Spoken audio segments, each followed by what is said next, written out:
What is to be Done, written by Vladimir Lenin. Preface. According to the author's original plan, the present pamphlet was to have been devoted to a detailed development of the ideas expressed in the article Where to Begin, Iskra, No. 4, May 1901. We must first apologize to the reader for the delay in fulfilling the promise made in that article, and repeated in response to many private inquiries and letters.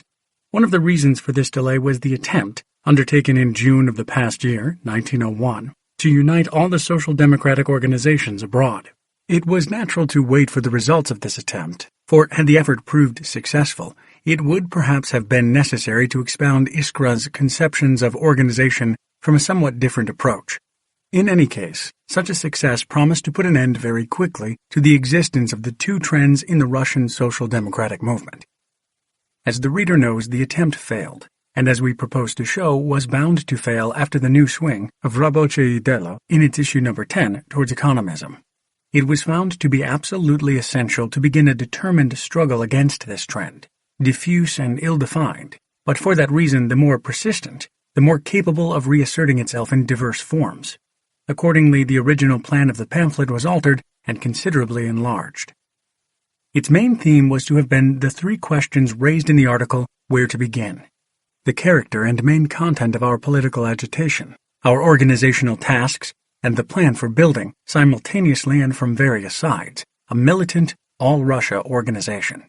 These questions have long engaged the mind of the author, who tried to raise them in Robochava Gazeta during one of the unsuccessful attempts to revive that paper. But the original plan to confine the pamphlet to an analysis of only these three questions, and to set forth our views as far as possible in a positive form, without, or almost without, entering into polemics, proved wholly impracticable, for two reasons. On the one hand, economism proved to be much more tenacious than we had supposed. We employ the term economism in the broad sense, as explained in Iskra No. 12, December 1901, in the article entitled A Talk with Defenders of Economism, which was a synopsis, so to speak, of the present pamphlet. It became clear beyond doubt that the differences regarding the solution of the three questions mentioned were explainable to a far greater degree by the basic antithesis between the two trends in the Russian social democratic movement than by differences over details. On the other hand, the perplexity of the economists over the practical application of our views in Iskra clearly revealed that we often speak, literally, in different tongues, and therefore cannot arrive at an understanding without beginning ab ovo, and that an attempt must be made in the simplest possible style, illustrated by numerous and concrete examples, systematically to clarify all our basic points of difference with all the economists. I resolved to make such an attempt at clarification, fully realizing that it would greatly increase the size of the pamphlet and delay its publication. I saw no other way of meeting my pledge I had made in the article Where to Begin. Thus, to the apologies for the delay, I must add others for the serious literary shortcomings of the pamphlet. I had to work in great haste, with frequent interruptions by a variety of other tasks. The examination of the above three questions still constitutes the main theme of this pamphlet, but I found it necessary to begin with two questions of a more general nature. Why such an innocent and natural slogan as freedom of criticism should be for us a veritable war cry, and why we cannot come to an understanding even on the fundamental question of the role of social democrats in relation to the spontaneous mass movement.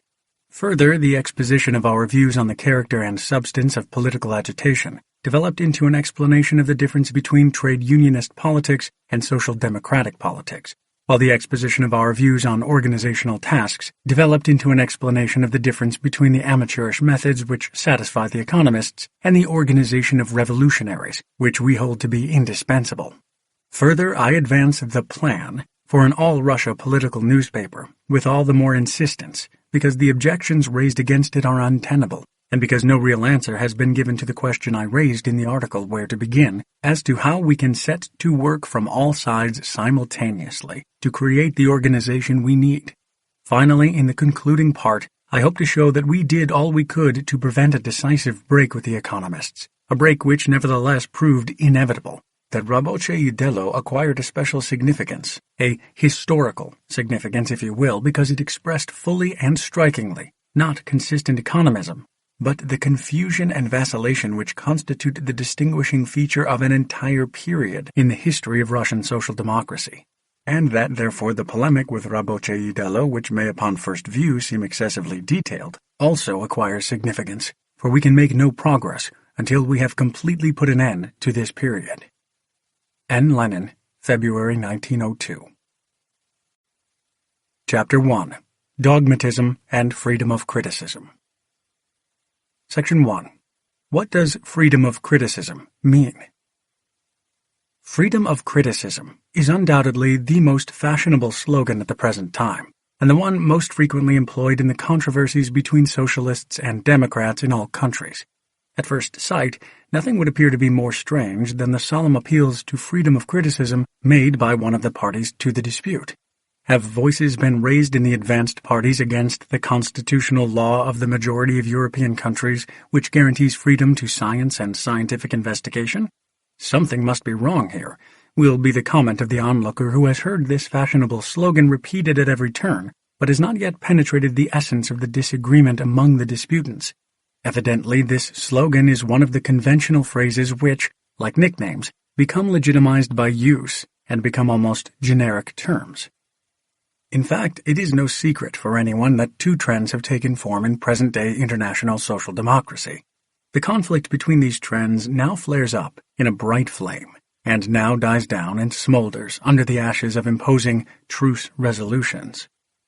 The essence of the new trend, which adopts a critical attitude towards obsolete dogmatic Marxism, has been clearly enough presented by Bernstein and demonstrated by Millerand. Social democracy must change from a party of social revolution into a democratic party of social reforms. Bernstein has surrounded this political demand with a whole battery of well-attuned new arguments and reasonings. Denied was the possibility of putting socialism on a scientific basis, and of demonstrating its necessity and inevitability from the point of view of the materialist conception of history.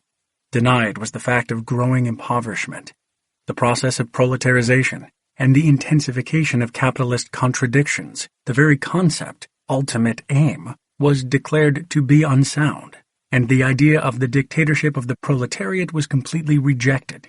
Denied was the antithesis in principle between liberalism and socialism. Denied was the theory of the class struggle, on the alleged grounds that it could not be applied to a strictly democratic society governed according to the will of the majority, etc. Thus, the demand for a decisive turn from revolutionary social democracy to bourgeois social reformism was accompanied by a no less decisive turn towards bourgeois criticism of all the fundamental ideas of Marxism. In view of the fact that this criticism of Marxism has long been directed from the political platform, from university chairs, in numerous pamphlets, and in a series of learned treatises, in view of the fact that the entire younger generation of the educated classes has been systematically reared for decades on this criticism, it is not surprising that the new critical trend in social democracy should spring up all complete, like Minerva from the head of Jove. The content of this new trend did not have to grow and take shape. It was transferred bodily from bourgeois to socialist literature. To proceed, if Bernstein's theoretical criticism and political yearnings were still unclear to anyone, the French took the trouble strikingly to demonstrate the new method in this instance too. France has justified its old reputation of being the land where more than anywhere else the historical class struggles were each time fought out to a decision. Engels, Introduction to Marx's Der 18 Brumaire. The French socialists have begun, not to theorize, but to act. The democratically more highly developed political conditions in France have permitted them to put Bernsteinism into practice immediately, with all its consequences.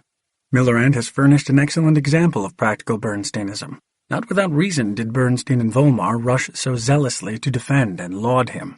Indeed, if social democracy, in essence, is merely a party of reform, and must be bold enough to admit this openly, then not only has a socialist the right to join a bourgeois cabinet, but he must always strive to do so. If democracy, in essence, means the abolition of class domination, then why should not a socialist minister charm the whole bourgeois world by orations on class collaboration? Why should he not remain in the cabinet even after the shooting down of workers by gendarmes has exposed, for the 100th and 1,000th time, the real nature of the democratic collaboration of classes?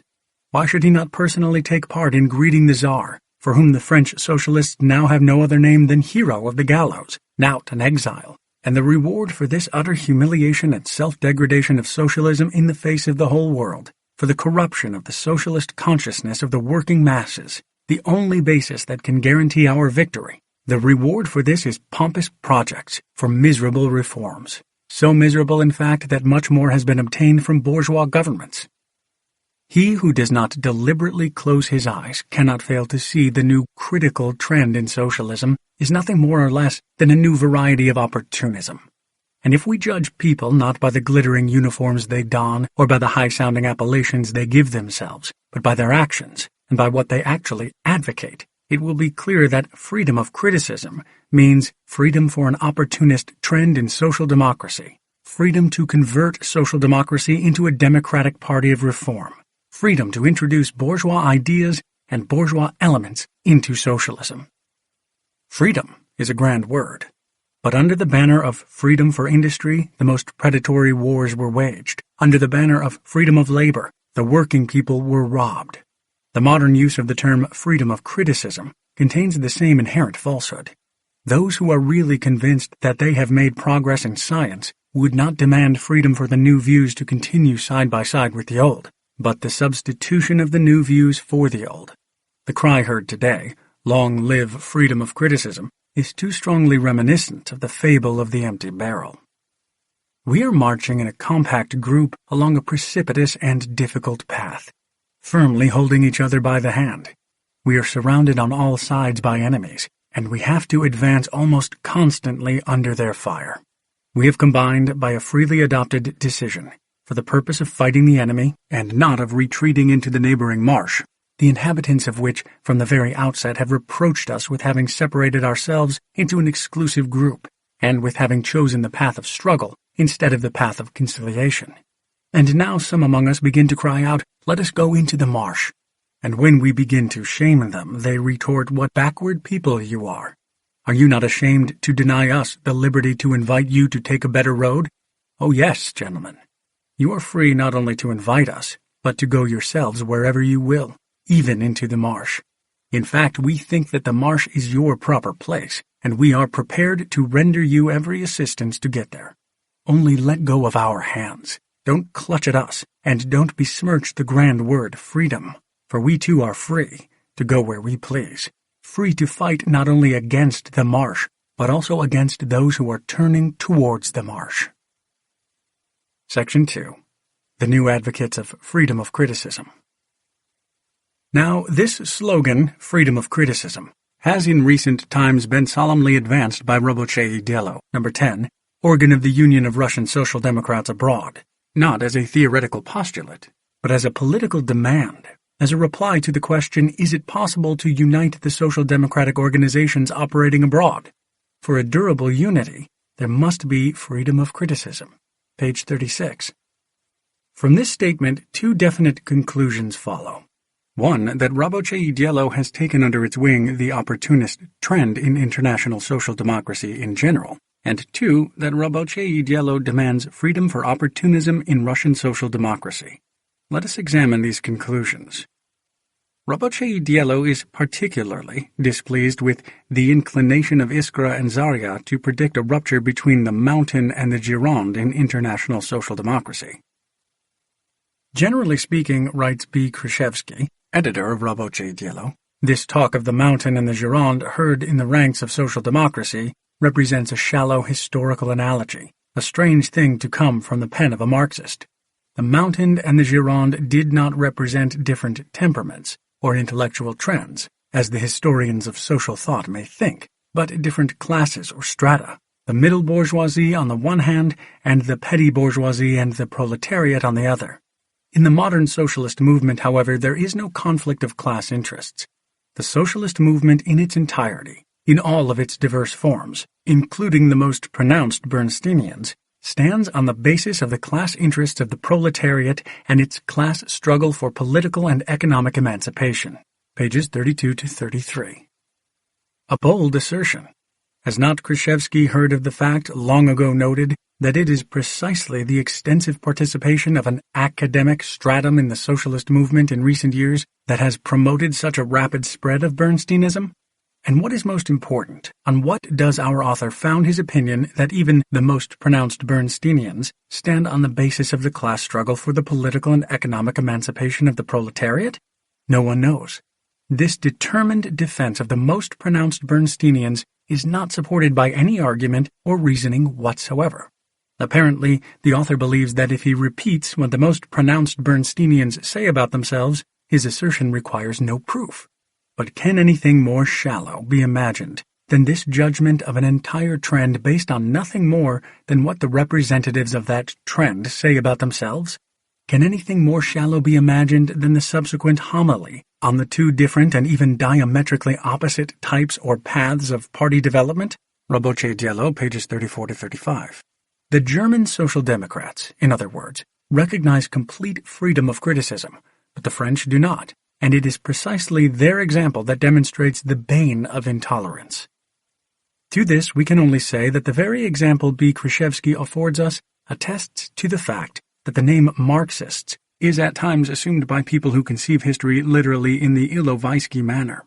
To explain the unity of the German Socialist Party and the disunity of the French Socialist Party, there is no need whatever to go into the special features in the history of these countries, to contrast the conditions of military semi-absolutism in the one with republican parliamentarism in the other, to analyze the effects of the Paris Commune and the effects of the exceptional law against the socialists, to compare the economic life and economic development of the two countries, or to recall that the unexampled growth of German social democracy was accompanied by a strenuous struggle, unique in the history of socialism, not only against erroneous theories, Mühlberger, Düring, the Kateda socialists, but also against erroneous tactics, Lassalle, etc., etc. All that is superfluous. The French quarrel among themselves because they are intolerant. The Germans are united because they are good boys. And observe, this piece of matchless profundity is designed to refute the fact that puts to rout the defense of the Bernsteinians.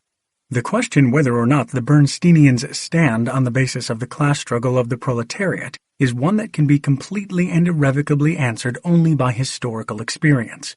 Consequently, the example of France holds greatest significance in this respect, because France is the only country in which the Bernsteinians attempted to stand independently, on their own feet, with the warm approval of their German colleagues, and partly also of the Russian opportunists. See Roboche Diallo, numbers 2 to 3, pages 83 to 84.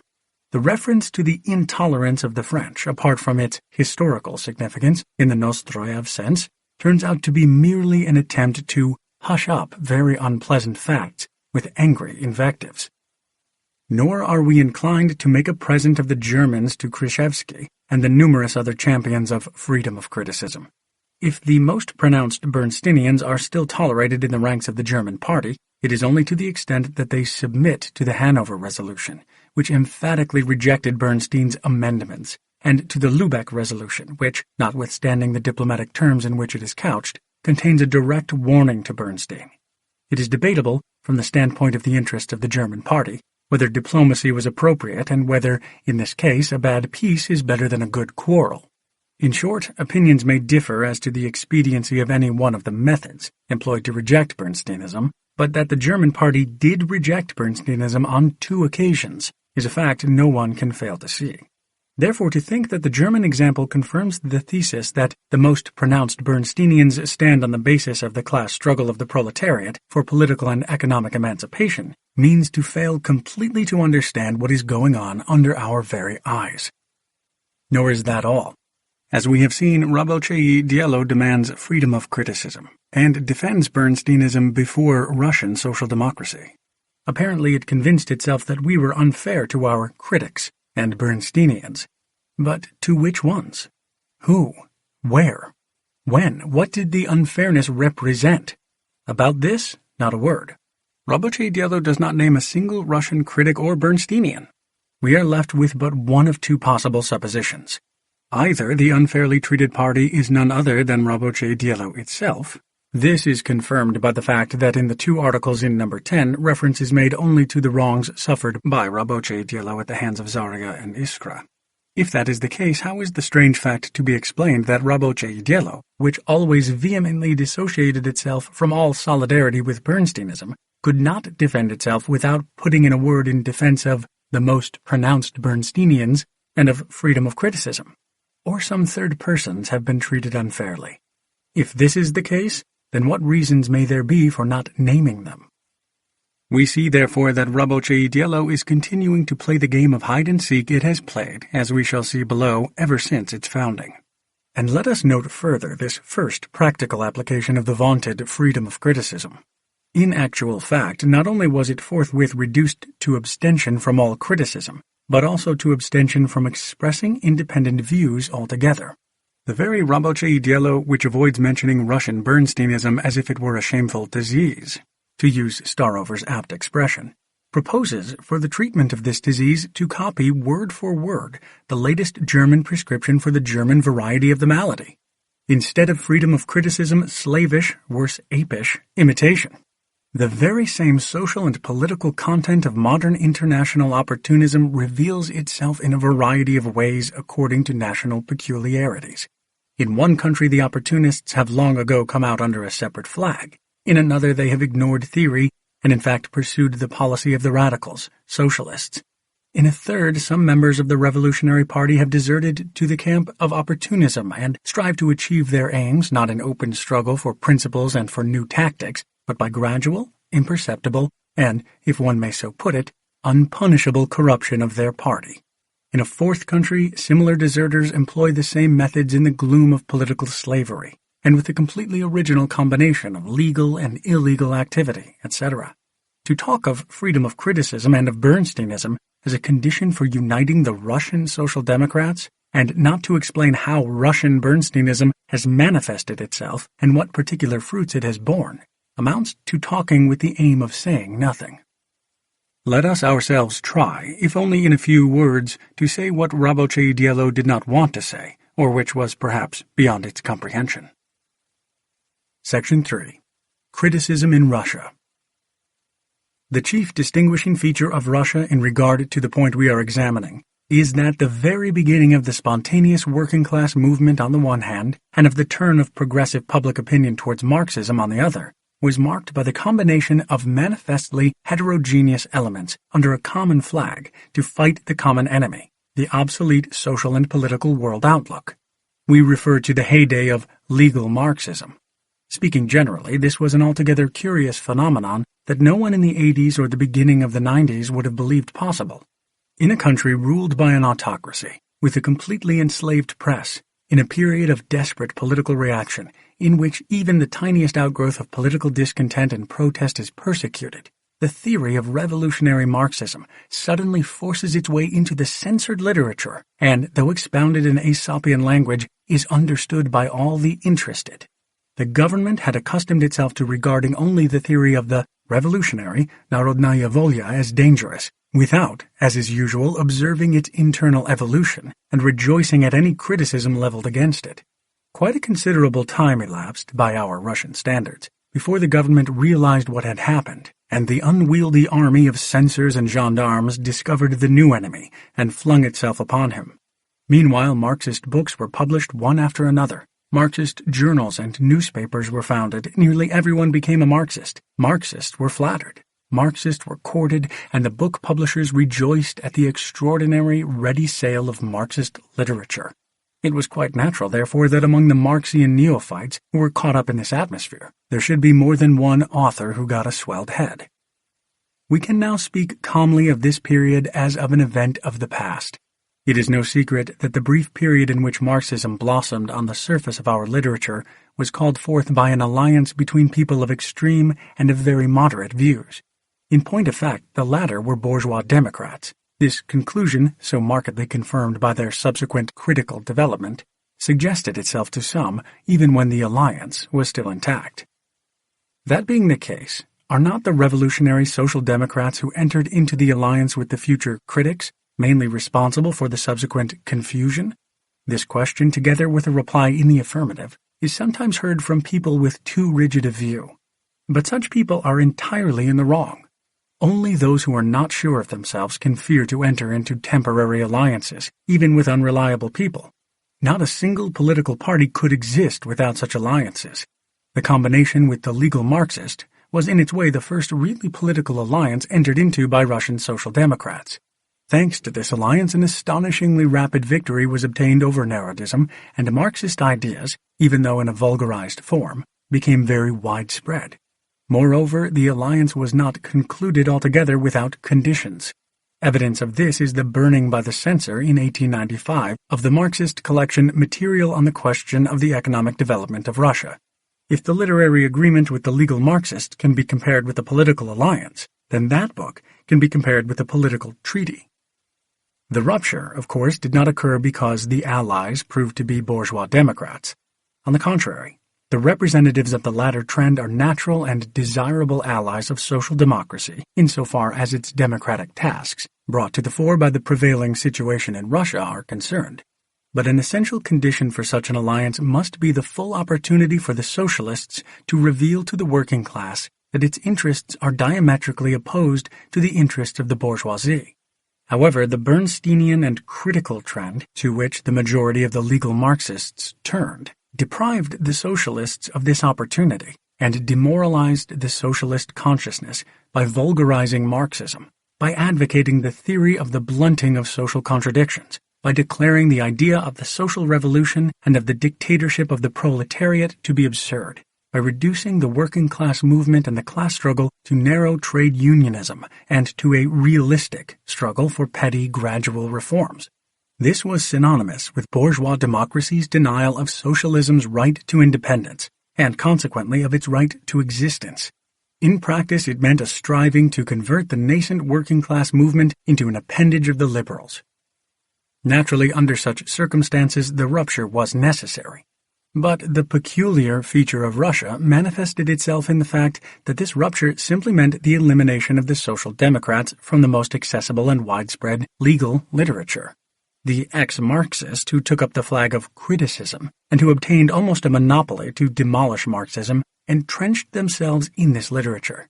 Catchwords like "against orthodoxy" and "long live freedom of criticism," now repeated by Roboche Dielo, forthwith became the vogue. And the fact that neither the censor nor the gendarmes could resist this vogue is apparent from the publication of 3 Russian editions of the work of the celebrated Bernstein, celebrated in the Herostratian sense, and from the fact that the works of Bernstein, Mr. Prokopovich, and others were recommended by Zubetov, Iskra No. 10, a task now devolved upon the Social Democrats that was difficult in itself, and was made incredibly more difficult by purely external obstacles. The task of combating the new trend. This trend did not confine itself to the sphere of literature. The turn towards criticism was accompanied by an infatuation for economism among social democratic practical workers. The manner in which the connection between and interdependence of legal criticism and illegal economism arose and grew is in itself an interesting subject, one that could serve as the theme of a special article. We need only note here that this connection undoubtedly existed. The notoriety deservedly acquired by the Credo was due precisely to the frankness with which it formulated this connection and blurted out the fundamental political tendency of economism. Let the workers carry on the economic struggle. It would be more correct to say the trade unionist struggle, because the latter also embraces specifically working-class politics. And let the Marxist intelligentsia merge with the liberals for the political struggle. Thus, trade unionist work among the people meant fulfilling the first part of this task, while legal criticism meant fulfilling the second. This statement was such an excellent weapon against economism that, had there been no Credo, it would have been worth inventing one. The Credo was not invented, but it was published without the consent and perhaps even against the will of its authors. At all events, the present writer who took part in dragging this new program into the light of day has heard complaints and reproaches to the effect that copies of the resume of the speaker's views were distributed, dubbed the Credo, and even published in the press together with the protest. We refer to this episode because it reveals a very peculiar feature of our economism: fear of publicity. This is a feature of economism generally, and not of the authors of the Credo alone. It was revealed by that most outspoken and honest advocate of economism, Robochaya Misel, and by Roboche Dielo, which was indignant over the publication of economist documents in the Vidamicum, as well as by the Kiev Committee, which 2 years ago refused to permit the publication of its Profession de foi, together with a repudiation of it, and by many other individual representatives of economism. This fear of criticism, displayed by the advocates of freedom of criticism, cannot be attributed solely to craftiness. Although on occasion, no doubt, craftiness is brought into play, it would be improvident to expose the young and as yet frail shoots of the new trend to attacks by opponents. No, the majority of the economists look with sincere resentment, as by the very nature of economism they must, upon all theoretical controversies, factional disagreements, broad political questions, plans for organizing revolutionaries, etc. "Leave all that to the people abroad," said a fairly consistent economist to me one day, thereby expressing a very widespread, and again purely trade unionist, view. "Our concern is the working class movement, the workers, organizations here in our localities. All the rest is merely the invention of doctrinaries, the overrating of ideology," as the authors of the letter published in Iskra No. 12 expressed it, in unison with Roboche Diallo No. 10. The question now arises, such being the peculiar features of Russian criticism and Russian Bernsteinism, what should have been the task of those who sought to oppose opportunism in deeds and not merely in words? First, they should have made efforts to resume the theoretical work that had barely begun in the period of legal Marxism, and that fell anew on the shoulders of the comrades working underground. Without such work, the successful growth of the movement was impossible. Secondly, they should have actively combated the legal criticism that was perverting people's minds on a considerable scale. Thirdly, they should have actively opposed confusion and vacillation in the practical movement, exposing and repudiating every conscious or unconscious attempt to degrade our program and our tactics. That Roboche Diallo did none of these things is well known. We shall have occasion below to deal with this well-known fact in detail and from various aspects. At the moment, however, we desire merely to show the glaring contradiction that exists between the demand for freedom of criticism and the specific features of our native criticism and Russian economism. It suffices but to glance at the text of the resolution in which the Union of Russian Social Democrats Abroad endorsed the point of view of Roboche Diallo. In the interests of the further ideological development of social democracy, we recognize the freedom of criticism of social democratic theory in party literature to be absolutely necessary insofar as the criticism does not run counter to the class and revolutionary character of this theory. 2 Conferences, page 10. And the motivation? The resolution, in its first part, coincides with the resolution of the Lubeck Party Congress on Bernstein. In the simplicity of their souls, the Unionists failed to observe what a testimonium paupertatis, attestation of poverty, they betray with this copying. But in its second part it restricts freedom of criticism much more than did the Lubeck Party Congress. The resolution of the Union Abroad, then, is directed against the Russian Bernsteinians? If it is not, then the reference to Lubeck would be utterly absurd. But it is not true to say that it restricts freedom of criticism.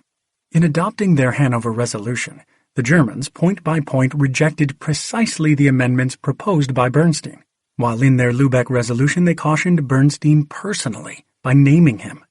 Our free imitators, however, make not a single allusion to a single manifestation of specifically Russian criticism and Russian economism. In view of this omission, the bare reference to the class and revolutionary character of the theory leaves far wider scope for misinterpretation, particularly when the Union Abroad refuses to identify so-called economism with opportunism. 2 Conferences, page 8, paragraph 1. But all this in passing. The main thing to note is that the positions of the opportunists in relation to the revolutionary social democrats in Russia are diametrically opposed to those in Germany. In that country, as we know, the revolutionary social democrats are in favor of preserving that which exists, the old program and the tactics, which are universally known and have been elucidated in all their details by many decades of experience. But the critics desire to introduce changes, and since these critics represent an insignificant minority, and since they are very timid in their revisionist efforts, one can understand the motives of the majority in confining themselves to the dry rejection of innovations. In Russia, however, it is the critics and the economists who are in favor of preserving that which exists. The critics want us to go on regarding them as Marxists, and to guarantee them the freedom of criticism they enjoyed to the full, for, in fact, they never recognized any kind of party ties, and moreover we never had a generally recognized party body that could restrict freedom of criticism if only by counsel. The economists want the revolutionaries to recognize the sovereign character of the present movement, Rabotchi Diallo number 10, page 25. That is to say, to recognize the legitimacy of that which exists. They want the ideologists not to try to divert the movement from the path that is determined by the interaction of material elements and material environment. Letter in Iskra number 12. They want to have that struggle recognized as desirable, which it is possible for the workers to wage under the present conditions, and as the only possible struggle that which they are actually waging at the present time. Separate supplement to Rabochaya Misl, page 14. We revolutionary Social Democrats, on the contrary, are dissatisfied with this worship of spontaneity, that is to say, of that which exists at the present moment. We demand that the tactics that have prevailed in recent years be changed. We declare that before we can unite, and in order that we may unite, we must first of all draw firm and definite lines of demarcation. See announcement of the publication of Iskra. In a word, the Germans stand for that which exists and reject changes. We demand a change of that which exists, and reject subservience thereto and reconciliation to it. This slight difference our free copyists of German resolutions failed to notice. Section 4. Engels on the importance of the theoretical struggle. Dogmatism, doctrinarism, ossification of the party, the inevitable retribution that follows the violent straight-lacing of thought. These are the enemies against which the knightly champions of freedom of criticism in Rabotchi Diallo rise up in arms. We are very glad that this question has been placed on the order of the day, and we would only propose to add to it one other. And who are the judges? We have before us two publishers' announcements. One, the program of the periodical organ of the Union of Russian Social Democrats Abroad, Rabotchi Diallo, reprint from number 1 of Rabotchi Diallo, and the other, the announcement of the resumption of the publications of the Emancipation of Labor Group. Both are dated 1899, when the crisis of Marxism had long been under discussion. And what do we find? We would seek in vain in the first announcement for any reference to this phenomenon, or a definite statement of the position the new organ intends to adopt on this question. Not a word is said about theoretical work and the urgent tasks that now confront it, either in this program or in the supplements to it that were adopted by the Third Congress of the Union Abroad in 1901. Two conferences, pages 15 through 18. During this entire time, the editorial board of Rabotchi Diallo ignored theoretical questions, in spite of the fact that these were questions that disturbed the minds of all social democrats the world over. The other announcement, on the contrary, points first of all to the declining interest in theory in recent years, imperatively demands vigilant attention to the theoretical aspect of the revolutionary movement of the proletariat, and calls for ruthless criticism of the Bernsteinian and other anti-revolutionary tendencies in our movement. The issues of Zaria to date show how this program has been carried out. Thus, we see that high-sounding phrases against the ossification of thought, etc., conceal unconcern and helplessness with regard to the development of theoretical thought. The case of the Russian Social Democrats manifestly illustrates the general European phenomenon, long ago noted also by the German Marxists, that the much vaunted freedom of criticism does not imply substitution of one theory for another, but freedom from all integral and pondered theory. It implies eclecticism and lack of principle. Those who have the slightest acquaintance with the actual state of our movement cannot but see that the wide spread of Marxism was accompanied by a certain lowering of the theoretical level. Quite a number of people with very little, and even a total lack of theoretical training, joined the movement because of its practical significance and its practical successes. We can judge from that how tactless Rabotchi Diallo is when, with an air of triumph, it quotes Marx's statement, "Every step of real movement is more important than a dozen programs." To repeat these words in a period of theoretical disorder is like wishing mourners at a funeral many happy returns of the day. Moreover, these words of Marx are taken from his letter on the Gotha program, in which he sharply condemns eclecticism in the formulation of principles. If you must unite, Marx wrote to the party leaders, then enter into agreements to satisfy the practical aims of the movement, but do not allow any bargaining over principles. Do not make theoretical concessions. This was Marx's idea, and yet there are people among us who seek in his name to belittle the significance of theory. Without revolutionary theory, there can be no revolutionary movement. This idea cannot be insisted upon too strongly at a time when the fashionable preaching of opportunism goes hand in hand with an infatuation for the narrowest forms of practical activity. Yet for Russian Social Democrats, the importance of theory is enhanced by three other circumstances, which are often forgotten. First, by the fact that our party is only in process of formation. Its features are only just becoming defined, and it has as yet far from settled accounts with the other trends of revolutionary thought that threaten to divert the movement from the correct path. On the contrary, precisely the very recent past was marked by a revival of non-social democratic revolutionary trends, an eventuation regarding which Axelrod long ago warned the economists. Under these circumstances, what at first sight appears to be an unimportant error may lead to most deplorable consequences, and only short-sighted people can consider factional disputes and a strict differentiation between shades of opinion inopportune or superfluous. The fate of Russian social democracy for very many years to come may depend on the strengthening of one or the other shade. Secondly, the social democratic movement is in its very essence an international movement. This means not only that we must combat national chauvinism, but that an incipient movement in a young country can be successful only if it makes use of the experiences of other countries. In order to make use of these experiences, it is not enough merely to be acquainted with them, or simply to copy out the latest resolutions. What is required is the ability to treat these experiences critically and to test them independently. He who realizes how enormously the modern working class movement has grown and branched out will understand what a reserve of theoretical forces and political, as well as revolutionary, experience is required to carry out this task. Thirdly, the national tasks of Russian social democracy are such as have never confronted any other socialist party in the world. We shall have occasion further on to deal with the political and organizational duties which the task of emancipating the whole people from the yoke of autocracy imposes upon us. At this point, we wish to state only that the role of vanguard fighter can be fulfilled only by a party that is guided by the most advanced theory. To have a concrete understanding of what this means, let the reader recall such predecessors of Russian social democracy as Herzen, Belinsky, Chernyshevsky, and the brilliant galaxy of revolutionaries of the 70s. Let him ponder over the world significance which Russian literature is now acquiring. Let him, but be that enough? Let us quote what Engels said in 1874 concerning the significance of theory in the social democratic movement. Engels recognizes not two forms of the great struggle of social democracy, political and economic, as is the fashion among us, but three, placing the theoretical struggle on a par with the first two.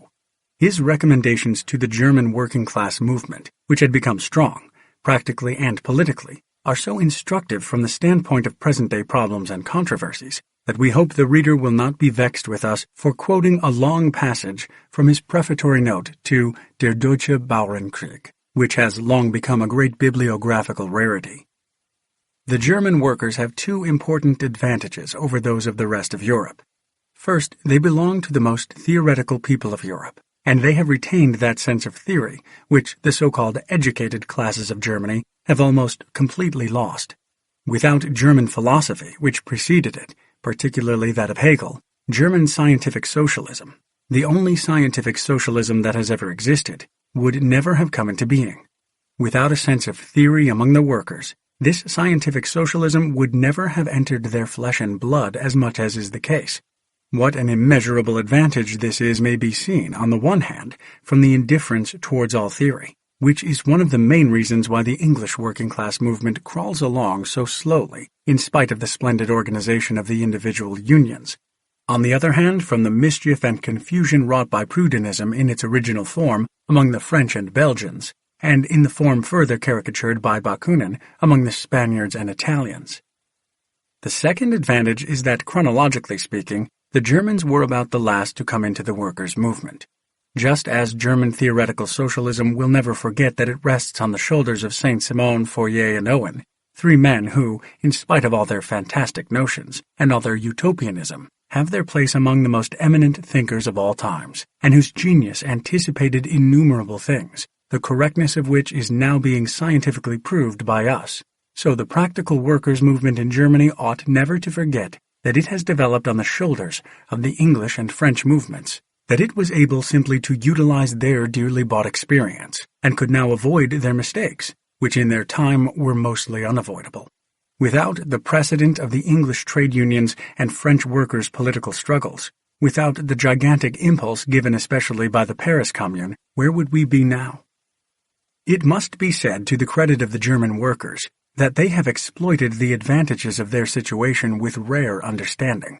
For the first time since a workers' movement has existed, the struggle is being conducted pursuant to its three sides: the theoretical, the political, and the practical economic, resistance to the capitalists, in harmony, and in its interconnections and in a systematic way.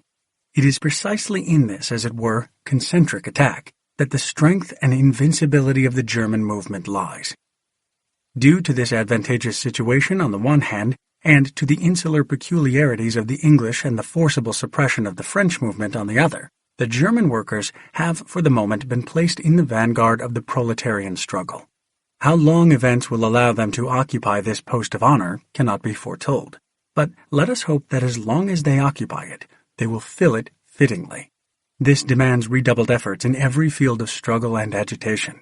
In particular, it will be the duty of the leaders to gain an ever clearer insight into all theoretical questions, to free themselves more and more from the influence of traditional phrases inherited from the Old World outlook, and constantly to keep in mind that socialism, since it has become a science, demands that it be pursued as a science, that is, that it be studied.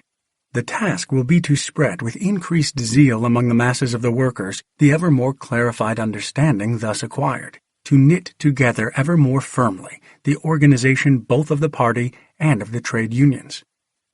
If the German workers progress in this way, they will not be marching exactly at the head of the movement.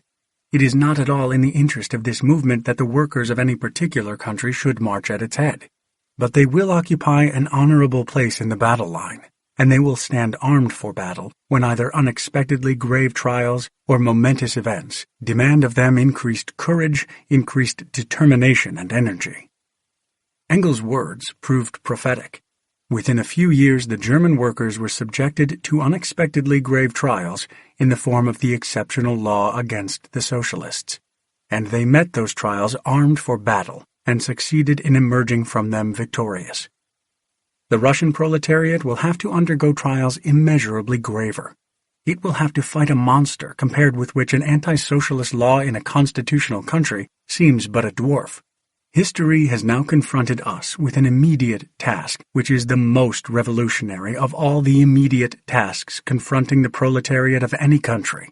The fulfillment of this task, the destruction of the most powerful bulwark, not only of European, but, it may now be said, of Asiatic reaction, would make the Russian proletariat the vanguard of the international revolutionary proletariat, and we have the right to count upon acquiring this honorable title, already earned by our predecessors, the revolutionaries of the 70s, if we succeed in inspiring our movement, which is 1,000 times broader and deeper, with the same devoted determination and vigor. Chapter 2. The Spontaneity of the Masses and the Consciousness of the Social Democrats.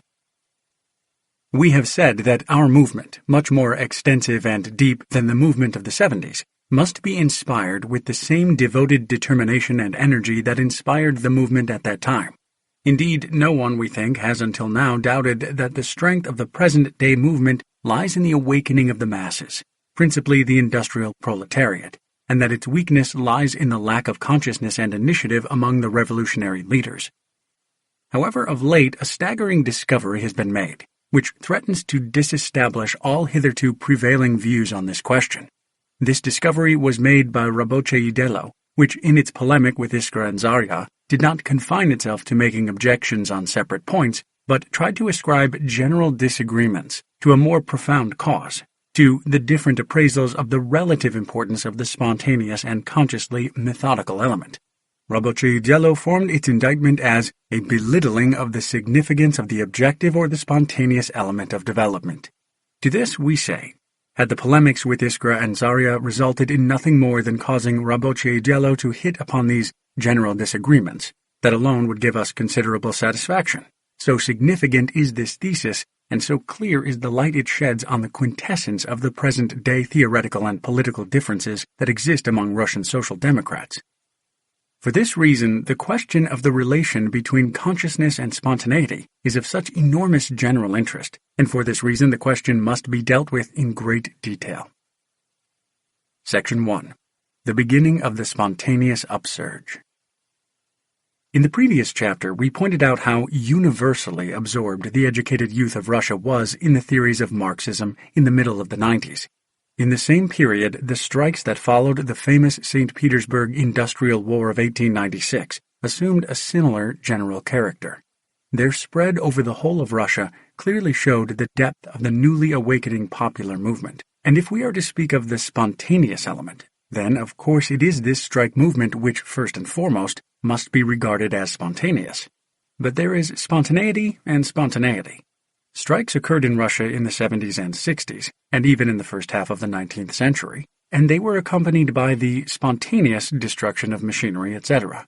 Compared with these revolts, the strikes of the 90s might even be described as conscious. To such an extent do they mark the progress which the working class movement made in that period. This shows that the spontaneous element, in essence, represents nothing more nor less than consciousness in an embryonic form. Even the primitive revolts expressed the awakening of consciousness to a certain extent. The workers were losing their age-long faith in the permanence of the system which oppressed them, and began, I shall not say to understand, but to sense the necessity for collective resistance, definitely abandoning their slavish submission to the authorities. But this was, nevertheless, more in the nature of outbursts of desperation and vengeance than of struggle. The strikes of the 90s revealed far greater flashes of consciousness. Definite demands were advanced. The strike was carefully timed. Known cases and instances in other places were discussed, etc. The revolts were simply the resistance of the oppressed, whereas the systematic strikes represented the class struggle in embryo, but only in embryo. Taken by themselves, these strikes were simply trade union struggles, not yet social democratic struggles. They marked the awakening antagonisms between workers and employers, but the workers were not, and could not be, conscious of the irreconcilable antagonism of their interests to the whole of the modern political and social system. That is, theirs was not yet social democratic consciousness. In this sense, the strikes of the 90s, despite the enormous progress they represented as compared with the revolts, remained a purely spontaneous movement. We have said that there could not have been social democratic consciousness among the workers. It would have to be brought to them from without. The history of all countries shows that the working class, exclusively by its own effort, is able to develop only trade union consciousness, that is, the conviction that it is necessary to combine in unions, fight the employers, and strive to compel the government to pass necessary labor legislation, etc. The theory of socialism, however, grew out of the philosophic, historical, and economic theories elaborated by educated representatives of the propertied classes, by intellectuals. By their social status, the founders of modern scientific socialism, Marx and Engels, themselves belonged to the bourgeois intelligentsia. In the very same way, in Russia, the theoretical doctrine of social democracy arose altogether independently of the spontaneous growth of the working class movement. It arose as a natural and inevitable outcome of the development of thought among the revolutionary socialist intelligentsia. In the period under discussion, the middle 90s, this doctrine not only represented the completely formulated program of the Emancipation of Labor group, but had already won over to its side the majority of the revolutionary youth in Russia. Hence, we had both the spontaneous awakening of the working masses, their awakening to conscious life and conscious struggle, and a revolutionary youth, armed with social democratic theory and straining towards the workers. In this connection, it is particularly important to state the oft-forgotten and comparatively little-known fact that, although the early social democrats of that period zealously carried on economic agitation, being guided in this activity by the truly useful indications contained in the pamphlet On Agitation, then still in manuscript, they did not regard this as their sole task. On the contrary, from the very beginning they set for Russian social democracy the most far-reaching historical tasks in general, and the task of overthrowing the autocracy in particular. Thus, towards the end of 1895, the St. Petersburg group of Social Democrats, which founded the League of Struggle for the Emancipation of the Working Class, prepared the first issue of a newspaper called Rабочее дело. This issue was ready to go to press when it was seized by the gendarmes on the night of December 8, 1895, in a raid on the house of one of the members of the group, Anatoly Alexeyevich Vanier, so that the first edition of Rабочее дело was not destined to see the light of day. The leading article in this issue, which perhaps 30 years hence some Russkaya Starina will unearth in the archives of the Department of Police, outlined the historical tasks of the working class in Russia and placed the achievement of political liberty at their head. The issue also contained an article entitled, "What Are Our Ministers Thinking About?", which dealt with the crushing of the elementary education committees by the police. In addition, there was some correspondence from St. Petersburg and from other parts of Russia. For example, a letter on the massacre of the workers in Yaroslavl gubernia. This first effort, if we are not mistaken, of the Russian Social Democrats of the 90s was not a purely local, or less still, economic newspaper, but one that aimed to unite the strike movement with the revolutionary movement against the autocracy, and to win over to the side of social democracy all who were oppressed by the policy of reactionary obscurantism. No one in the slightest degree acquainted with the state of the movement at that period could doubt that such a paper would have met with warm response among the workers of the capital and the revolutionary intelligentsia and would have had a wide circulation. The failure of the enterprise merely showed that the Social Democrats of that period were unable to meet the immediate requirements of the time owing to their lack of revolutionary experience and practical training. This must be said, too, with regard to the S. Petersburgsky Рабочий Listok, and particularly with regard to Рабочая Gazeta and the Manifesto of the Russian Social Democratic Labor Party, founded in the spring of 1898. Of course, we would not dream of blaming the Social Democrats of that time for this unpreparedness. But in order to profit from the experience of that movement and to draw practical lessons from it, we must thoroughly understand the causes and significance of this or that shortcoming. It is therefore highly important to establish the fact that a part, perhaps even a majority, of the Social Democrats, active in the period of 1895 to 98, justly considered it possible, even then, at the very beginning of the spontaneous movement, to come forward with a most extensive program and a militant tactical line. Lack of training of the majority of the revolutionaries, an entirely natural phenomenon, could not have roused any particular fears. Once the tasks were correctly defined, once the energy existed for repeated attempts to fulfill them, temporary failures represented only part misfortune. Revolutionary experience and organizational skill are things that can be acquired, provided the desire is there to acquire them, provided the shortcomings are recognized, which in revolutionary activity is more than halfway towards their removal. But what was only part misfortune became full misfortune when this consciousness began to grow dim. It was very much alive among the members of the groups mentioned, when there appeared people, and even social democratic organs, that were prepared to regard shortcomings as virtues, that even tried to invent a theoretical basis for their slavish cringing before spontaneity. It is time to draw conclusions from this trend, the content of which is incorrectly and too narrowly characterized as economism. Section 2. Bowing to Spontaneity. Рабочая мысль. Before dealing with the literary manifestation of this subservience to spontaneity, we should like to note the following characteristic fact, communicated to us from the above-mentioned source, which throws light on the conditions in which the two future conflicting trends in Russian social democracy arose and grew among the comrades working in St. Petersburg. In the beginning of 1897, just prior to their banishment, A. Vanyavev and several of his comrades attended a private meeting at which old and young members of the League of Struggle for the Emancipation of the Working Class gathered. The conversation centered chiefly about the question of organization, particularly about the rules for the Workers' Mutual Benefit Fund, which in their final form were published in Listok, Rabotnika numbers 9 and 10, page 46. Sharp differences immediately showed themselves between the old members, Decembrists, as the St. Petersburg Social Democrats jestingly called them, and several of the young members, who subsequently took an active part in the work of Рабочая мысль, with a heated discussion ensuing. The young members defended the main principles of the rules in the form in which they were published. The old members contended that the prime necessity was not this, but the consolidation of the League of Struggle into an organization of revolutionaries, to which all the various workers' mutual benefit funds, students' propaganda circles, etc., should be subordinated. It goes without saying that the disputing sides far from realized at the time that these disagreements were the beginning of a cleavage. On the contrary, they regarded them as something isolated and casual. But this fact shows that in Russia, too, economism did not arise and spread without a struggle against the old Social Democrats, which the economists of today are apt to forget.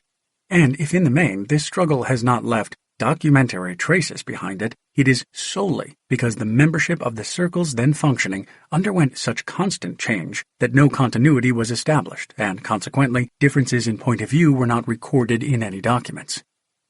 The founding of Robochaya Mysl brought economism to the light of day, but not at one stroke.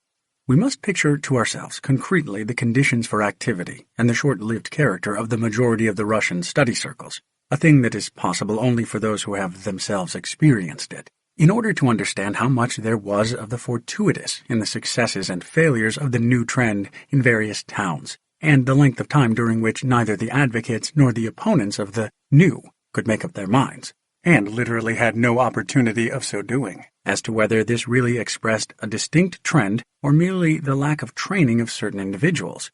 For example, the first mimeographed copies of Robochaya Mysl never reached the great majority of Social Democrats, and if we were able to refer to the leading article in the first number, it is only because it was reproduced in an article by V.I., Listok Robotnika, numbers 9 through 10, page 47, who of course did not fail to extol with more zeal than reason the new paper, which was so different from the papers and projects for papers mentioned above.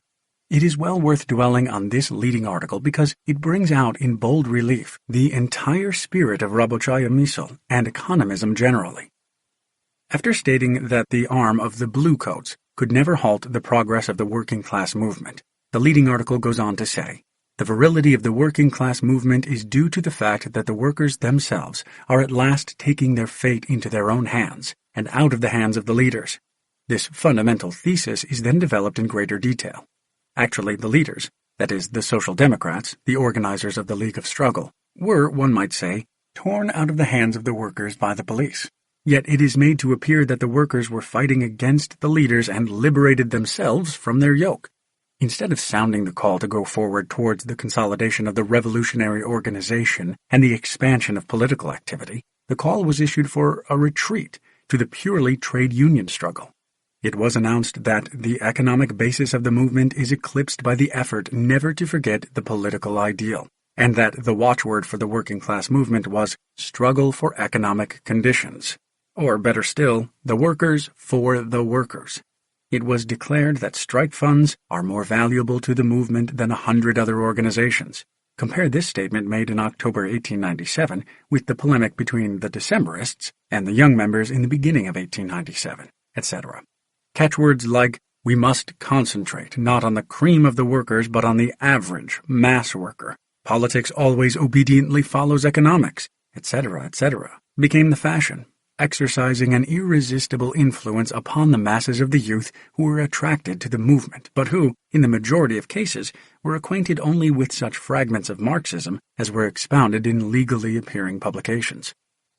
Political consciousness was completely overwhelmed by spontaneity, the spontaneity of the Social Democrats, who repeated Mr. V.V.'s ideas, the spontaneity of those workers who were carried away by the arguments that a kopeck added to a ruble was worth more than any socialism or politics, and that they must fight knowing that they are fighting not for the sake of some future generation, but for themselves and their children. Leader in Robochaya Mysl number 1. Phrases like these have always been a favorite weapon of the West European bourgeois, who, in their hatred for socialism, strove, like the German Sozialpolitiker, Hirsch, to transplant English trade unionism to their native soil, and to preach to the workers that by engaging in the purely trade union struggle, they would be fighting for themselves and for their children, and not for some future generations with some future socialism. And now the VVs of Russian social democracy have set about repeating these bourgeois phrases. It is important at this point to note 3 circumstances that will be useful to our further analysis of contemporary differences. In the first place, the overwhelming of political consciousness by spontaneity, to which we referred above, also took place spontaneously. This may sound like a pun, but alas, it is the bitter truth. It did not take place as a result of an open struggle between 2 diametrically opposed points of view, in which one triumphed over the other. It occurred because of the fact that an increasing number of old revolutionaries were torn away by the gendarmes, and increasing numbers of young VVs of Russian social democracy appeared on the scene. Everyone who has, I shall not say participated in, but at least breathed the atmosphere of the present-day Russian movement, knows perfectly well that this is precisely the case. And if, nevertheless, we insist strongly that the reader be fully clear on this generally known fact, if we cite, for explicitness, as it were, the facts of the first edition of Ravoche Dello and of the polemic between the old and the young at the beginning of 1897, we do this because the people who vaunt their democracy speculate on the ignorance of these facts on the part of the broad public, or of the very young generation. We shall return to this point further on. Secondly, in the very first literary expression of economism, we observe the exceedingly curious phenomenon, highly characteristic for an understanding of all the differences prevailing among present-day social democrats, that the adherents of the labor movement, pure and simple, worshippers of the closest organic contacts, Ravoche Dello's term, with the proletarian struggle, opponents of any non-worker intelligentsia, even a socialist intelligentsia, are compelled, in order to defend their positions, to resort to the arguments of the bourgeois, pure trade unionists. This shows that from the very outset Rabotchaya Misl began, unconsciously, to implement the program of the Credo. This shows, something Ravoche Dello cannot grasp, that all worship of the spontaneity of the working-class movement, all belittling of the role of the conscious element, of the role of social democracy, means, quite independently of whether he who belittles that role desires it or not, a strengthening of the influence of bourgeois ideology upon the workers. All those who talk about the overrating the importance of ideology, about exaggerating the role of the conscious element, etc., imagine that the labor movement, pure and simple, can elaborate, and will elaborate, an independent ideology for itself, if only the workers wrest their fate from the hands of the leaders. But this is a profound mistake. To supplement what has been said above, we shall quote the following profoundly true and important words of Karl Kautsky on the new draft program of the Austrian Social Democratic Party. Many of our revisionist critics believe that Marx asserted that economic development and the class struggle create not only the conditions for socialist production, but also, and directly, the consciousness of its necessity. And these critics assert that England, the country most highly developed capitalistically, is more remote than any other from this consciousness. Judging by the draft, one might assume that this allegedly orthodox Marxist view, which is thus refuted, was shared by the committee that drafted the Austrian program. In the draft program it is stated, the more capitalist development increases the numbers of the proletariat, the more the proletariat is compelled and becomes fit to fight against capitalism. The proletariat becomes conscious of the possibility and of the necessity for socialism. In this connection, socialist consciousness appears to be a necessary and direct result of the proletarian class struggle. But this is absolutely untrue. Of course, socialism as a doctrine has its roots in modern economic relationships, just as the class struggle of the proletariat has, and, like the latter, emerges from the struggle against the capitalist-created poverty and misery of the masses. But socialism and the class struggle arise side by side, and not one out of the other. Each arises under different conditions. Modern socialist consciousness can arise only on the basis of profound scientific knowledge. Indeed, modern economic science is as much a condition for socialist production as, say, modern technology, and the proletariat can create neither the one nor the other, no matter how much it may desire to do so. Both arise out of the modern social process. The vehicle of science is not the proletariat, but the bourgeois intelligentsia. It was in the minds of individual members of this stratum that modern socialism originated, and it was they who communicated it to the more intellectually developed proletarians who, in their turn, introduce it into the proletarian class struggle, where conditions allow that to be done. Thus, socialist consciousness is something introduced into the proletariat class struggle from without, and not something that arose within it spontaneously. Accordingly, the old Hainfield program quite rightly stated that the task of social democracy is to imbue the proletariat, literally saturate the proletariat, with the consciousness of its position and the consciousness of its task. There would be no need for this if consciousness arose of itself from the class struggle. The new draft copied this proposition from the old program and attached it to the proposition mentioned above. But this completely broke the line of thought. Since there can be no talk of an independent ideology formulated by the working masses themselves in the process of their movement, the only choice is either bourgeois or socialist ideology. There is no middle course, for mankind has not created a third ideology, and moreover in a society torn by class antagonisms, there can never be a non-class or above-class ideology. Hence, to belittle the socialist ideology in any way, to turn aside from it in the slightest degree, means to strengthen bourgeois ideology. There is much talk of spontaneity, but the spontaneous development of the working class movement leads to its subordination to bourgeois ideology, to its development along the lines of the Credo program. For the spontaneous working class movement is trade unionism, is nur Gewerkschaftlerei, and trade unionism means the ideological enslavement of the workers by the bourgeoisie. Hence our task, the task of social democracy, is to combat spontaneity, to divert the working class movement from this spontaneous trade unionist striving, to come under the wing of the bourgeoisie, and to bring it under the wing of revolutionary social democracy. The sentence employed by the authors of The Economist letter published in Iskra number 12, that the efforts of the most inspired ideologists fail to divert the working class movement from the path that is determined by the interaction of the material elements and the material environment, is therefore tantamount to renouncing socialism.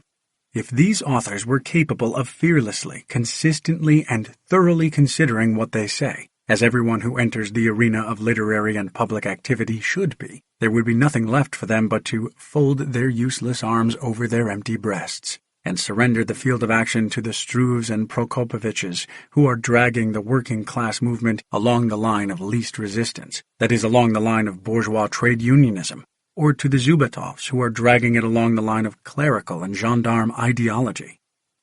Let us recall the example of Germany.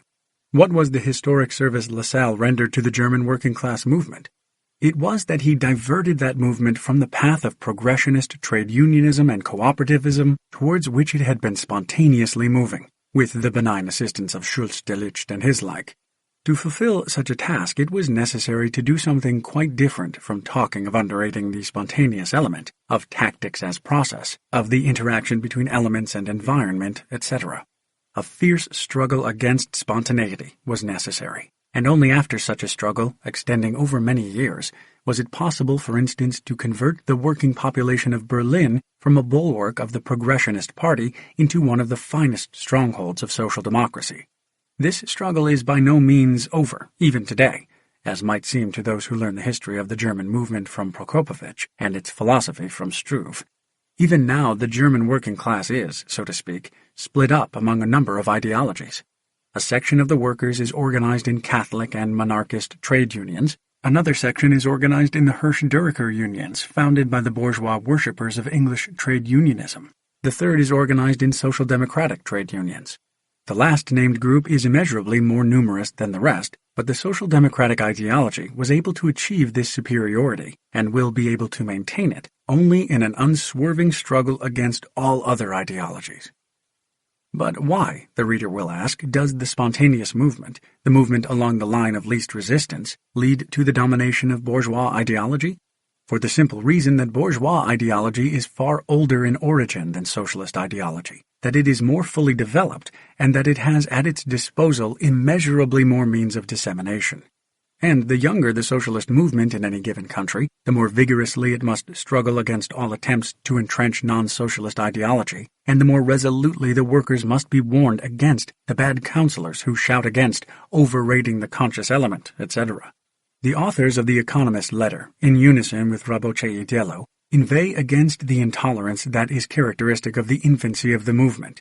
To this we reply, yes, our movement is indeed in its infancy, and in order that it may grow up faster, it must become imbued with intolerance against those who retard its growth by their subservience to spontaneity.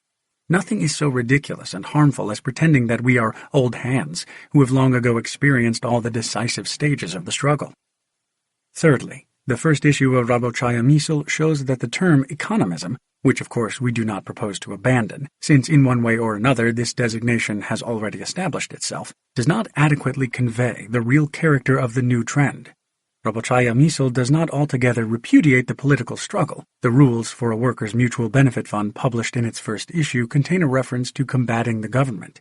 Rabochaya Misl believes, however, that politics always obediently follows economics. Rabochaya varies this thesis when it asserts in its program that, in Russia more than in any other country, the economic struggle is inseparable from the political struggle. If by politics is meant social democratic politics, then the theses of Rabochaya Misl and Rabochaya are utterly incorrect. The economic struggle of the workers is very often connected, although not inseparably, with bourgeois politics, clerical politics, etc., as we have seen. Rabochaya theses are correct if by politics is meant trade union politics vis-à-vis the common striving of all workers to secure from the government measures for alleviating the distress to which their condition gives rise, but which do not abolish that condition, that is, which do not remove the subjection of labor to capital.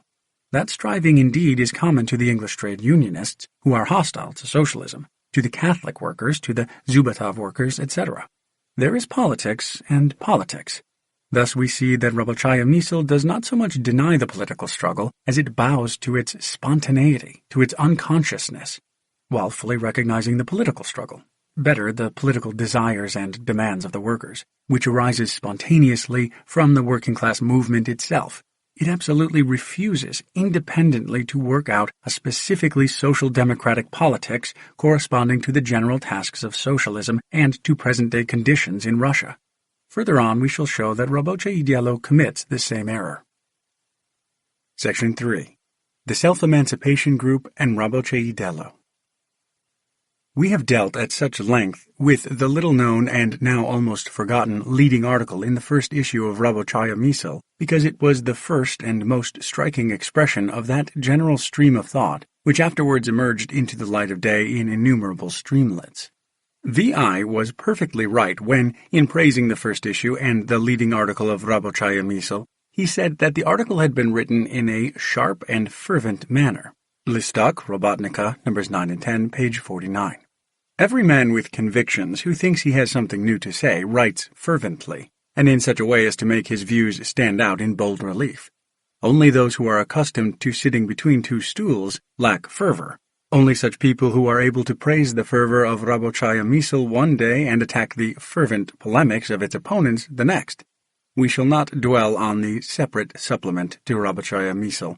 Below we shall have occasion on various points to refer to this work, which expresses the ideas of the economists more consistently than any other, but shall briefly mention the Appeal of the Self-Emancipation of the Workers' Group, March 1899, reprinted in the London Nakanun, No. 7, July 1899. The authors of the Appeal rightly say that the workers of Russia are only just awakening, are just beginning to look about them, and are instinctively clutching at the first available means of struggle. Yet they draw from this the same false conclusion as that drawn by Rabochaya Misl, forgetting that the instinctive is the unconscious, the spontaneous, to the aid of which socialists must come. That the first available means of struggle will always be, in modern society, the trade union means of struggle, and the first available ideology the bourgeois trade union ideology. Similarly, these authors do not repudiate politics. They merely echo Mr. V.V. that politics is the superstructure, and therefore political agitation must be the superstructure to the agitation carried on in favor of the economic struggle. It must arise on the basis of this struggle and follow in its wake. As for Rabochaya, it began its activity with the defense of the economists. It stated a downright untruth in its opening issue, number 1, pages 141 to 42, in claiming that it does not know to which young comrades Axelrod referred when he warned the economists in his well-known pamphlet. In the polemic that flared up with Axelrod and Plekhanov over this untruth, Rabochaya had to admit that, in form of perplexity, it sought to defend all the younger Social Democrats abroad from this unjust accusation, the charge of narrowness leveled by Axelrod at the economists. In reality, this accusation was completely justified, and Rabochaya knew perfectly well that, among others, it applied also to V.I., a member of its editorial board. Let me note in passing that in this polemic Axelrod was entirely right, and Rabochaya entirely wrong in their respective interpretations of my pamphlet, The Tasks of the Russian Social Democrats. The pamphlet was written in 1897 before the appearance of Rabochaya Misl, when I thought, rightly, that the original tendency of the St. Petersburg League of Struggle, which I characterized above, was dominant. And this tendency was dominant at least until the middle of 1898. Consequently, Ravochei Delo had no right whatever, in its attempt to deny the existence and danger of economism, to refer to a pamphlet that expressed views forced out by economist views in St. Petersburg in 1897 and 98. But Ravochei Delo not only defended the economists, it itself constantly fell into their fundamental errors. The source of this confusion is to be found in the ambiguity of the interpretation given to the following thesis of the Ravochei Delo program. We considered that the most important phenomenon of Russian life, the one that will mainly determine the tasks and the character of the publication activity of the Union, is the mass working class movement, which has arisen in recent years. That the mass movement is a most important phenomenon is a fact not to be disputed. But the crux of the matter is, how is one to understand the statement that the mass working class movement will determine the tasks? It may be interpreted in one of two ways. Either it means bowing to the spontaneity of this movement, that is, reducing the role of social democracy to mere subservience to the working class movement as such, the interpretation of Ravochaya Mysl, the self-emancipation group, and other economists. Or it means that the mass movement places before us new theoretical, political, and organizational tasks, far more complicated than those that might have satisfied us in the period before the rise of the mass movement. Ravochei Delo inclined and still inclines towards the first interpretation, for it has said nothing definite about any new tasks, but has argued constantly as though the mass movement relieves us of the necessity of clearly understanding and fulfilling the tasks it sets before us. We need only point out that Ravochei Delo considered that it was impossible to set the overthrow of the autocracy as the first task of the mass working class movement, and that it degraded this task, in the name of the mass movement, to that of a struggle for immediate political demands. Reply, page 25. We shall pass over the article by B. Krichevsky, editor of Ravochei Delo, entitled The Economic and the Political Struggle in the Russian Movement, published in number 7 of that paper, in which these very mistakes are repeated, and proceed directly to Ravochei Delo number 10. We shall not, of course, enter in detail into the various objections raised by Krichevsky and Martinov against Zarya and Iskra. We are here interested solely in the basis of principles on which Ravochei Delo in its 10th issue took its stand. Thus we shall not examine the strange fact that Ravochei Delo saw a diametrical contradiction between the proposition, social democracy does not tie its hands, it does not restrict its activities to some one preconceived plan or method of political struggle. It recognizes all means of struggle as long as they correspond to the forces at the disposal of the party, etc. Iskra, number 1. And the proposition, without a strong organization skilled in waging political struggle under all circumstances and at all times, there can be no question of that systematic plan of action illumined by first principles and steadfastly carried out, which alone is worthy of the same tactics. Iskra, number 4. To confound recognition, in principle, of all means of struggle, of all plans and methods, provided they are expedient, with the demand at a given political moment to be guided by a strictly observed plan is tantamount, if we are to talk of tactics, to confounding the recognition by medical science of various methods of treating diseases with the necessity for adopting a certain definite method of treatment for a given disease. The point is, however, that Ravochei Delo, itself the victim of a disease which we have called bowing to spontaneity, refuses to recognize any method of treatment for that disease. Hence, it has made the remarkable discovery that tactics as plan contradicts the fundamental spirit of Marxism, number 10, page 18, that tactics are a process of growth of party tasks which grow together with the party, page 11. This remark has every chance of becoming a celebrated maxim, a permanent monument to the Ravochei Delo trend. To the question, whither, the leading organ replies, movement is a process of changing the distance between the starting point and subsequent points of the movement. This matchless example of profundity is not merely a curiosity. Were it that, it would not be worth dealing with at length, but the program of a whole trend, the very program which R.M., in the separate supplement to Ravochaya Mysl, expressed in the words, that struggle is desirable which is possible, and the struggle which is possible is that which is going on at the given moment. This is precisely the trend of unbounded opportunism which passively adapts itself to spontaneity. Tactics as plan contradicts the essence of Marxism. But this is a slander of Marxism. It means turning Marxism into the caricature held up by the Narodniks in their struggle against us. It means belittling the initiative and energy of class-conscious fighters, whereas Marxism, on the contrary, gives us a gigantic impetus to the initiative and energy of the social democrat, opens up for him the widest perspectives, and, if one may so express it, places at his disposal the mighty force of many millions of workers, spontaneously rising for the struggle. The entire history of international social democracy teems with plans advanced, now by one, now by another political leader, some confirming the far-sightedness and the correct political and organizational views of their authors, and others revealing their short-sightedness and their political errors. At the time when Germany was at one of the crucial turning points in its history, the formation of the empire, the opening of the Reichstag, and the granting of universal suffrage, Liebknecht had one plan for social democratic politics and work in general, and Schweitzer had another. When the anti-socialist law came down on the heads of the German socialists, Most and Hasselmann had one plan. They were prepared then and there to call for violence and terror. Hochbert, Schramm, and, partly, Bernstein had another. They began to preach to the Social Democrats that they themselves had provoked the enactment of the law by being unreasonably bitter and revolutionary, and must now earn forgiveness by their exemplary conduct. There was yet a third plan proposed by those who prepared and carried out the publication of an illegal organ. It is easy, of course, with hindsight, many years after the struggle over the selection of the path to be followed, and after history has pronounced its verdict as to the expediency of the path selected, to utter profound maxims about the growth of party tasks which grow together with the party. But at a time of confusion, when the Russian critics and economists are degrading social democracy to the level of trade unionism, and when the terrorists are strongly advocating the adoption of tactics as plan, that repeats the old mistakes. At such a time, to confine oneself to profundities of this kind means simply to issue to oneself a certificate of poverty. At a time when many Russian social democrats suffer from a lack of initiative and energy, from an inadequate scope of political propaganda, agitation, and organization, from a lack of plans for a broader organization of revolutionary work, at such a time to declare that tactics as plan contradicts the essence of Marxism means not only to vulgarize Marxism in the realm of theory, but to drag the party backward in practice.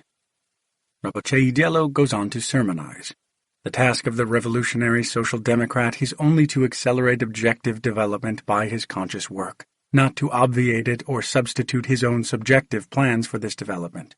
Iskra knows all this in theory, but the enormous importance which Marxism justly attaches to conscious revolutionary work causes it in practice, owing to its doctrinary view of tactics, to belittle the significance of the objective or the spontaneous element of development.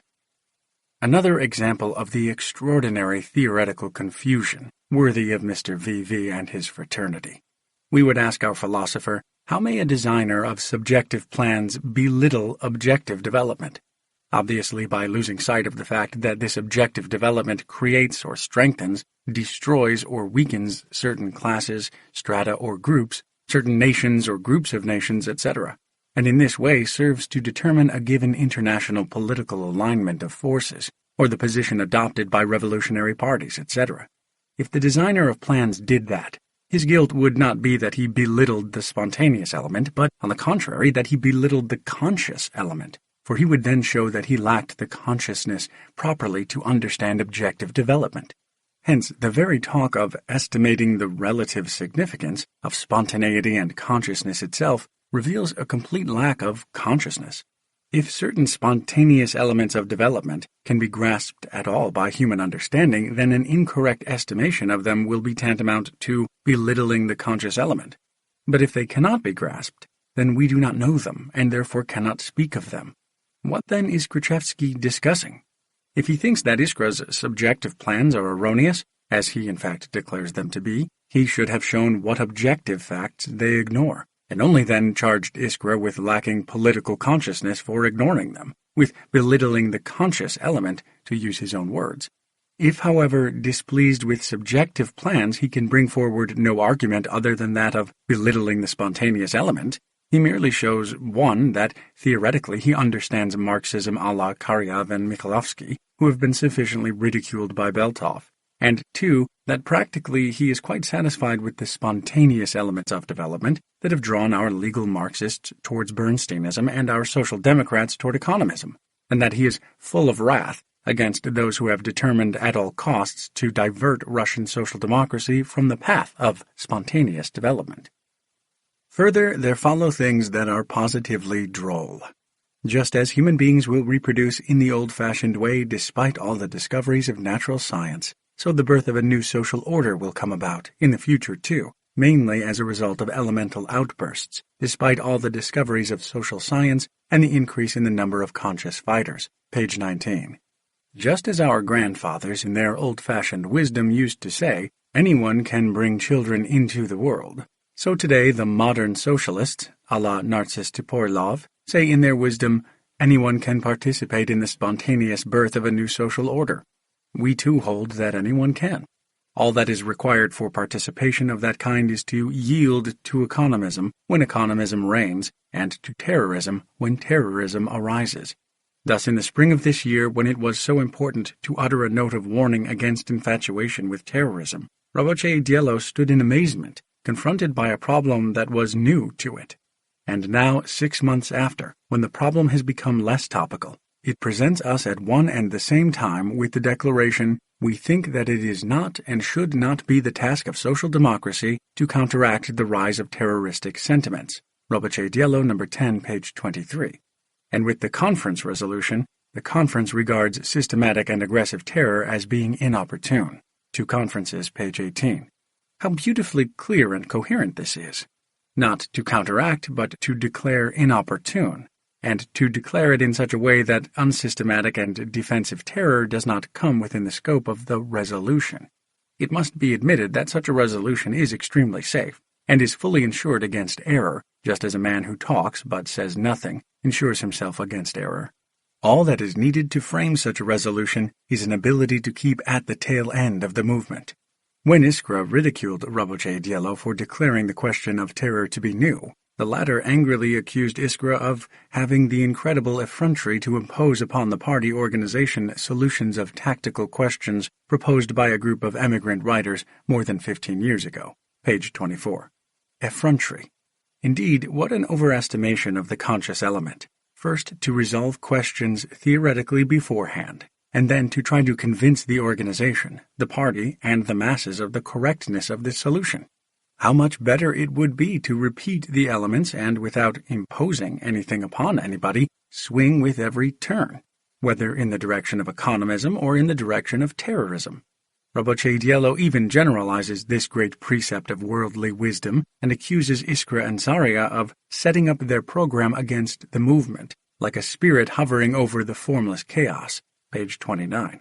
But what else is the function of social democracy if not to be a spirit that not only hovers over the spontaneous movement, but also raises this movement to the level of its program? Surely it is not its function to drag at the tail of the movement. At best, this would be of no service to the movement. At worst, it would be exceedingly harmful. Roboche Diello, however, not only follows this tactics as process, but elevates it to a principle, so that it would be more correct to describe its tendency not as opportunism, but as tailism. And it must be admitted that those who are determined always to follow behind the movement and be its tail are absolutely and forever guaranteed against belittling the spontaneous element of development. And so we have become convinced that the fundamental error committed by the new trend in Russian social democracy is its bowing to spontaneity, and its failure to understand that the spontaneity of the masses demands a high degree of consciousness from us social democrats. The greater the spontaneous upsurge of the masses and the more widespread the movement, the more rapid, incomparably so, the demand for greater consciousness in the theoretical, political, and organizational work of social democracy. The spontaneous upsurge of the masses in Russia proceeded and continues with such rapidity that the young social democrats proved unprepared to meet these gigantic tasks. This unpreparedness is our common misfortune, the misfortune of all Russian social democrats. The upsurge of the masses proceeded and spread with uninterrupted continuity. It not only continued in the places where it began, but spread to new localities and to new strata of the population. Under the influence of the working class movement, there was a renewed ferment among the student youth, among the intellectuals generally, and even among the peasantry. Revolutionaries, however, lagged behind this upsurge, both in their theories and in their activity. They failed to establish a constant and continuous organization capable of leading the whole movement. In Chapter 1, we established that Roboche Diallo belittled our theoretical tasks, and that it spontaneously repeated the fashionable catchword, freedom of criticism. Those who repeated this catchword lacked the consciousness to understand that the positions of the opportunist critics and those of the revolutionaries in Germany and in Russia are diametrically opposed. In the following chapters, we shall see how this bowing to spontaneity found expression in the sphere of the political tasks and in the organizational work of social democracy. Chapter 3. Trade Unionist Politics and Social Democratic Politics. We shall again begin by praising Roboche Diallo. Literature of Exposure and the Proletarian Struggle is the title Martinov gave the article on his differences with Iskra, published in Roboche Diallo No. 10. He formulated the substance of the differences as follows. We cannot confine ourselves solely to exposing the system that stands in its, the working class parties, path of development. We must also react to the immediate and current interests of the proletariat. Iskra is in fact an organ of revolutionary opposition that exposes the state of affairs in our country, particularly the political state of affairs. We, however, work and shall continue to work for the cause of the working class in close organic contact with the proletarian struggle. Page 63. One cannot help being grateful to Martinov for this formula. It is of outstanding general interest, because substantially it embraces not only our disagreements with Roboche Diallo, but the general disagreement between ourselves and the economists on the political struggle. We have shown that the economists do not altogether repudiate politics, but that they are constantly straying from the social democratic to the trade unionist conception of politics. Martinov strays in precisely this way, and we shall therefore take his views as a model of economist error on this question. As we shall endeavor to prove, neither the authors of the separate supplement to Rabochaya Misl, nor the authors of the manifesto issued by the Self-Emancipation Group, nor the authors of the Economist letter published in Iskra No. 12, will have any right to complain against this choice. Section 1. Political agitation and its restriction by the economists. Everyone knows that the economic struggle of the Russian workers underwent widespread development and consolidation simultaneously with the production of literature exposing economic, factory, and occupational conditions. The leaflets were devoted mainly to the exposure of the factory system, and very soon a veritable passion for exposures was roused among the workers. As soon as the workers realized that the social democratic study circles desired to and could supply them with a new kind of leaflet that told the whole truth about their miserable existence, about their unbearably hard toil, and their lack of rights, they began to send in, actually flood us with, correspondence from the factories and workshops. This exposure literature created a tremendous sensation, not only in the particular factory exposed in the given leaflet, but in all the factories to which news of the revealed facts spread. And since the poverty and want among the workers in the various enterprises and in the various trades are much the same, the truth about the life of the workers stirred everyone. Even among the most backward workers, a veritable passion arose to get into print a noble passion for this rudimentary form of war against the whole of the present social system, which is based upon robbery and oppression. And in the overwhelming majority of cases these leaflets were in truth a declaration of war, because the exposures served greatly to agitate the workers. They evoked among them common demands for the removal of the most glaring outrages, and roused in them a readiness to support the demands with strikes. Finally, the employers themselves were compelled to recognize the significance of these leaflets as a declaration of war, so much so that in a large number of cases they did not even wait for the outbreak of hostilities. As is always the case, the mere publication of these exposures made them effective, and they acquired the significance of a strong moral influence. On more than one occasion, the mere appearance of a leaflet proved sufficient to secure the satisfaction of all or part of the demands put forward. In a word, economic, factory, exposures were and remain an important lever in the economic struggle, and they will continue to retain this significance as long as there is capitalism. which makes it necessary for the workers to defend themselves. Even in the most advanced countries of Europe, it can still be seen that the exposure of abuses in some backward trade or in some forgotten branch of domestic industry serves as a starting point for the awakening of class consciousness, for the beginning of a trade union struggle, and for the spread of socialism. The overwhelming majority of Russian Social Democrats have of late been almost entirely absorbed by this work of organizing the exposure of factory conditions. Suffice it to recall Robochaya Misl to see the extent to which they have been absorbed by it. So much so, indeed, that they have lost sight of the fact that this, taken by itself, is in essence still not social democratic work, but merely trade union work. As a matter of fact, the exposures merely dealt with the relations between the workers in a given trade and their employers, and all they achieved was that the sellers of labor power learned to sell their commodity on better terms, and to fight the purchasers over a purely commercial deal. These exposures could have served, if properly utilized by an organization of revolutionaries, as a beginning and a component part of social democratic activity, but they could also have led, and, given a worshipful attitude towards spontaneity, were bound to lead to a purely trade union struggle and to a non-social democratic working class movement.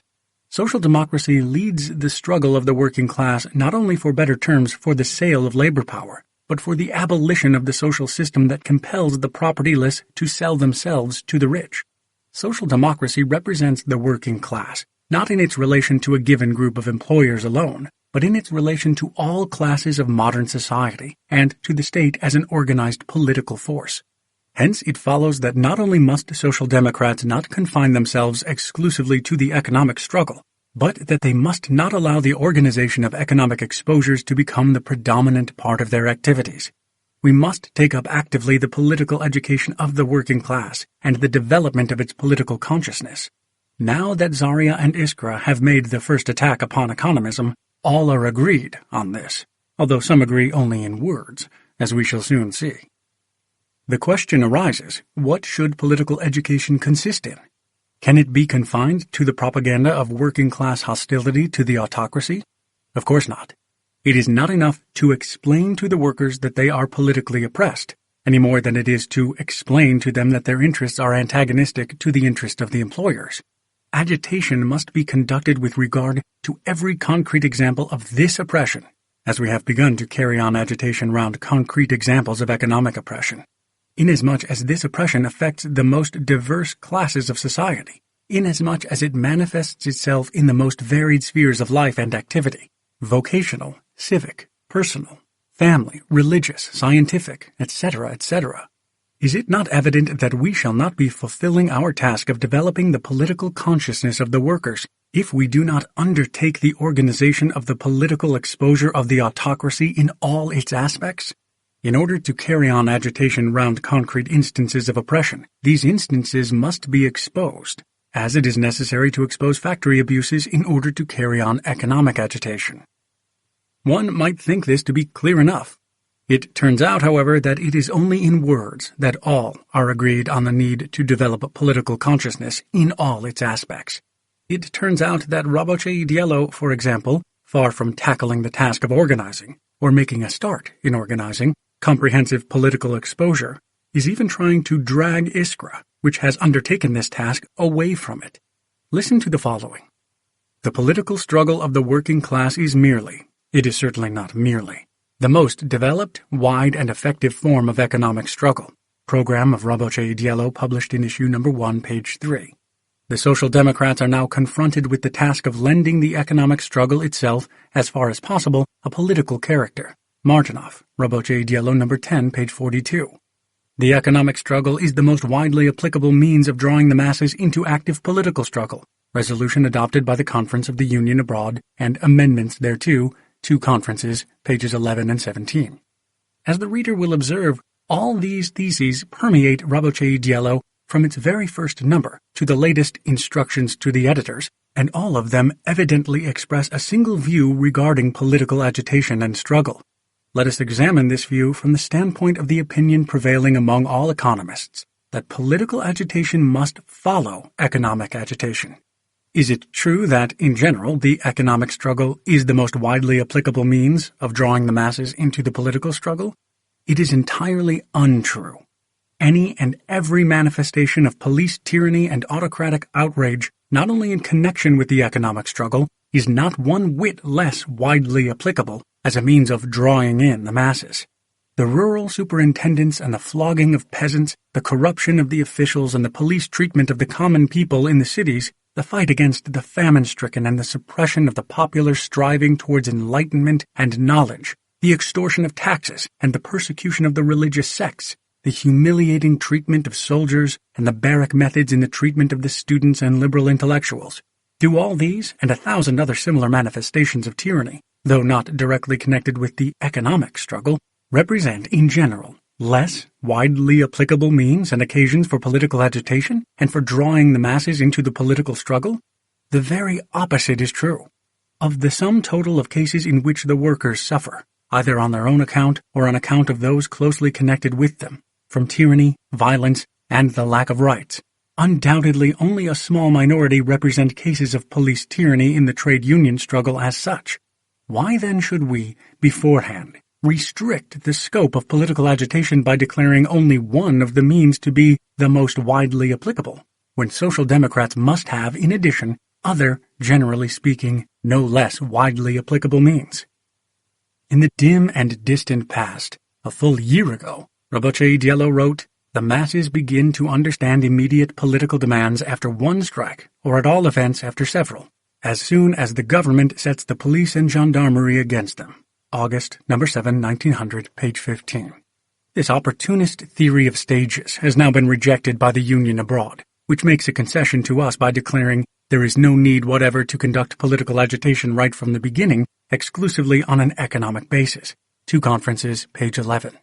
The Union's repudiation of part of its former errors will show the future historian of Russian social democracy better than any number of lengthy arguments the depths to which our economists have degraded socialism. But the Union abroad must be very naive indeed to imagine that the abandonment of one form of restricting politics will induce us to agree to another form. Would it not be more logical to say in this case too, that the economic struggle should be conducted on the widest possible basis, that it should always be utilized for political agitation, but that there is no need whatever to regard the economic struggle as the most widely applicable means of drawing the masses into active political struggle? The Union abroad attaches significance to the fact that it has substituted the phrase most widely applicable means for the phrase the best means, contained in one of the resolutions of the 4th Congress of the Jewish Workers' Union, Bund. We confess that we find it difficult to say which of these resolutions is the better one. In our opinion, they are both worse. Both the Union abroad and the Bund fall into the error, partly perhaps unconsciously under the influence of tradition, of giving an economist, trade unionist interpretation to politics. Whether this is done by employing the word best or the words most widely applicable makes no essential difference whatever. Had the Union abroad said that political agitation on an economic basis is the most widely applied, not applicable, means, it would have been right in regard to a certain period in the development of our social democratic movement. It would have been right in regard to the economists and to many, if not the majority, of the practical workers of 1898 to 1901. For these practical economists applied political agitation, to the extent that they applied it at all, almost exclusively on an economic basis. Political agitation on such lines was recognized and, as we have seen, even recommended by Robochaya Misl and the Self-Emancipation Group. Roboche Diallo should have strongly condemned the fact that the useful work of economic agitation was accompanied by the harmful restriction of the political struggle. Instead, it declares the means most widely applied by the economists to be the most widely applicable. It is not surprising that when we call these people economists, they can do nothing but pour every manner of abuse upon us, call us mystifiers, disruptors, papal nuncios, and slanderers, go complaining to the whole world that we have mortally offended them, and declare almost on oath that not a single social democratic organization is now tinged with economism. Oh, those evil, slanderous politicians! They must have deliberately invented this economism out of sheer hatred of mankind, in order mortally to offend other people. What concrete, real meaning attaches to Martinov's words when he sets before social democracy the task of lending the economic struggle itself a political character? The economic struggle is the collective struggle of the workers against their employers for better terms in the sale of their labor power, for better living and working conditions. This struggle is necessarily a trade union struggle, because working conditions differ greatly in different trades, and consequently the struggle to improve them can only be conducted on the basis of trade organizations. In the Western countries through trade unions, in Russia through temporary trade associations and through leaflets, etc. Lending the economic struggle itself a political character means, therefore, striving to secure satisfaction of these trade demands, the improvement of working conditions in each separate trade by means of legislative and administrative measures, as Martinoff puts it on the ensuing page of his article, page 43. This is precisely what all workers' trade unions do, and always have done. Read the works of the soundly scientific and soundly opportunist Mr. and Mrs. Webb, and you will see that the British trade unions long ago recognized, and have long been carrying out, the task of lending the economic struggle itself a political character. They have long been fighting for the right to strike, for the removal of all legal hindrances to the cooperative and trade union movements, for laws to protect women and children, for the improvement of labor conditions by means of health and factory legislation, etc. Thus, the pompous phrase about lending the economic struggle itself a political character, which sounds so terrifically profound and revolutionary, serves as a screen to conceal what is in fact the traditional striving to degrade social democratic politics to the level of trade union politics, under the guise of rectifying the one-sidedness of Iskra, which, it is alleged, places the revolutionizing of dogma higher than the revolutionizing of life. We are presented with the struggle for economic reforms as if it were something entirely new. In point of fact, the phrase, lending the economic struggle itself a political character, means nothing more than the struggle for economic reforms. Martinoff himself might have come to this simple conclusion had he pondered over the significance of his own words. Our party, he says, training his heaviest guns on Iskra, could and should have presented concrete demands to the government for legislative and administrative measures against economic exploitation, unemployment, famine, etc. Roboche Diello, number 10, pages 42 to 43. Concrete demands for measures. Does not this mean demands for social reforms? Again, we ask the impartial reader, are we slandering the Roboche Dielloites? May I be forgiven for this awkward currently used designation, by calling them concealed Bernsteinians when, as their point of disagreement with Iskra, they advance their thesis on the necessity of struggling for economic reforms. Revolutionary social democracy has always included the struggle for reforms as part of its activities, but it utilizes economic agitation for the purpose of presenting to the government not only demands for all sorts of measures, but also, and primarily, the demand that it cease to be an autocratic government. Moreover, it considers it its duty to present this demand to the government on the basis not of the economic struggle alone, but of all manifestations in general of public and political life. In a word, it subordinates the struggle for reforms as the part to the whole, to the revolutionary struggle for freedom and for socialism. Martinoff, however, resuscitates the theory of stages in a new form, and strives to prescribe, as it were, an exclusively economic path of development for the political struggle. By advancing at this moment when the revolutionary movement is on the upgrade, an alleged special task of struggling for reforms, he is dragging the party backwards and is playing into the hands of both economist and liberal opportunism. To proceed, shamefacedly hiding the struggle for reforms behind the pompous thesis of lending the economic struggle itself a political character, Martinoff advanced, as if it were a special point, exclusively economic, indeed exclusively factory, reforms. As to the reason for his doing that, we do not know it. Carelessness, perhaps? Yet if he had in mind something else besides factory reforms, then the whole of his thesis, which we have cited, loses all sense. Perhaps he did it because he considers it possible and probable that the government will make concessions only in the economic sphere. If so, then it is a strange delusion. Concessions are also possible and are made in the sphere of legislation concerning flogging, passports, land redemption payments, religious sects, the censorship, etc., etc. Economic concessions, or pseudo-concessions, are of course the cheapest and most advantageous from the government's point of view, because by these means it hopes to win the confidence of the working masses. For this very reason, we Social Democrats must not, under any circumstances or in any way whatever, create grounds for the belief or the misunderstanding that we attach greater value to economic reforms or that we regard them as being particularly important, etc. Such demands, writes Martinoff, speaking of the concrete demands for legislative and administrative measures referred to above, would not be merely a hollow sound, because promising certain palpable results, they might be actively supported by the working masses. We are not economists, oh no. We only cringe as slavishly before the palpableness of concrete results as do the Bernsteins, the Prokopoviches, the Struves, the RMs, and tutti quanti. We only wish to make it understood, together with Narcis Toporilov, that all which does not promise palpable results is merely a hollow sound.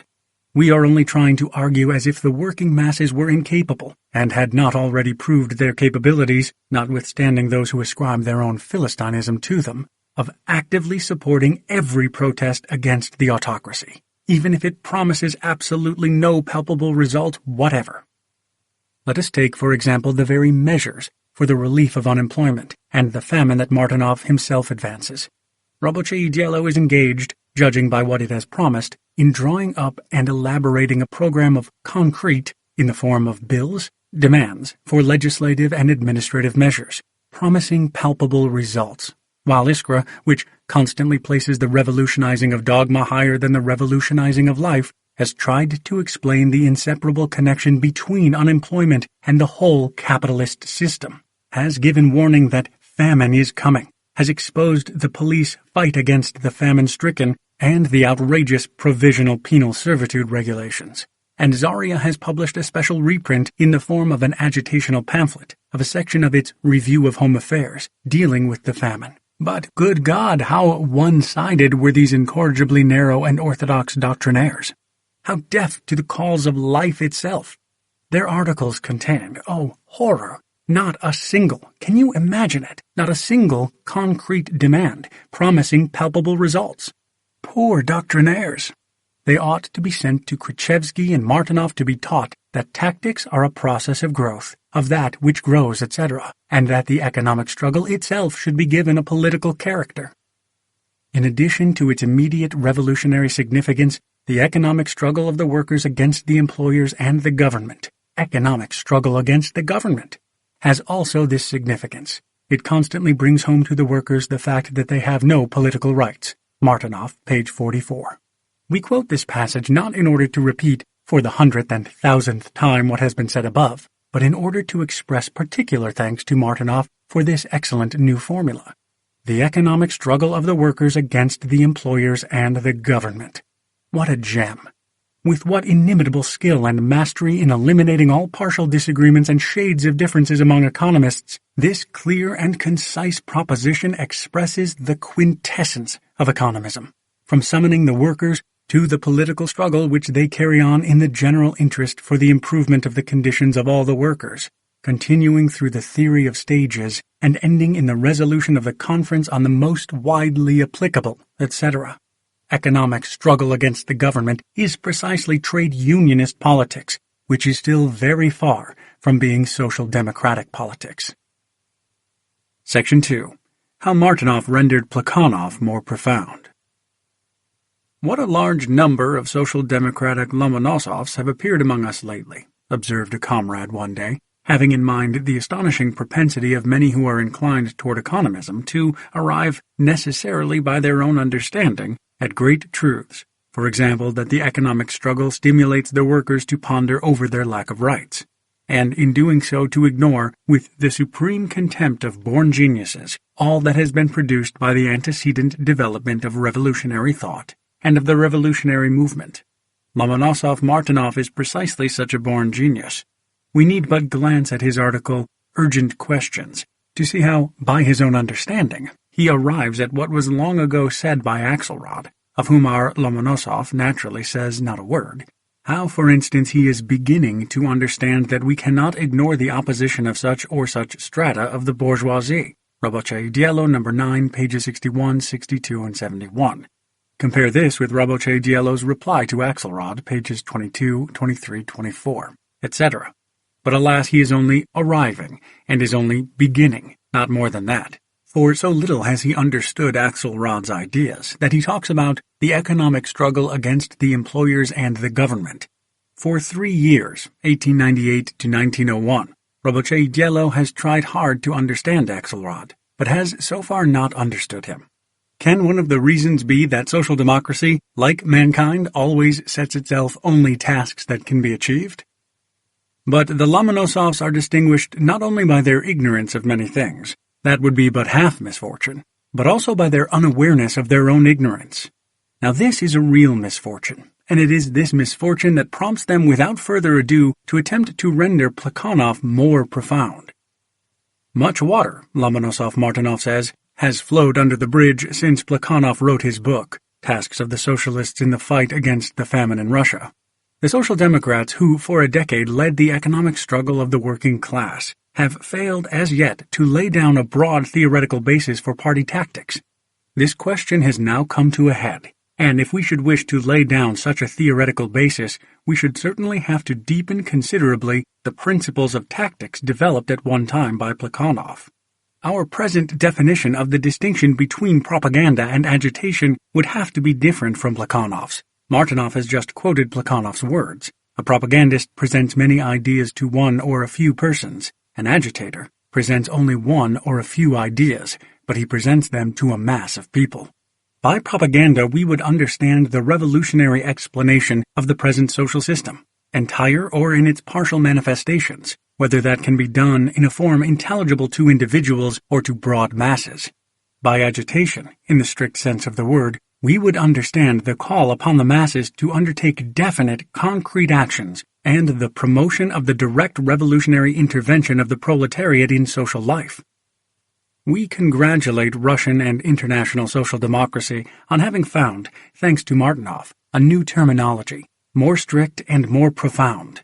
Hitherto we thought, with Plekhanov and with all the leaders of the international working-class movement, that the propagandist, dealing with, say, the question of unemployment, must explain the capitalistic nature of crises, the cause of their inevitability in modern society, the necessity for the transformation of this society into a socialist society, etc. In a word, he must present many ideas, so many, indeed, that they will be understood as an integral whole only by a comparatively few persons.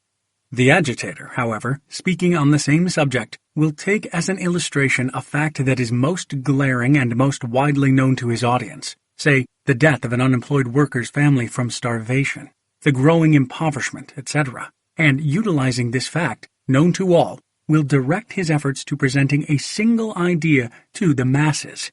For example, the senselessness of the contradiction between the increase of wealth and the increase of poverty. He will strive to rouse discontent and indignation among the masses against this crying injustice, leaving a more complete explanation of this contradiction to the propagandist.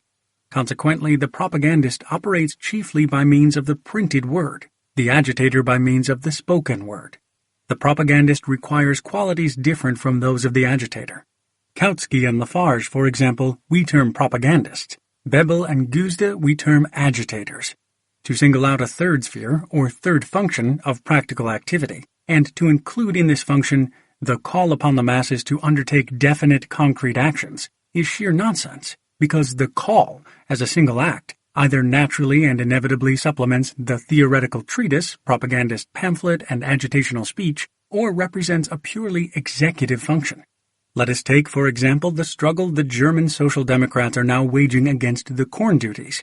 The theoreticians write research works on tariff policy with the call, say, to struggle for commercial treaties and for free trade. The propagandist does the same thing in the periodical press and the agitator in public speeches. At the present time, the concrete action of the masses takes the form of signing petitions to the Reichstag against raising the corn duties. The call for this action comes indirectly from the theoreticians, the propagandists, and the agitators, and directly from the workers, who take the petition lists to the factories and to private homes for the gathering of signatures. According to the Martinov terminology, Kautsky and Bebel are both propagandists, while those who solicit the signatures are agitators. Isn't it clear? The German example recalled to my mind the German word which literally translated means ball-horning. Johann Ballhorn, a Leipzig publisher of the 16th century, published a child's reader, in which, as was the custom, he introduced a drawing of a cock, but a cock without spurs, and with a couple of eggs lying near it. On the cover he printed the legend, "Revised Edition by Johann Ballhorn." Ever since then, the Germans describe any revision that is really a worsening as Ballhorning, and one cannot help recalling Ballhorn upon seeing how the Martinovs try to render Plekhanov more profound. Why did our Lomonosov invent this confusion?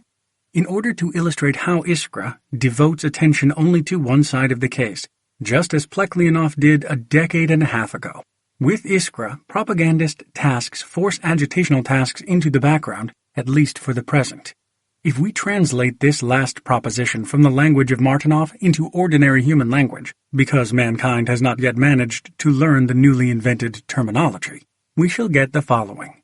With Iskra, the tasks of political propaganda and political agitation force into the background the task of presenting to the government concrete demands for legislative and administrative measures that promise certain palpable results, or demands for social reforms, that is, if we are permitted once again to employ the old terminology of the old mankind, not yet grown to Martinov's level.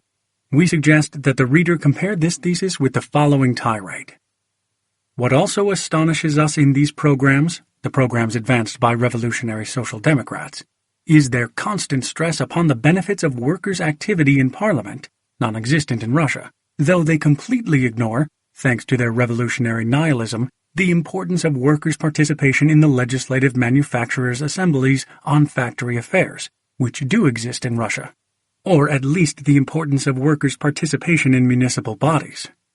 The author of this tirade expresses in a somewhat more forthright and clearer manner the very idea which Lomonosov-Martinov discovered by his own understanding. The author is R.M., in the separate supplement to Rabotchaya Misl, page 15. Section 3. Political Exposures and Training in Revolutionary Activity.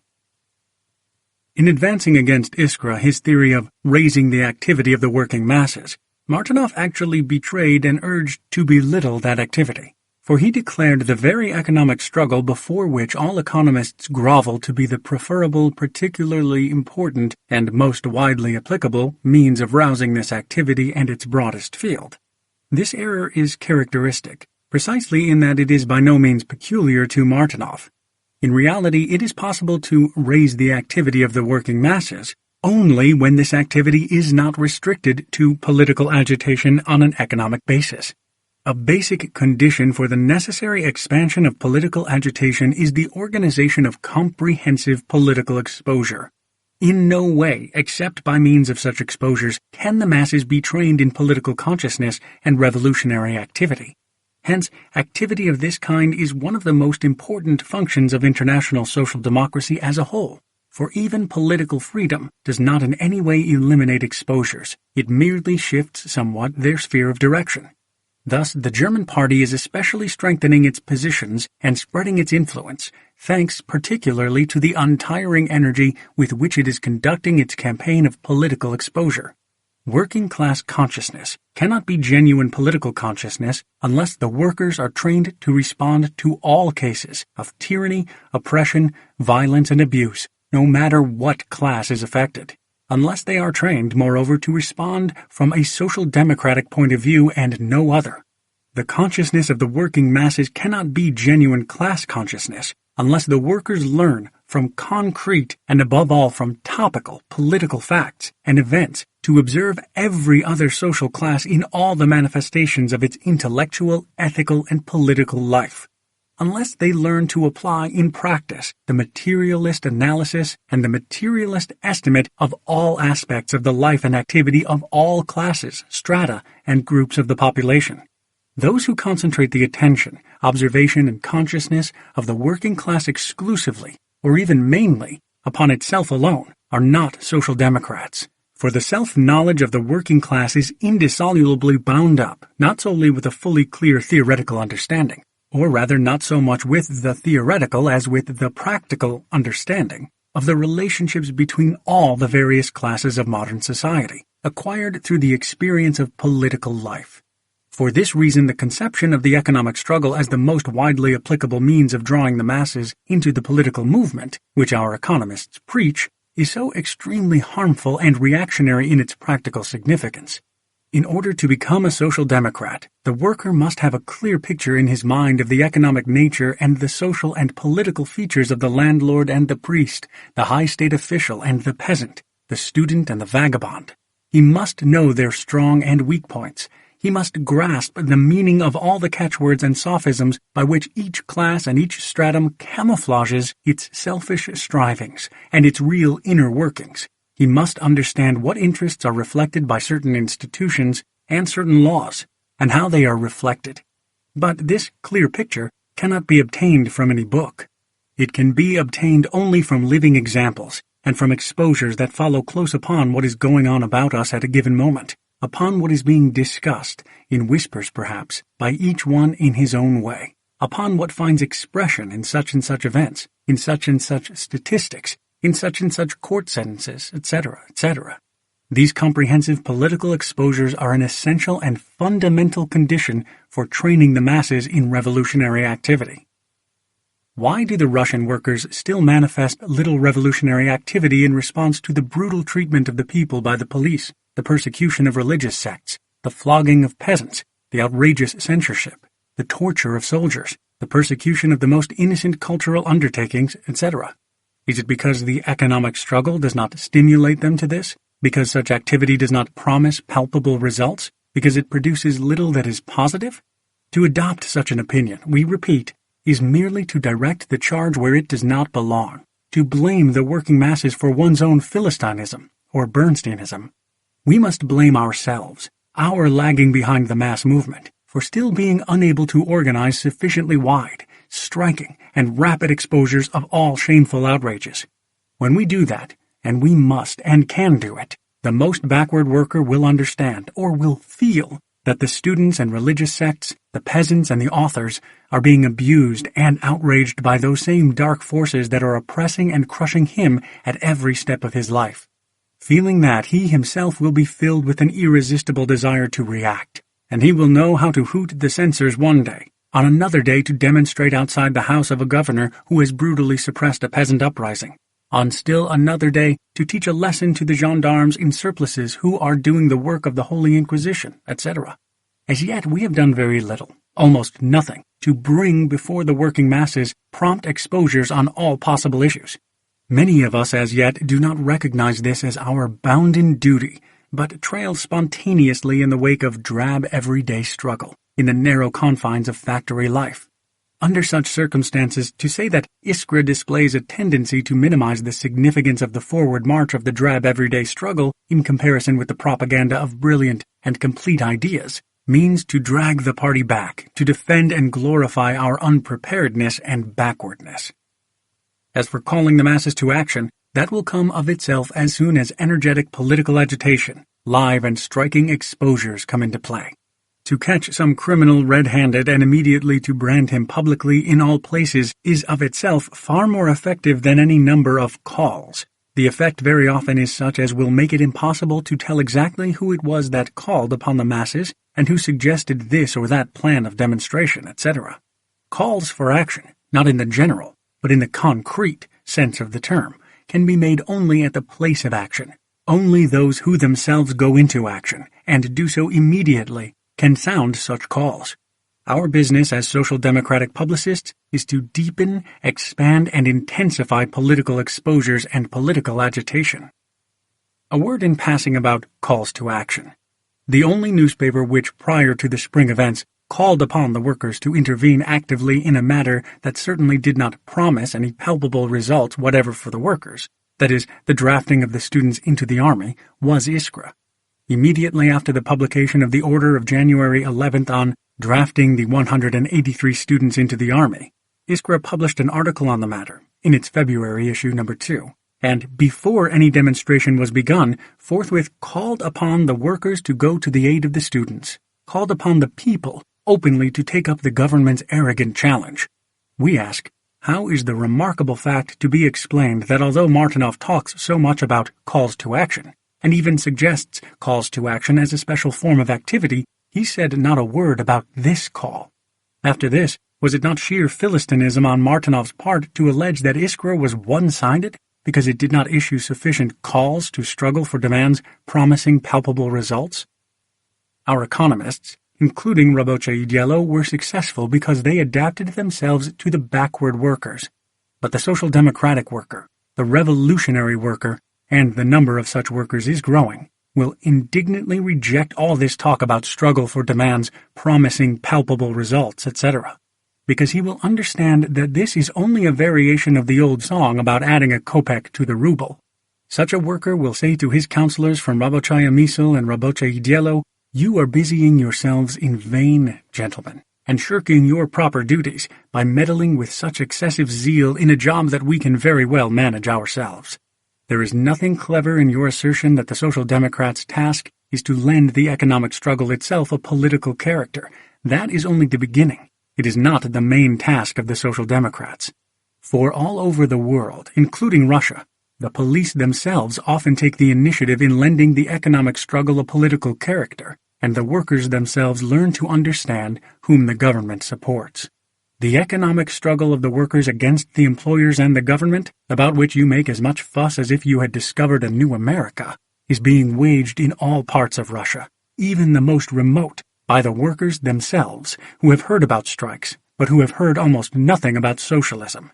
The activity you want to stimulate among us workers, by advancing concrete demands that promise palpable results, we are already displaying, and in our everyday limited trade union work we put forward these concrete demands, very often without any assistance whatever from the intellectuals.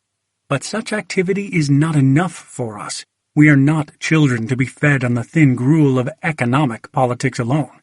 We want to know everything that others know. We want to learn the details of all aspects of political life and to take part actively in every single political event. In order that we may do this, the intellectuals must talk to us less of what we already know, and tell us more about what we do not yet know, and what we can never learn from our factory and economic experience, namely political knowledge. You intellectuals can acquire this knowledge, and it is your duty to bring it to us in 100 and 1,000-fold greater measure than you have done up to now, and you must bring it to us, not only in the form of discussions, pamphlets, and articles, which very often, pardon our frankness, are rather dull, but precisely in the form of vivid exposures of what our government and our governing classes are doing at this very moment in all spheres of life. Devote more zeal to carrying out this duty, and talk less about raising the activity of the working masses. We are far more active than you think, and we are quite able to support, by open street fighting, even demands that do not promise any palpable results whatever. It is not for you to raise our activity, because activity is precisely the thing you yourselves lack. Bow less in subservience to spontaneity, and think more about raising your own activity, gentlemen. Section 4. What is there in common between economism and terrorism? In the last footnote we cited the opinion of an economist and of a non-social democratic terrorist, who showed themselves to be accidentally in agreement. Speaking generally, however, there is not an accidental but a necessary inherent connection between the two, of which we shall have need to speak later, and which must be mentioned here in connection with the question of education for revolutionary activity. The economists and the root, namely subservience to spontaneity, with which we dealt in the preceding chapter as a general phenomenon, and which we shall now examine in relation to its effect upon political activity and the political struggle. At first sight, our assertion may appear paradoxical. So great is the difference between those who stress the drab everyday struggle and those who call for the most self-sacrificing struggle of individuals. But this is no paradox. The economists and the terrorists merely bow to different poles of spontaneity. The economists bow to the spontaneity of the labor movement, pure and simple, while the terrorists bow to the spontaneity of the passionate indignation of intellectuals, who lack the ability or opportunity to connect the revolutionary struggle and the working-class movement into an integral whole. It is difficult indeed for those who have lost their belief, or who have never believed that this is possible, to find some outlet for their indignation and revolutionary energy other than terror. Thus, both forms of subservience to spontaneity we have mentioned are nothing but the beginning of the implementation of the notorious Credo program. Let the workers wage their economic struggle against the employers and the government. We apologize to the author of the Credo for expressing her views in Martinov's words. We think we have a right to do so since the Credo, too, says that in the economic struggle the workers come up against the political regime and let the intellectuals conduct the political struggle by their own efforts, with the aid of terror, of course. This is an absolutely logical and inevitable conclusion, which must be insisted on, even though those who are beginning to carry out this program do not themselves realize that it is inevitable.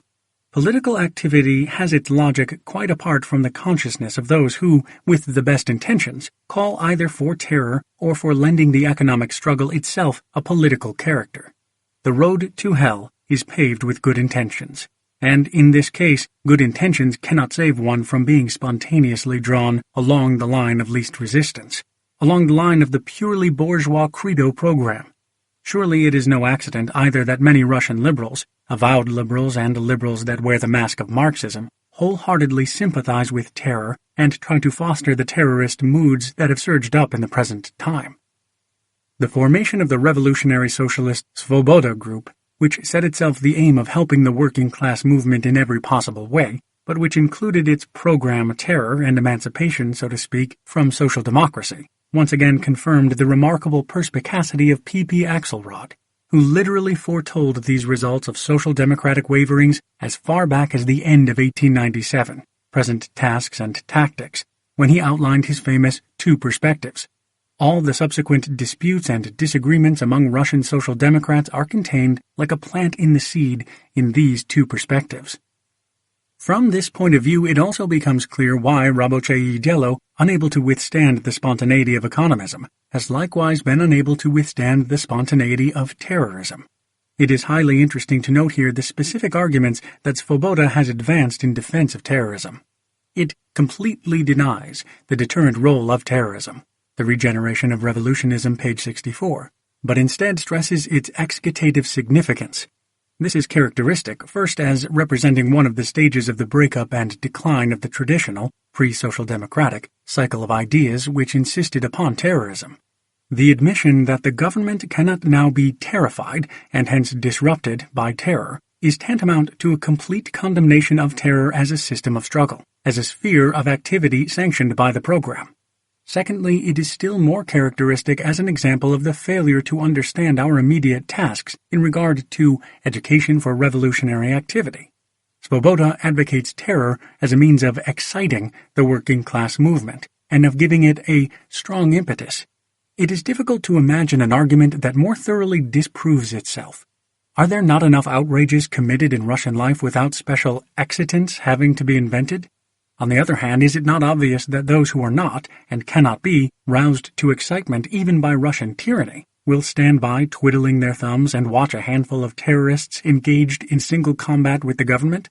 The fact is that the working masses are roused to a high pitch of excitement by the social evils in Russian life, but we are unable to gather, if one may so put it, and concentrate all these drops and streamlets of popular resentment that are brought forth to a far larger extent than we imagine by the conditions of Russian life, and that must be combined into a single gigantic torrent. That this can be accomplished is irrefutably proved by the enormous growth of the working class movement and the eagerness noted above with which the workers clamor for political literature. On the other hand, calls for terror and calls to lend the economic struggle itself a political character are merely two different forms of evading the most pressing duty now resting upon Russian revolutionaries, namely the organization of comprehensive political agitation. Svoboda desires to substitute terror for agitation, openly admitting that, as soon as intensified and strenuous agitation is begun among the masses, the excitative function of terror will be ended. The Regeneration of Revolutionism, page 68. This proves precisely that both the terrorists and the economists understand the revolutionary activity of the masses, despite the striking evidence of the events that took place in the spring. And whereas the one group goes out in search of artificial excitants and the other talks about concrete demands, but both fail to devote sufficient attention to the development of their own activity in political agitation and in the organization of political exposures.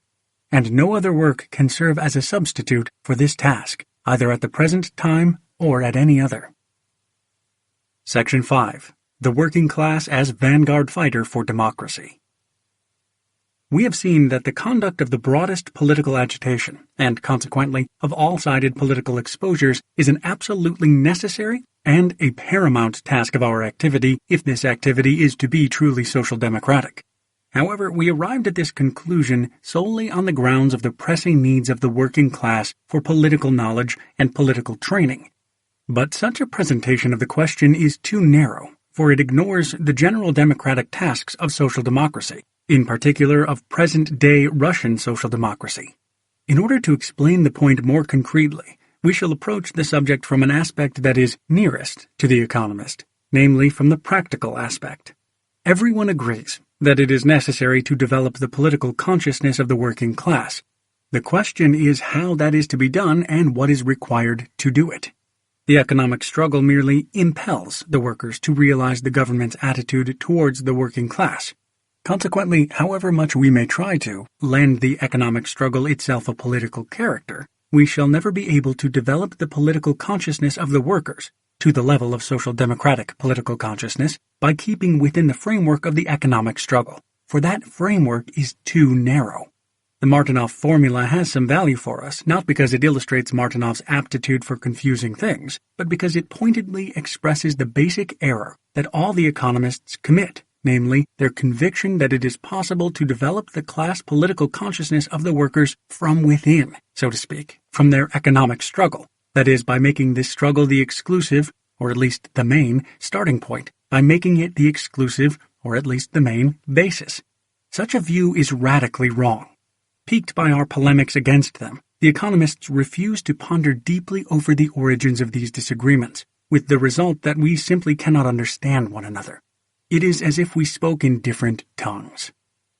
Class political consciousness can be brought to the workers only from without, that is, only from outside the economic struggle, from outside the sphere of relations between workers and employers. The sphere from which alone it is possible to obtain this knowledge is the sphere of the relationships of all classes and strata to the state and the government, the sphere of the interrelations between all classes. For that reason, the reply to the question as to what must be done to bring political knowledge to the workers cannot be merely the answer with which, in the majority of cases, the practical workers, especially those inclined towards economism, mostly content themselves, namely, to go among the workers. To bring political knowledge to the workers, the Social Democrats must go among all classes of the population. They must dispatch units of their army in all directions. We deliberately select this blunt formula. We deliberately express ourselves in this sharply simplified manner, not because we desire to indulge in paradoxes, but in order to impel the economists to a realization of their tasks, which they unpardonably ignore, to suggest to them strongly the difference between trade unionist and social democratic politics, which they refuse to understand. We therefore beg the reader not to get wrought up, but to hear us patiently to the end. Let us take the type of social democratic study circle that has become most widespread in the past few years and examine its work. It has contacts with the workers and rests content with this, issuing leaflets in which abuses in the factories, the government's partiality towards the capitalists, and the tyranny of the police are strongly condemned. At workers' meetings, the discussions never, or rarely ever, go beyond the limits of these subjects. Extremely rare are the lectures and discussions held on the history of the revolutionary movement, on questions of the government's home and foreign policy, on questions of the economic evolution of Russia and of Europe, on the position of various classes in modern society, etc. As to systematically acquiring and extending contact with other classes of society, no one even dreams of that. In fact, the ideal leader, as the majority of the members of such circles picture him, is something far more in the nature of a trade union secretary than a socialist political leader. For the secretary of any, say, English trade union always helps the workers to carry on the economic struggle. He helps them to expose factory abuses, explains the injustice of the laws and of measures that hamper the freedom to strike and to picket, that is, to warn all and sundry that a strike is proceeding at a certain factory. Explains the partiality of arbitration court judges who belong to the bourgeois classes, etc., etc. In a word, every trade union secretary conducts and helps to conduct the economic struggle against the employers and the government. It cannot be too strongly maintained that this is still not social democracy. that the Social Democrat's ideal should not be the trade union secretary, but the tribune of the people, who is able to react to every manifestation of tyranny and oppression, no matter where it appears, no matter what stratum or class of the people it affects, who is able to generalize all these manifestations and produce a single picture of police violence and capitalist exploitation, who is able to take advantage of every event, however small, in order to set forth before all his socialist convictions and his democratic demands, in order to clarify for all and everyone the world historic significance of the struggle for the emancipation of the proletariat. Compare, for example, a leader like Robert Knight, the well-known secretary and leader of the Boilermakers Society, one of the most powerful trade unions in England, with Wilhelm Liebknecht, and try to apply to them the contrasts that Martinoff draws in his controversy with Iskra. You will see, I am running through Martinoff's article, that Robert Knight engaged more in calling the masses to certain concrete actions, Martinoff, page 39, while Wilhelm Liebknecht engaged more in the revolutionary elucidation of the whole of the present system or partial manifestations of it, pages 38 to 39. That Robert Knight formulated the immediate demands of the proletariat and indicated the means by which they can be achieved, page 41, whereas Wilhelm Liebknecht, while doing this, did not hold back from simultaneously guiding the activities of various opposition strata, dictating a positive program of action for them, page 41. That Robert Knight strove, as far as possible, to lend the economic struggle itself a political character, page 42, and was excellently able to submit to the government concrete demands promising certain palpable results, page 43. Whereas Liebknecht engaged to a much greater degree in one-sided exposures, page 40. That Robert Knight attached more significance to the forward march of the drab everyday struggle, page 61, whereas Liebknecht attached more significance to the propaganda of brilliant and completed ideas, page 61. That Liebknecht converted the paper he was directing into an organ of revolutionary opposition that exposed the state of affairs in our country, particularly the political state of affairs, insofar as it affected the interests of the most varied strata of the population, page 63. Whereas Robert Knight worked for the cause of the working class in close organic connection with the proletariat struggle, page 63. If by close and organic connection is meant the subservience to spontaneity which we examined above, by taking the examples of Khrushchevsky and Martinoff, and restricted the sphere of his influence, convinced, of course, as is Martinoff, that by doing so he deepened that influence, page 63. In a word, you will see that de facto Martinoff reduces social democracy to the level of trade unionism, though he does so, of course, not because he does not desire the good of social democracy, but simply because he is a little too much in a hurry to render Plekhanov more profound, instead of taking the trouble to understand him. Let us return, however, to our theses. We said that a social democrat, if he really believes it necessary to develop comprehensively the political consciousness of the proletariat, must go among all classes of the population. This gives rise to the questions, how is this to be done? Have we enough forces to do this? Is there a basis for such work among all the other classes? Will this not mean a retreat, or lead to a retreat from the class point of view? Let us deal with these questions. We must go among all classes of the population as theoreticians, as propagandists, as agitators, and as organizers. No one doubts that the theoretical work of social democrats should aim at studying all the specific features of the social and political condition of the various classes, but extremely little is done in this direction as compared with the work that is done in studying the specific features of factory life. In the committees and study circles, one can meet people who are immersed in the study even of some special branch of the metal industry, but one can hardly ever find members of organizations, obliged, as often happens, for some reason or other to give up practical work, who are especially engaged in gathering material on some pressing question of social and political life in our country, which could serve as a means for conducting social democratic work among other strata of the population. In dwelling upon the fact that the majority of the present-day leaders of the working class movement lack training, we cannot refrain from mentioning training in this respect also, for it too is bound up with the economist conception of close organic connection with the proletarian struggle. The principal thing, of course, is propaganda and agitation among all strata of the people. The work of the West European Social Democrat is in this respect facilitated by the public meetings and rallies which all are free to attend, and by the fact that in Parliament he addresses the representatives of all classes. We have neither a parliament nor freedom of assembly. Nevertheless, we are able to arrange meetings of workers who desire to listen to a social democrat. We must also find ways and means of calling meetings of representatives of all social classes that desire to listen to a democrat. For he is no social democrat who forgets in practice that the communists support every revolutionary movement, that we are obliged for that reason to expound and emphasize general democratic tasks before the whole people, without for a moment concealing our socialist convictions.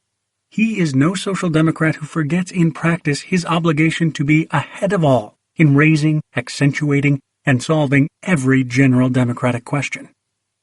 But everyone agrees with this, the impatient reader will exclaim, and the new instructions adopted by the last conference of the Union abroad for the editorial board of Ravoche Dielo definitely say, all events of social and political life that affect the proletariat either directly as a special class or as the vanguard of the revolutionary forces in the struggle for freedom should serve as subjects for political propaganda and agitation. 2 Conferences, page 17.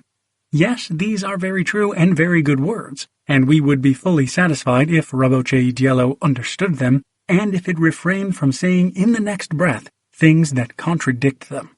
For it is not enough to call ourselves the vanguard, the advanced contingent. We must act in such a way that all the other contingents recognize and are obliged to admit that we are marching in the vanguard. And we ask the reader, are the representatives of the other contingents such fools as to take our word for it when we say that we are the vanguard? Just picture to yourselves the following. A social democrat comes to the contingent of Russian-educated radicals or liberal constitutionalists and says, "We are the vanguard. The task of confronting us now is, as far as possible, to lend the economic struggle itself a political character." The radical or constitutionalist, if he is at all intelligent, and there are many intelligent men among Russian radicals and constitutionalists, would only smile at such a speech, and would say, to himself of course, for in the majority of cases he is an experienced diplomat, "Your vanguard must be made up of simpletons. They do not even understand that it is our task, the task of the progressive representatives of bourgeois democracy to lend the workers' economic struggle itself a political character. Why, we too, like the West European bourgeois, want to draw the workers into politics, but only into trade unionist, not into social democratic politics. Trade unionist politics of the working class is precisely bourgeois politics of the working class, and this vanguard's formulation of its task is the formulation of trade unionist politics. Let them call themselves social democrats to their heart's content. I am not a child to get excited over a label. But they must not fall under the influence of those pernicious orthodox doctrinaires. Let them allow freedom of criticism to those who unconsciously are driving social democracy into trade unionist channels. And the faint smile of our constitutionalist will turn into Homeric laughter when he learns that the social democrats who talk of social democracy as the vanguard today, when spontaneity almost completely dominates our movement, fear nothing so much as belittling the spontaneous element, as underestimating the significance of the forward movement of the drab everyday struggle, as compared with the propaganda of brilliant and completed ideas, etc., etc. A vanguard which fears that consciousness will outstrip spontaneity, which fears to put forward a bold plan that would compel general recognition even among those who differ with us. Are they not confusing vanguard with rearguard? Indeed, let us examine the following piece of reasoning by Martinov. On page 40 he says that Iskra is one-sided in its tactics of exposing abuses, that however much we may spread distrust and hatred of the government, we shall not achieve our aim until we have succeeded in developing sufficient active social energy for its overthrow.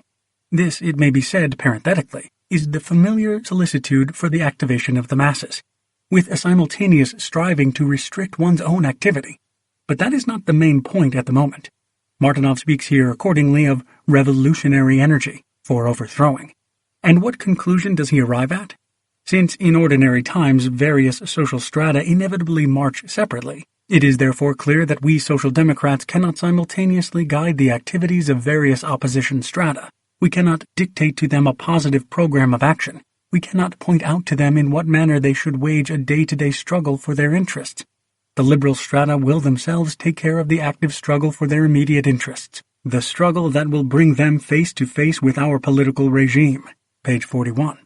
Thus, having begun with talk about revolutionary energy, about the active struggle for the overthrow of the autocracy, Martinov immediately turns toward trade union energy and active struggle for immediate interests. It goes without saying that we cannot guide the struggle of the students, liberals, etc. for their immediate interests. But this was not the point at issue, most worthy economist. The point we were discussing was the possible and necessary participation of various social strata in the overthrow of the autocracy. And not only are we able, but it is our bounden duty to guide these activities of the various opposition strata if we desire to be the vanguard. Not only will our students and liberals, etc., themselves take care of the struggle that brings them face to face with our political regime, the police and the officials of the autocratic government will see to this first and foremost. But if we desire to be front-rank Democrats, we must make it our concern to direct the thoughts of those who are dissatisfied only with conditions at the university or in the Zemstvo, etc., to the idea that the entire political system is worthless. We must take upon ourselves the task of organizing an all-round political struggle under the leadership of our party in such a manner as to make it possible for all oppositional strata to render their fullest support to the struggle and to our party. We must train our social democratic practical workers to become political leaders, able to guide all the manifestations of this all-round struggle, able at the right time to dictate a positive program of action for the aroused students, the discontented Zemstvo people, the incensed religious sects, the offended elementary school teachers, etc., etc. For that reason, Martinov's assertion that, with regard to these, we can function merely in the negative role of exposers of abuses, we can only dissipate their hopes in various government commissions, is completely false. By saying this, Martinov shows that he absolutely fails to understand the role that the revolutionary vanguard must really play. If the reader bears this in mind, he will be clear as to the real meaning of Martinov's concluding remarks. Iskra is the organ of the revolutionary opposition which exposes the state of affairs in our country, particularly the political state of affairs, insofar as it affects the interests of the most varied strata of the population. We, however, work and will continue to work for the cause of the working class in close organic contact with the proletarian struggle. By restricting the sphere of our active influence, we deepen that influence. Page 63. The true sense of this conclusion is as follows. Iskra desires to elevate the trade unionist politics of the working class, to which, through misconception, through lack of training, or through conviction, our practical workers frequently confine themselves, to the level of social democratic politics. Raboche Diello, however, desires to degrade social democratic politics to trade unionist politics. Moreover, it assures the world that the two positions are entirely compatible within the common cause. Page 63. O sancta simplicitas. To proceed. Have we sufficient forces to direct our propaganda and agitation among all social classes? Most certainly. Our economists, who are frequently inclined to deny this, lose sight of the gigantic progress our movement has made from approximately 1894 to 1901. Like real tail-enders, they often go on living in the bygone stages of the movement's inception. In the earlier period, indeed, we had astonishingly few forces, and it was perfectly natural and legitimate then to devote ourselves exclusively to activities among the workers and to condemn severely any deviation from this course. The entire task then was to consolidate our position in the working class. At the present time, however, gigantic forces have been attracted to the movement. The best representatives of the younger generation of the educated classes are coming over to us. Everywhere in the provinces there are people, resident there by dint of circumstance, who have taken part in the movement in the past or who desire to do so now and who are gravitating towards social democracy, whereas in 1894 one could count the Social Democrats on the fingers of one's hand. A basic political and organizational shortcoming of our movement is our inability to utilize all these forces and give them appropriate work. We shall deal with this more fully in the next chapter. The overwhelming majority of these forces entirely lack the opportunity of going among the workers, so that there are no grounds for fearing that we shall divert forces from our main work. In order to be able to provide the workers with real, comprehensive, and live political knowledge, we must have our own people, social democrats, everywhere, among all social strata, and in all positions from which we can learn the inner springs of our state mechanism. Such people are required, not only for propaganda and agitation, but in a still larger measure for organization. Is there a basis for activity among all classes of the population? Whoever doubts this lags in his consciousness behind the spontaneous awakening of the masses. The working class movement has aroused and is continuing to arouse discontent in some, hopes of support for the opposition in others, and in still others the realization that the autocracy is unbearable and must inevitably fall. We would be politicians, and social democrats in name only, as all too often happens in reality, if we failed to realize that our task is to utilize every manifestation of discontent, and to gather and turn to the best account every protest, however small. This is quite apart from the fact that the millions of the laboring peasantry, handicraftsmen, petty artisans, etc., would always listen eagerly to the speech of any social democrat who is at all qualified. Indeed, is there a single social class in which there are no individuals, groups, or circles that are discontented with the lack of rights and with tyranny, and therefore accessible to the propaganda of social democrats as the spokesman of the most pressing general democratic needs? To those who desire to have a clear idea of what the political agitation of a social democrat among all classes and strata of the population should be like, we would point to political exposures in the broad sense of the word as the principal, but of course not the sole, form of this agitation.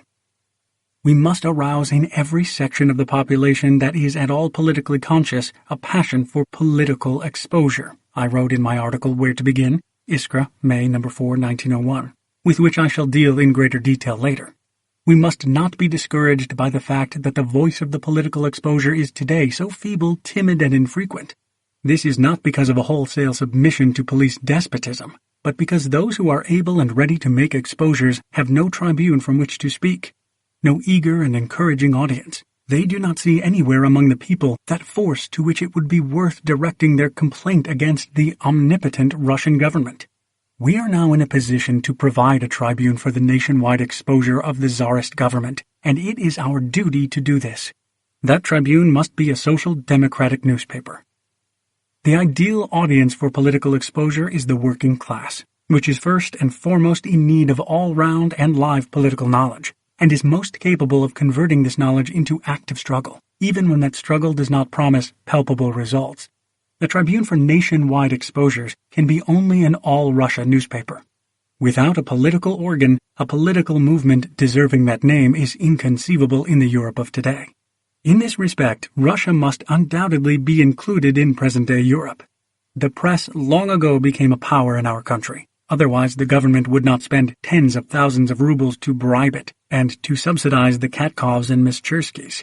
And it is no novelty in autocratic Russia for the underground press to break through the wall of censorship and compel the legal and conservative press to speak openly of it. This was the case in the 70s and even in the 50s. How much broader and deeper are now the sections of the people willing to read the illegal underground press and to learn from it how to live and how to die, to use the expression of a worker who sent a letter to Iskra, No. 7. Political exposures are as much a declaration of war against the government as economic exposures are a declaration of war against the factory owners. The moral significance of this declaration of war will be all the greater, the wider and more powerful the campaign of exposure will be, and the more numerous and determined the social class that has declared war in order to begin the war. Hence, political exposures in themselves serve as a powerful instrument for disintegrating the system we oppose, as a means for diverting from the enemy his casual or temporary allies, as a means for spreading hostility and distrust among the permanent partners of the autocracy. In our time, only a party that will organize really nationwide exposures can become the vanguard of the revolutionary forces. The word nationwide has a very profound meaning. The overwhelming majority of the non-working class exposers, be it remembered that in order to become the vanguard we must attract other classes, are sober politicians and level-headed men of affairs. They know perfectly well how dangerous it is to complain, even against a minor official, let alone against the omnipotent Russian government. And they will come to us with their complaints only when they see that these complaints can really have effect, and that we represent a political force. In order to become such a force in the eyes of outsiders, much persistent and stubborn work is required to raise our own consciousness, initiative, and energy. To accomplish this is not enough to attach a vanguard label to rearguard theory and practice. But if we have to undertake the organization of a really nationwide exposure of the government, in what way will then the class character of our movement be expressed? The overzealous advocate of close organic contact with the proletarian struggle will ask us, as indeed he does. The reply is manifold. We Social Democrats will organize these nationwide exposures. All questions raised by the agitation will be explained in a consistently social democratic spirit, without any concessions to deliberate or undeliberate distortions of Marxism. The all-round political agitation will be conducted by a party which unites into one inseparable whole the assault on the government in the name of the entire people, the revolutionary training of the proletariat, and the safeguarding of its political independence, the guidance of the economic struggle of the working class, and the utilization of all its spontaneous conflicts with its exploiters which rouse and bring into our camp increasing numbers of the proletariat. But a most characteristic feature of economism is its failure to understand this connection, more this identity of the most pressing need of the proletariat, a comprehensive political education through the medium of political agitation and political exposures, with the need of the general democratic movement. This lack of understanding is expressed not only in Martinovite phrases, but in the references to a supposedly class point of view identical in meaning with these phrases. Thus, the authors of The Economist Letters in Iskra, number 12, state, "This basic drawback of Iskra, overestimation of ideology, is also the cause of its inconsistency on the question of the attitude of social democracy to the various social classes and tendencies. By theoretical reasoning, not by the growth of party tasks, which grow together with the party, Iskra solved the problem of the immediate transition to the struggle against absolutism. In all probability, it senses the difficulty of such a task for the workers under the present state of affairs, not only senses, but knows full well that this task appears less difficult to the workers than to the economist intellectuals with their nursemaid concern, for the workers are prepared to fight even for demands which, to use the language of the never-to-be-forgotten Martinov, do not promise palpable results. But lacking the patience to wait until the workers have gathered sufficient forces for this struggle, Iskra begins to seek allies in the ranks of the liberals and intellectuals. Yes, we have indeed lost all patience, waiting for the blessed time long promised us by diverse conciliators, when the economists will have stopped charging the workers with their own backwardness and justifying their own lack of energy with allegations that the workers lack strength. We ask our economists, what do they mean by the gathering of working-class strength for the struggle? Is it not evident that this means the political training of the workers, so that all the aspects of our vile autocracy are revealed to them? And is it not clear that precisely for this work we need allies in the ranks of the liberals and intellectuals, who are prepared to join us in the exposure of the political attack on the Zemstvos, on the teachers, on the statisticians, on the students, etc.? Is this surprisingly intricate mechanism really so difficult to understand? Has not P.B. Axelrod constantly repeated since 1897 that the task before the Russian Social Democrats of acquiring adherents and direct and indirect allies among the non-proletarian classes will be solved principally and primarily by the character of the propagandist activities conducted among the proletariat itself? But the Martinovs and the other economists continue to imagine that, by economic struggle against the employers and the government, the workers must first gather strength, for trade unionist politics, and then go over, we presume, from trade unionist training for activity to social democratic activity? In this quest, continue the economists, Iskra not infrequently departs from the class point of view, obscures class antagonisms, and puts into the forefront the common nature of the discontent with the government, although the causes and the degree of the discontent vary considerably among the allies. Such, for example, is Iskra's attitude towards the Zemstvo. Iskra, it is alleged, promises the nobles that are dissatisfied with the government's sops the assistance of the working class, but it does not say a word about the class antagonism that exists between these social strata.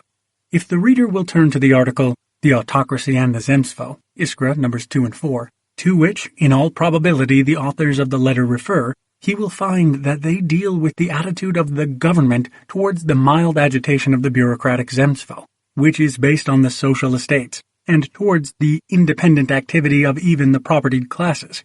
The article states that the workers cannot look on indifferently while the government is waging a struggle against the Zemstvo, and the Zemstvos are called upon to stop making mild speeches and to speak firmly and resolutely when revolutionary social democracy confronts the government in all its strength. What the authors of the letter do not agree with here is not clear. Do they think that the workers will not understand the phrases propertied classes and bureaucratic Zemstvo based on the social estates? Did they think that urging the Zemstvo to abandon mild speeches and to speak firmly is overestimating ideology?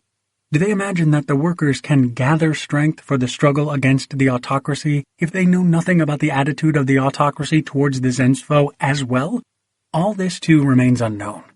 One thing alone is clear, and that is that the authors of the letter have a very vague idea of what the political tasks of social democracy are. This is revealed still more clearly by their remark, "Such too is Iskra's attitude towards the student movement." That is, it also obscures the class antagonisms. Instead of calling on the workers to declare by means of public demonstrations that the real breeding place of unbridled violence, disorder, and outrage is not the university youth, but the Russian government, Iskra number 2, page 19, we ought probably to have inserted arguments in the spirit of Rabochaya Misl. Such ideas were expressed by Social Democrats in the autumn of 1901, after the events of February and March, on the eve of a fresh upsurge of the student movement, which reveals that even in this sphere the spontaneous protest against the autocracy is outstripping the conscious social democratic leadership of the movement.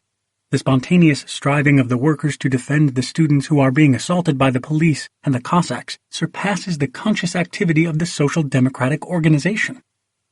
And yet in other articles, continue the authors of this letter, Iskra sharply condemns all compromise and defends, for instance, the intolerant conduct of the Gestites. We would advise those who are wont so conceitedly and frivolously to declare that the present disagreements among the Social Democrats are unessential and do not justify a split to ponder these words. Is it possible for people to work together in the same organization when some among them contend that we have done extremely little to explain the hostility of the autocracy to the various classes and to inform the workers of the opposition displayed by the various social strata to the autocracy, while others among them see in this clarification a compromise, evidently a compromise with the theory of economic struggle against the employers and the government?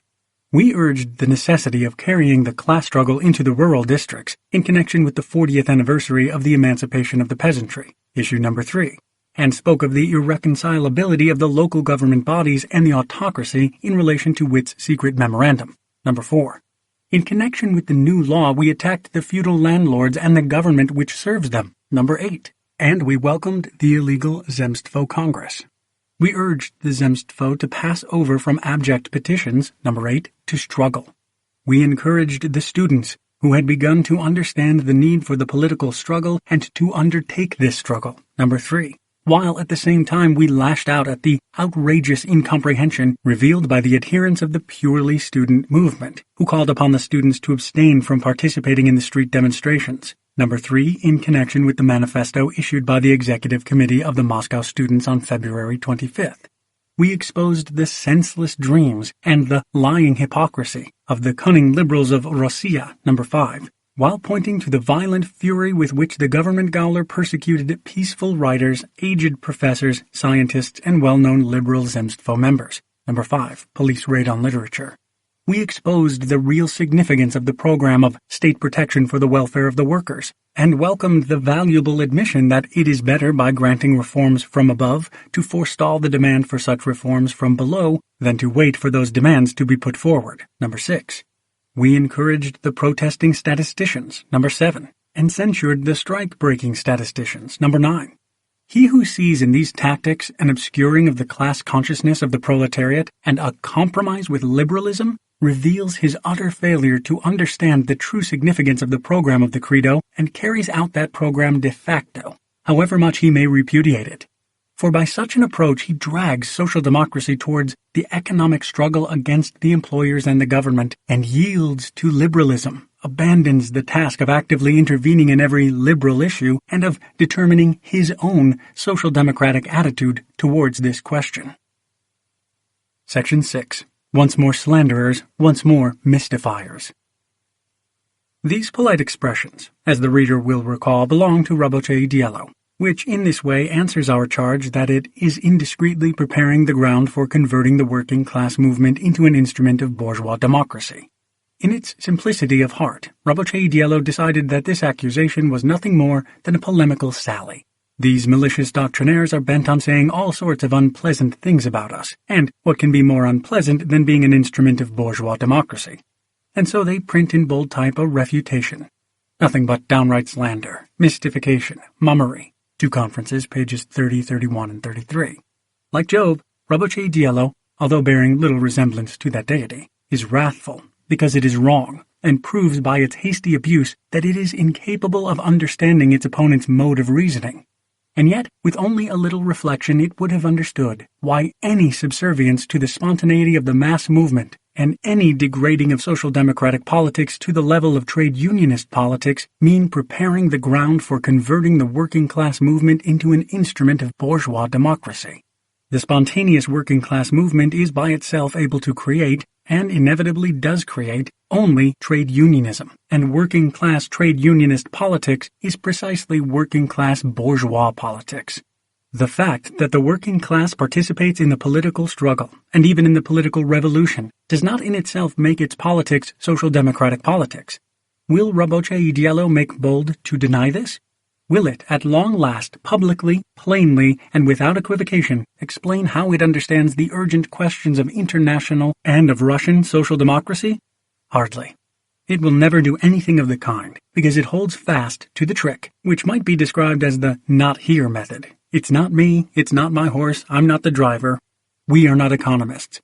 Rabotchaya Misl does not stand for economism. There is no economism at all in Russia. This is a remarkably adroit and political trick, which suffers from the slight defect, however, that the publications practicing it are usually nicknamed "at your service, sir." Rabotchi Diallo imagines that bourgeois democracy in Russia is, in general, merely a phantom. 2 Conferences, page 32. Happy people. Ostrich-like, they bury their heads in the sand and imagine that everything around has disappeared.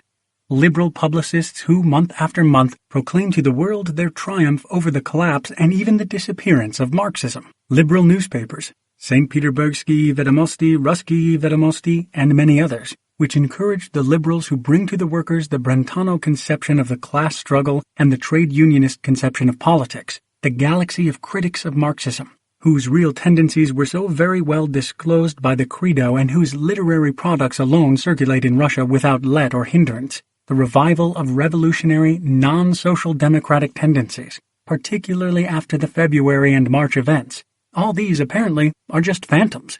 All these have nothing at all to do with bourgeois democracy. Rabotchi Diallo and the authors of the Economist letter published in Iskra No. 12 should ponder over the reason why the events of the spring brought about such a revival of revolutionary non-social democratic tendencies instead of increasing the authority and the prestige of social democracy. The reason lies in the fact that we failed to cope with our tasks. The masses of the workers proved to be more active than we. We lacked adequately trained revolutionary leaders and organizers, possessed of a thorough knowledge of the mood prevailing among all the opposition strata, and able to head the movement, to turn a spontaneous demonstration into a political one, broaden its political character, etc. Under such circumstances, our backwardness will inevitably be utilized by the more mobile and more energetic non-social democratic revolutionaries. And the workers, however energetically and self-sacrificingly they may fight the police and the troops, however revolutionary their actions may be, will prove to be merely a force supporting those revolutionaries, the rear guard of bourgeois democracy, and not the social democratic vanguard. Let us take, for example, the German social democrats, whose weak aspect alone our economists desire to emulate. Why is there not a single political event in Germany that does not add to the authority and prestige of social democracy? Because social democracy is always found to be in advance of all others in furnishing the most revolutionary appraisal of every given event, and in championing every protest against tyranny.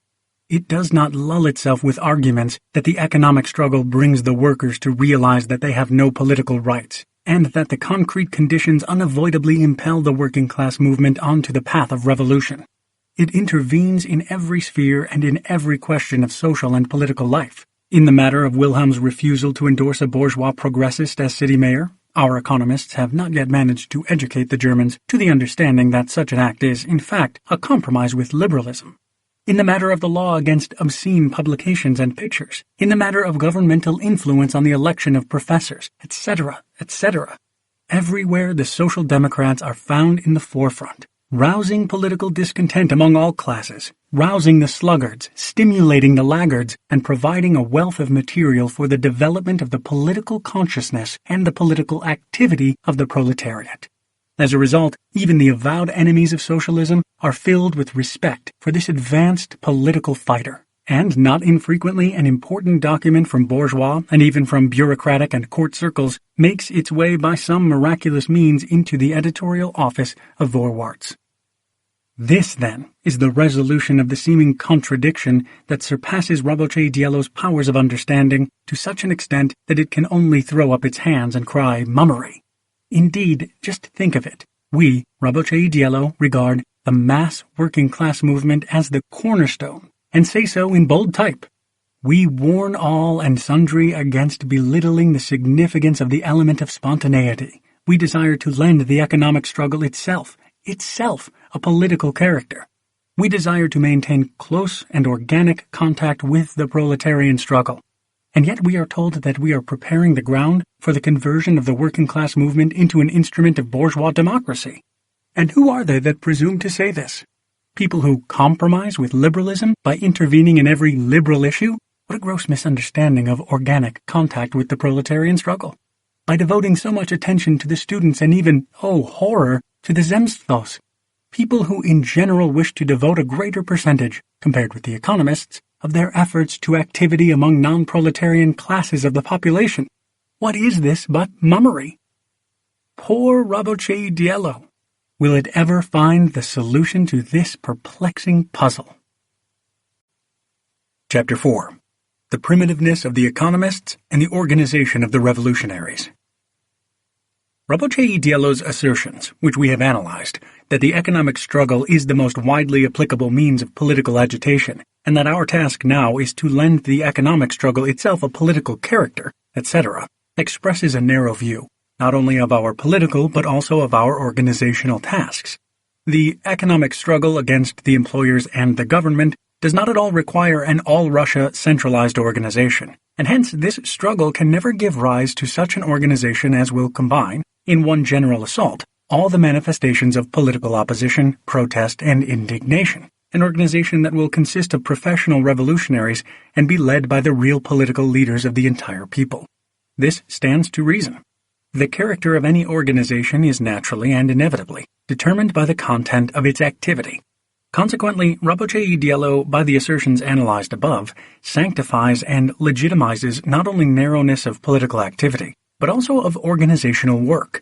In this case, Rabotche Diello, as always, proves itself an organ whose consciousness yields to spontaneity. Yet subservience to spontaneously developing forms of organization, failure to realize the narrowness and primitiveness of our organizational work, of our handicraft methods in this most important sphere, failure to realize this, I say, is a veritable ailment from which our movement suffers. It is not an ailment that comes with decline, but one, of course, that comes with growth. It is, however, at the present time, when the wave of spontaneous indignation, as it were, is sweeping over us, leaders and organizers of the movement, that an irreconcilable struggle must be waged against all defense of backwardness, against any legitimation of narrowness in this matter. It is particularly necessary to arouse in all who participate in practical work, or are preparing to take up that work, discontent with the amateurism prevailing among us, and an unshakable determination to rid ourselves of it. Section 1. What is primitiveness? We shall try to answer this question by giving a brief description of the activity of a typical social democratic study circle of the period 1894 to 1901. We have noted that the entire student youth of the period was absorbed in Marxism. Of course, these students were not only, or even not so much, interested in Marxism as a theory. They were interested in it as an answer to the question, what is to be done? As a call to take the field against the enemy. These new warriors marched to battle with astonishingly primitive equipment and training. In a vast number of cases, they had almost no equipment and absolutely no training. They marched to war like peasants from the plow, armed only with clubs. A student's circle establishes contact with workers and sets to work, without any connection with the old members of the movement, without any connection with study circles in other districts, or even in other parts of the same city, or in other educational institutions. Without any organization of the various divisions of revolutionary work, without any systematic plan of activity covering any length of time. The circle gradually expands its propaganda and agitation. By its activities it wins the sympathies of fairly large sections of workers and of a certain section of the educated strata, which provide it with money, and from among whom the committee recruits new groups of young people. The attractive power of the committee, or League of Struggle, grows.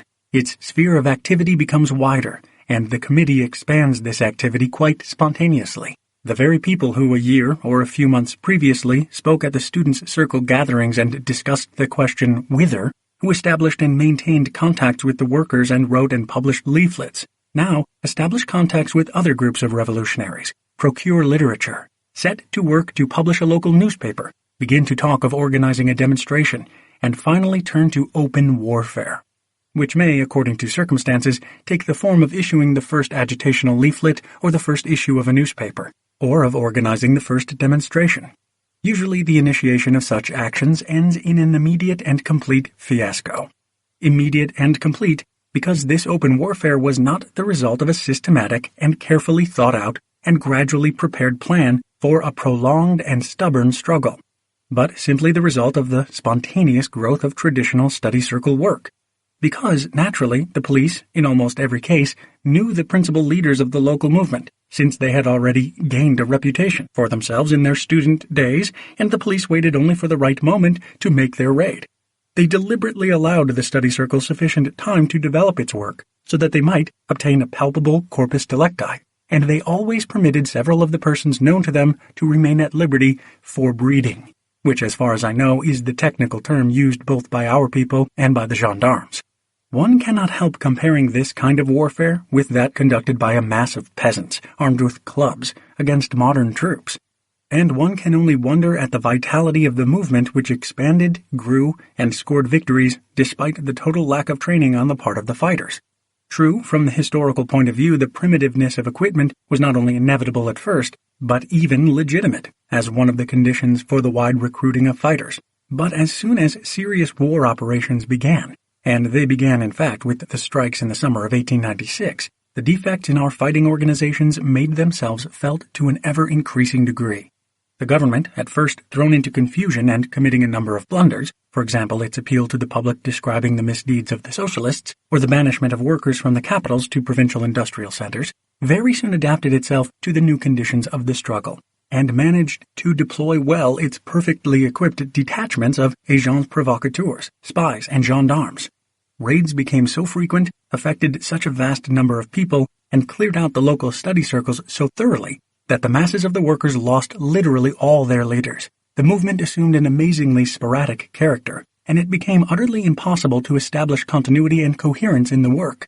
The terrible dispersion of the local leaders, the fortuitous character of the study circle memberships, the lack of training in, and the narrow outlook on, theoretical, political, and organizational questions were all the inevitable result of the conditions described above.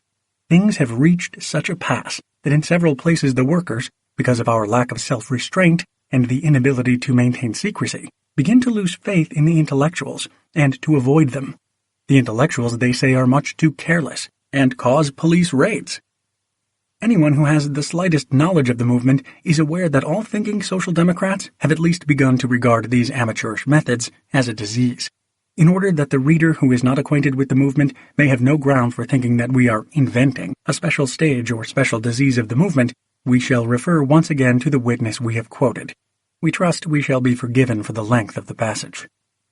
While the gradual transition to more extensive practical activity, writes B.V. in Raboche Dielo No. 6, a transition that is directly dependent on the general transitional period through which the Russian working-class movement is now passing, is a characteristic feature.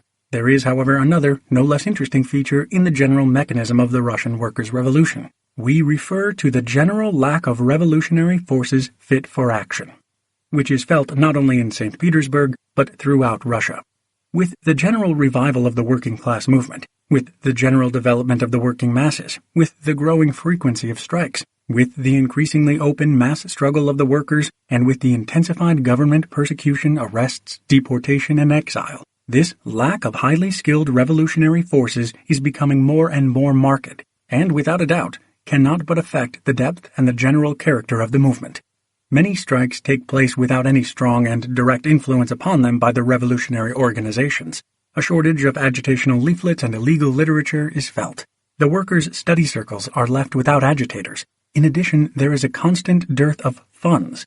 In a word, the growth of the working class movement is outstripping the growth and development of the revolutionary organizations.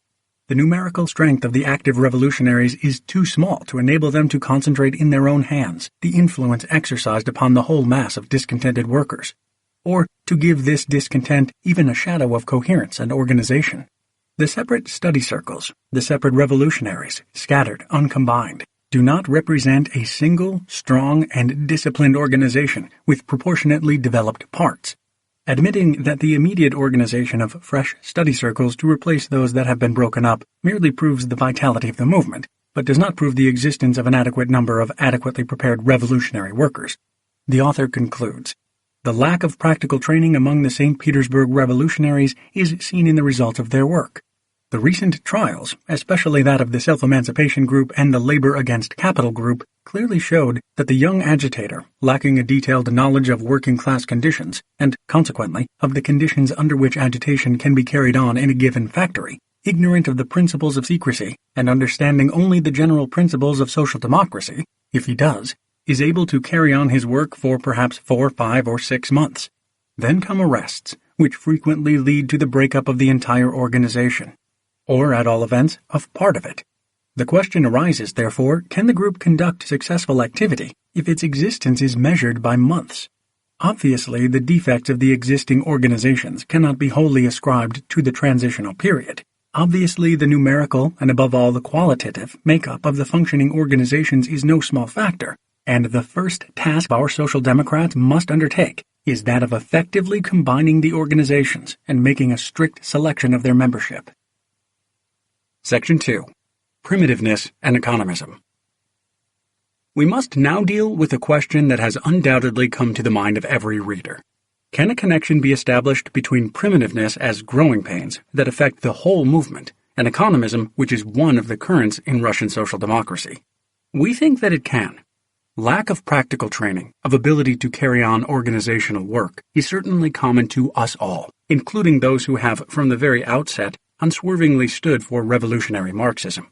Of course, were it only lack of practical training, no one could blame the practical workers, but the term primitiveness embraces something more than lack of training. It denotes a narrow scope of revolutionary work generally, failure to understand that a good organization of revolutionaries cannot be built on the basis of such narrow activity, and, lastly, and this is the main thing, attempts to justify this narrowness and to elevate it to a special theory, that is, subservience to spontaneity on this question too. Once such attempts were revealed, it became clear that primitiveness is connected with economism and that we shall never rid ourselves of this narrowness of our organizational activity until we rid ourselves of economism generally, that is, the narrow conception of Marxist theory as well as of the role of social democracy and of its political tasks. These attempts manifested themselves in a twofold direction. Some began to say that the working masses themselves have not yet advanced the broad and militant political tasks which the revolutionaries are attempting to impose on them, that they must continue to struggle for immediate political demands, to conduct the economic struggle against the employers and the government, and naturally corresponding to this struggle which is accessible to the mass movement, there must be an organization that will be accessible to the most untrained youth.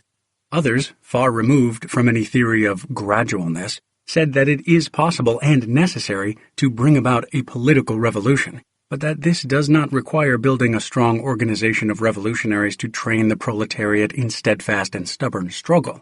All we need to do is to snatch up our old friend, the accessible cudgel.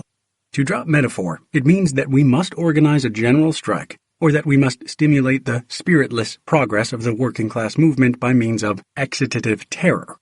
Both these trends, the opportunists and the revolutionists, bow to the prevailing amateurism, Neither believes that it can be eliminated, neither understands our primary and imperative practical task to establish an organization of revolutionaries capable of lending energy, stability, and continuity to the political struggle.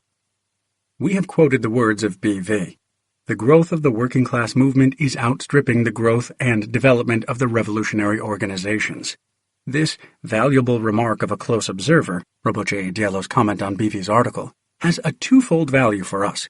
It shows that we were right in our opinion that the principal cause of the present crisis in Russian social democracy is the lag of the leaders, ideologists, revolutionaries, social democrats, behind the spontaneous upsurge of the masses. It shows that all the arguments advanced by the authors of The Economist letter in Iskra number 12, by Krzyzewski and by Martinov, as to the danger of belittling the significance of the spontaneous element, of the drab everyday struggle, as to tactics as process, etc., are nothing more than a glorification and a defense of primitiveness.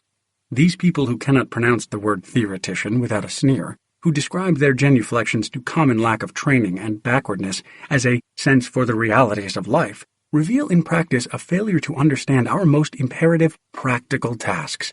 To laggards they shout, "Keep in step, don't run ahead." To people suffering from a lack of energy and initiative in organizational work, from a lack of plans for wide and bold activity, they prate about tactics as process.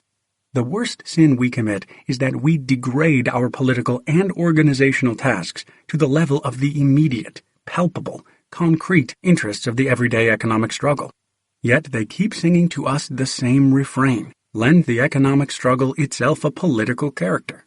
We repeat, this kind of thing displays as much sense for the realities of life as was displayed by the hero in the popular fable who cried out to a passing funeral procession, "Many happy returns of the day."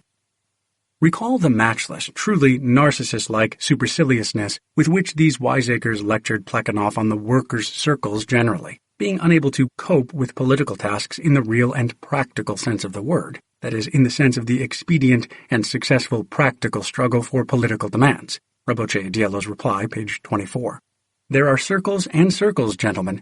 Circles of amateurs are not, of course, capable of coping with political tasks so long as they have not become aware of their amateurism and do not abandon it. If, besides this, these amateurs are enamored of their primitive methods and insist on writing the word practical in italics, and imagine that being practical demands that one's tasks be reduced to the level of understanding of the most backward strata of the masses, then they are hopeless amateurs, and, of course, certainly cannot in general cope with any political tasks. But a circle of leaders, of the type of Alexiev and Mushkin, of Kalturin and Zelyabov, is capable of coping with political tasks in the genuine and most practical sense of the term, for the reason and to the extent that their impassioned propaganda meets with response among the spontaneously awakening masses, and their sparkling energy is answered and supported by the energy of the revolutionary class. Plekhanov was profoundly right, not only in pointing to this revolutionary class and proving that its spontaneous awakening was inevitable, but in setting even the workers' circles, a great and lofty political task. But you refer to the mass movement that has sprung up since that time in order to degrade this task, to curtail the energy and scope of activity of the workers' circles. If you are not amateurs enamored of your primitive methods, what are you then? You boast that you are practical, but you fail to see what every Russian practical worker knows, namely, the miracles that the energy, not only of a circle, but even of an individual person is able to perform in the revolutionary cause. Or do you think that our movement cannot produce leaders like those of the 70s? If so, why do you think so? Because we lack training? But we are training ourselves. We will go on training ourselves, and we will be trained. Unfortunately, it is true that the surface of the stagnant waters of the economic struggle against the employers and the government is overgrown with fungus. People have appeared among us who kneel in prayer to spontaneity, gazing with awe, to take an expression from Plekhanov, upon the posterior of the Russian proletariat. But we will get rid of this fungus. The time has come when Russian revolutionaries, guided by a genuinely revolutionary theory, relying upon the genuinely revolutionary and spontaneously awakening class, can at long last, rise to full stature in all their giant strength. All that is required is for the masses of our practical workers and the still larger masses of those who dreamed of practical work when they were still at school, to pour scorn and ridicule upon any suggestion that may be made to degrade our political tasks and to restrict the scope of our organizational work. And we will achieve that, rest assured, gentlemen. In the article Where to Begin, I wrote in opposition to Roboche Diello, the tactics of agitation in relation to some special question, or the tactics with regard to some detail of party organization, may be changed in 24 hours, but only people devoid of all principle are capable of changing in 24 hours, or for that matter in 24 months, their view on the necessity, in general, constantly and absolutely, of an organization of struggle and of political agitation among the masses. To this Roboche Diello replied, "This, the only one of Iskra's charges that makes a pretense of being based on facts, is totally without foundation." Readers of Roboche Diello know very well that from the outset we not only called for political agitation without waiting for the appearance of Iskra, saying at the same time that not only the workers' study circles, but also the mass working-class movement could not regard as its first political task the overthrow of absolutism, but only the struggle for immediate political demands, and that the masses begin to understand immediate political demands after one, or at all events, after several strikes. But that with our publications which we furnished from abroad for the comrades working in Russia, we provided the only social democratic political and agitational material.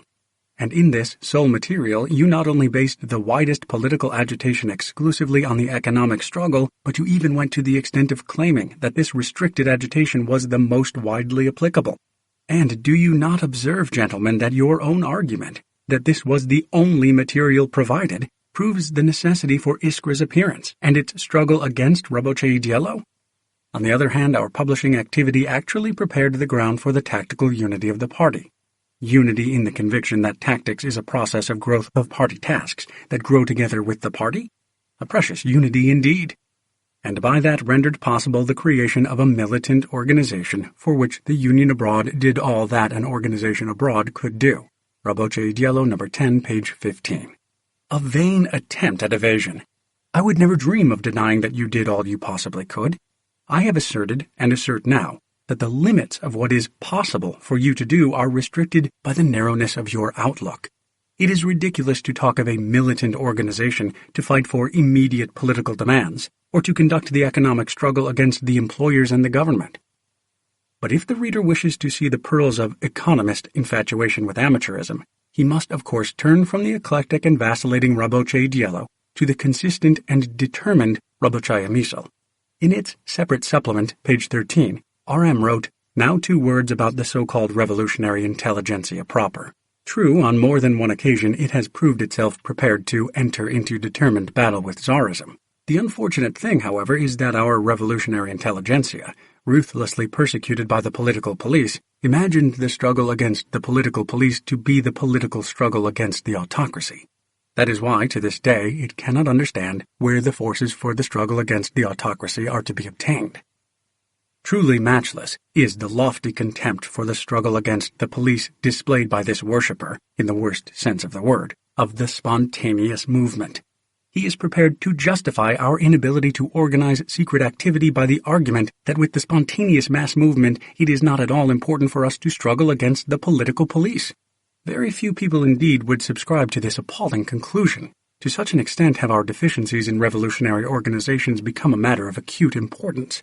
But if Martinov, for example, refuses to subscribe to this, it will only be because he is unable, or lacks the courage, to think out his ideas to their logical conclusion. Indeed, does the task of advancing concrete demands by the masses, demands that promise palpable results, call for special efforts to create a stable, centralized, militant organization of revolutionaries? Cannot such a task be carried out even by masses that do not struggle against the political police at all? Could this task, moreover, be fulfilled if, in addition to the few leaders, it were not undertaken by such workers, the overwhelming majority, as are quite incapable of struggling against the political police? Such workers, average people of the masses, are capable of displaying enormous energy and self-sacrifice in strikes and in street battles with the police and the troops, and are capable, in fact are alone capable, of determining the outcome of our entire movement. But the struggle against the political police requires special qualities. It requires professional revolutionaries. And we must see to it, not only that the masses advance concrete demands, but that the masses of the workers advance an increasing number of such professional revolutionaries. Thus we have reached the question of the relation between an organization of professional revolutionaries and the labor movement, pure and simple. Although this question has found little reflection in literature, it has greatly engaged us politicians in conversations and polemics with comrades who gravitate more or less towards economism.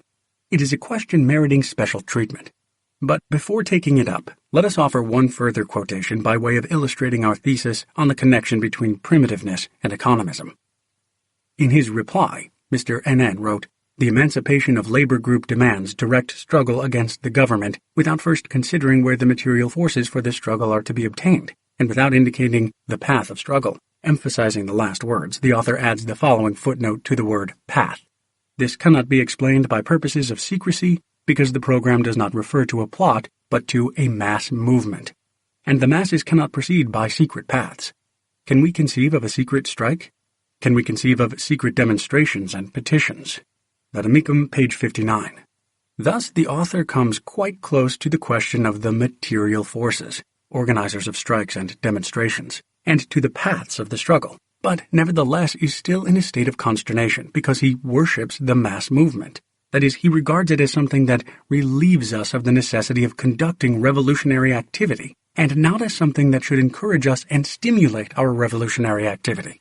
It is impossible for a strike to remain a secret to those participating in it, and to those immediately associated with it, but it may, and in the majority of cases does, remain a secret to the masses of the Russian workers, because the government takes care to cut all communication with the strikers, to prevent all news of strikes from spreading.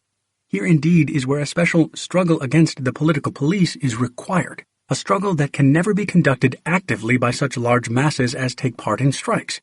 This struggle must be organized according to all the rules of the art, by people who are professionally engaged in revolutionary activity. The fact that the masses are spontaneously being drawn into the movement does not make the organization of this struggle less necessary. On the contrary, it makes it more necessary. For we socialists would be failing in our direct duty to the masses if we did not prevent the police from making a secret of every strike and every demonstration, and if we did not ourselves from time to time secretly prepare strikes and demonstrations. And we will succeed in doing this because the spontaneously awakening masses will also produce increasing numbers of professional revolutionaries from their own ranks. That is, if we do not take it into our heads to advise the workers to keep on marking time. Section 3. Organization of Workers and Organization of Revolutionaries. It is only natural to expect that for a social democrat whose conception of the political struggle coincides with the conception of the economic struggle against the employers and the government, the organization of revolutionaries will more or less coincide with the organization of workers. This, in fact, is what actually happens, so that when we speak of organization, we literally speak in different tongues. I vividly recall, for example, a conversation I had with a fairly consistent economist with whom I had not been previously acquainted. We were discussing the pamphlet, Who Will Bring About the Political Revolution, and were soon of a mind that its principal defect was its ignoring of the question of organization. We had begun to assume full agreement between us, but as the conversation proceeded, it became evident that we were talking of different things. My interlocutor accused the author of ignoring strike funds, mutual benefit societies, etc., whereas I had in mind an organization of revolutionaries as an essential factor in bringing about the political revolution. As soon as the disagreement became clear, there was hardly, as I remember, a single question of principle upon which I was in agreement with the economist. What was the source of our disagreement?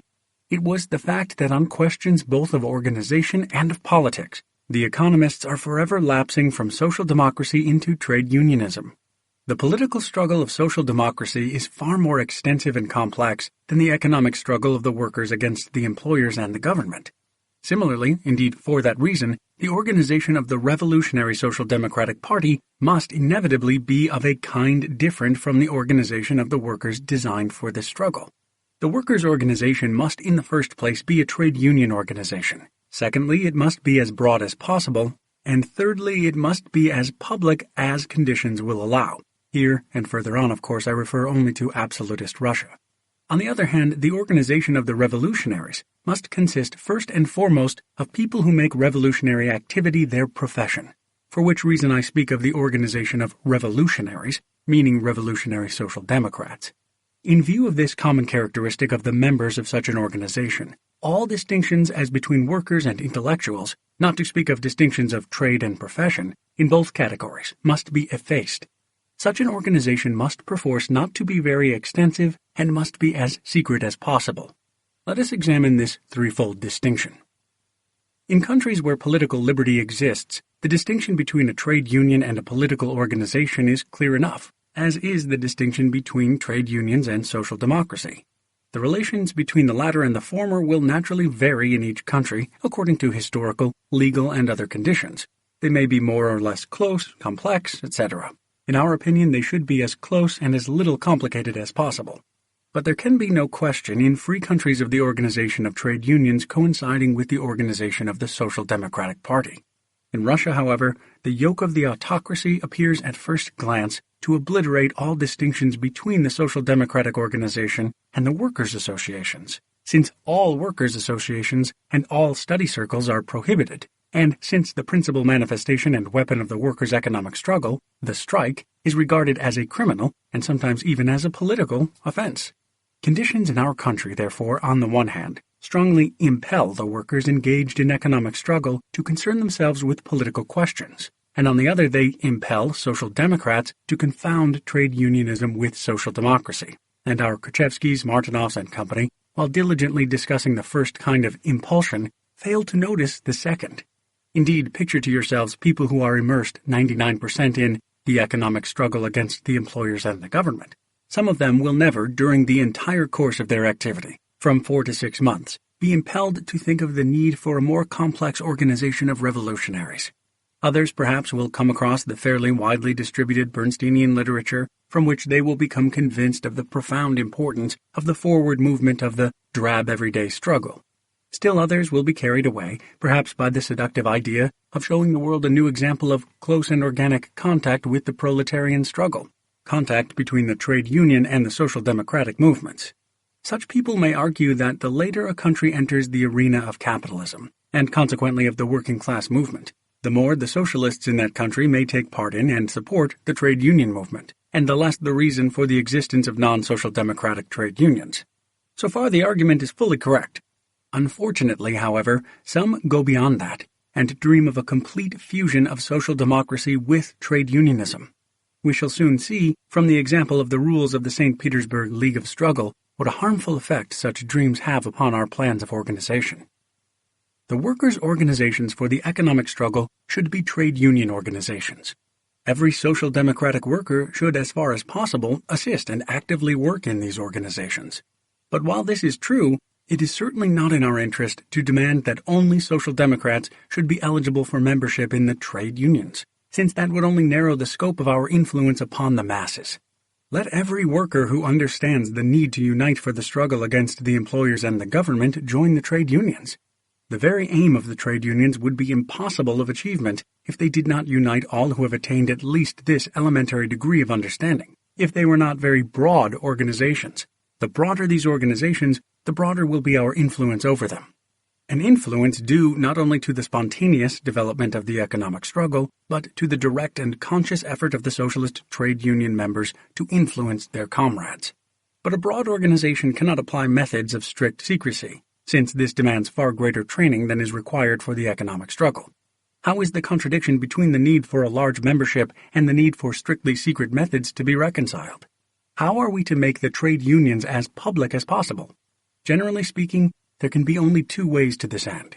Either the trade unions become legalized, in some countries this preceded the legalization of the socialist and political unions, or the organization is kept secret, but so free and amorphous, loose, as the Germans say, that the need for secret methods becomes almost negligible as far as the bulk of the members is concerned.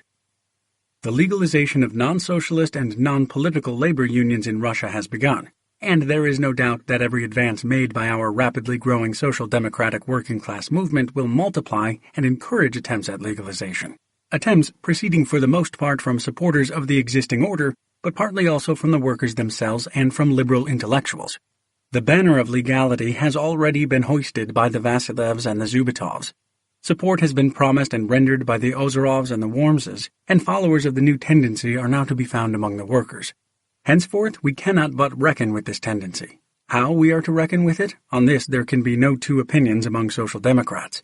We must steadfastly expose any part played in this movement by the Zhubatovs and the Vasilevs, the gendarmes and the priests, and explain their real intentions to the workers.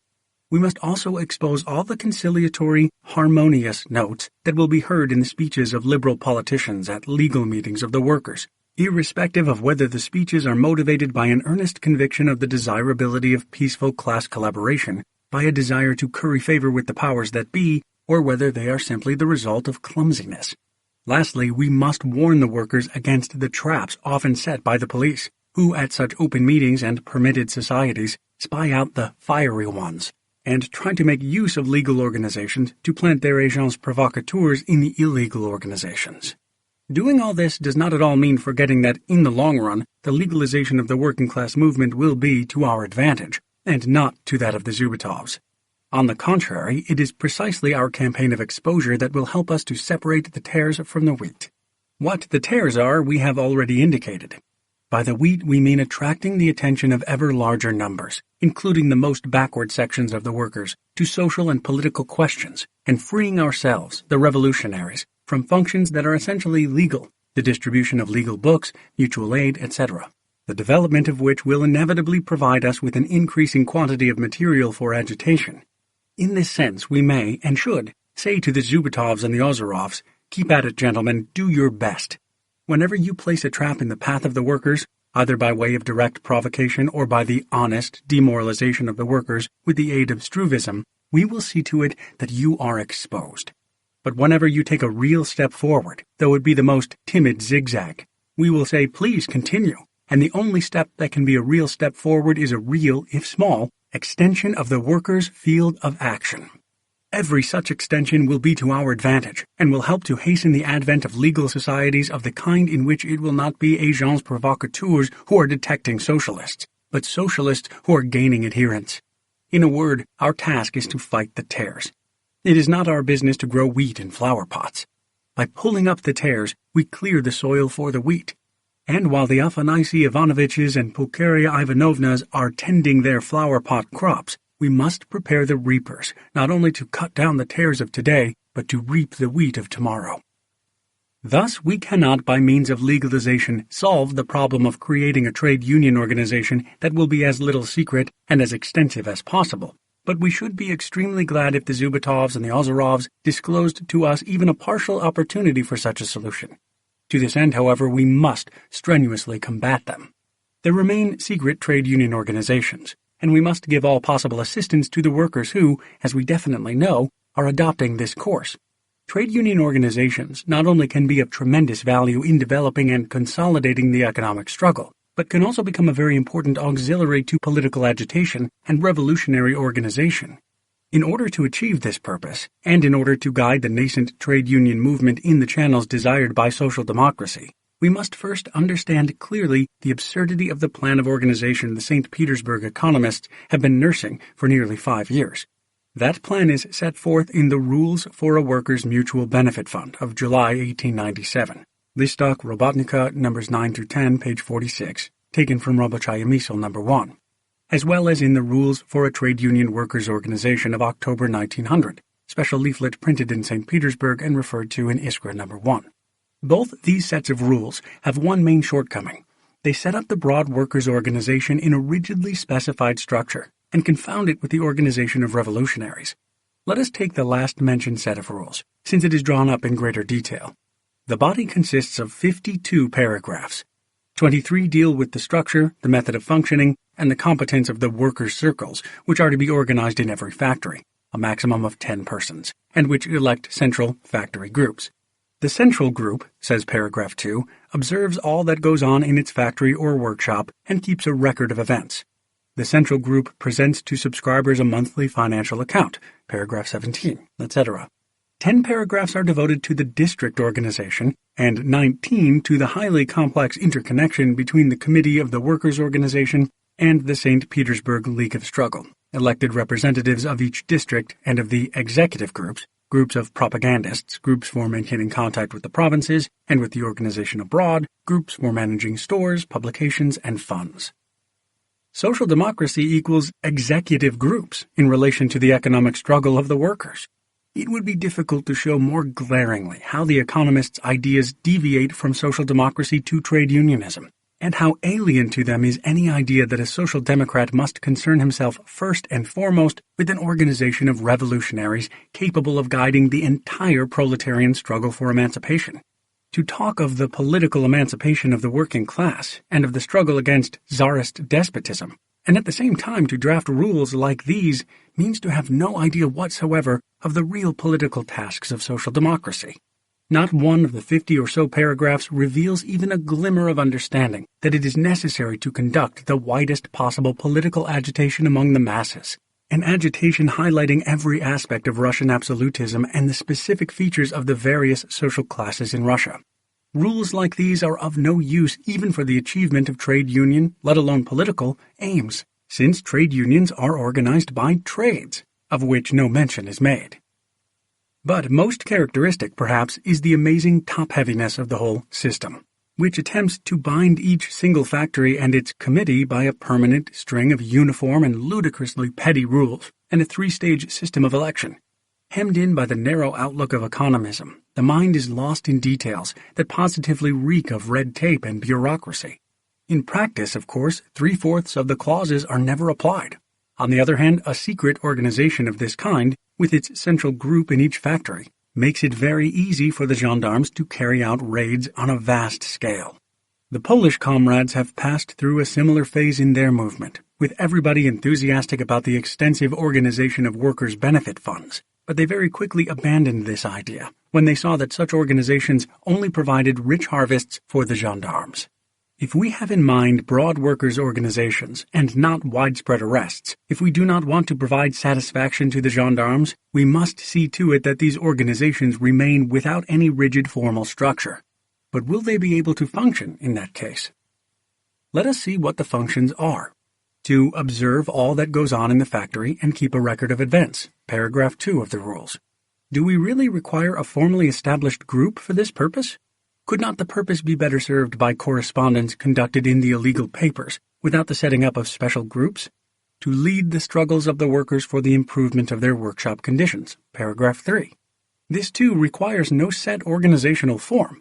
Any sensible agitator can, in the course of ordinary conversation, gather what the demands of the workers are, and transmit them to a narrow, not a broad, organization of revolutionaries for expression in a leaflet. To organize a fund, to which subscriptions of 2 kopecks per ruble of wages earned should be made, paragraph 9, and then to present to subscribers a monthly financial account, paragraph 17, to expel members who fail to pay their contributions, paragraph 10, and so forth. Why, this is a very paradise for the police. For nothing would be easier for them than to penetrate into such a secrecy of a central factory fund, confiscate the money, and arrest the best people. Would it not be simpler to issue 1 kopeck or 2 kopeck coupons bearing the official stamp of a well-known, very narrow and very secret organization, or to make collections without coupons of any kind, and to print reports in a certain agreed code in an illegal paper? The object would thereby be attained, but it would be 100 times more difficult for the gendarmes to pick up clues. I could go on analyzing the rules, but I think that what has been said will suffice. A small, compact core of the most reliable, experienced, and hardened workers, with responsible representatives in the principal districts and connected by all the rules of strict secrecy with the organization of revolutionaries, can, with the widest support of the masses and without any formal organization, perform all the functions of a trade union organization in a manner, moreover, desirable to social democracy. Only in this way can we secure the consolidation and development of a social democratic trade union movement, despite all the gendarmes. It may be objected that an organization which is so loose that it is not even definitely formed, and which has not even an enrolled and registered membership, cannot be called an organization at all. Perhaps so. Not the name is important. What is important is that this organization without members shall do everything that is required, and from the very outset ensure a solid connection between our future trade unions and socialism. Only an incorrigible utopian would have a broad organization of workers with elections, reports, universal suffrage, etc., under the autocracy. The moral to be drawn from this is simple. If we begin with the solid foundation of a strong organization of revolutionaries, we can ensure the stability of the movement as a whole and carry out the aims both of social democracy and of trade unions proper. If, however, we begin with a broad workers' organization, which is supposedly most accessible to the masses, but which is actually most accessible to the gendarmes and makes revolutionaries most accessible to the police, we shall achieve neither the one aim nor the other. We shall not eliminate our rule-of-thumb methods, and because we remain scattered and our forces are constantly broken up by the police, we shall only make trade unions of the Zubetov and Ozerov type, the more accessible to the masses. What, properly speaking, should be the functions of the organization of revolutionaries? We shall deal with this question in detail. First, however, let us examine a very typical argument advanced by our terrorist, who, sad fate, in this matter also is a next-door neighbor to the Economist. Svoboda, a journal published for workers, contains in its first issue an article entitled Organization, the author of which tries to defend his friends, the Economist workers of Ivanovo-Voznesensk.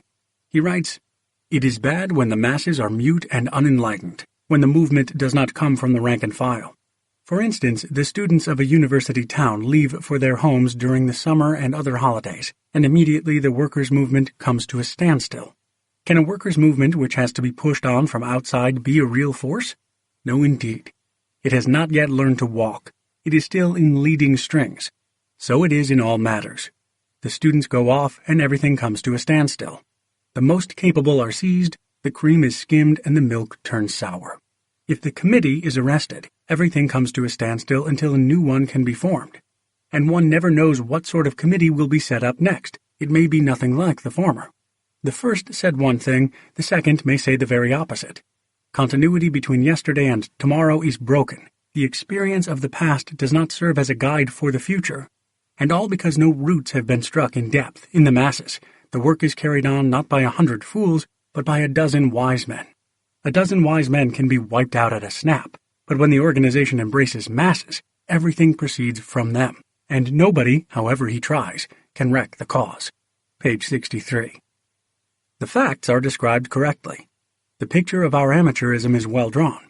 But the conclusions are worthy of Rabochaya Misl, both as regards their stupidity and their lack of political tact. They represent the height of stupidity because the author confuses the philosophical and social historical question of the depth of the roots of the movement with the technical and organizational question of the best method in combating the gendarmes.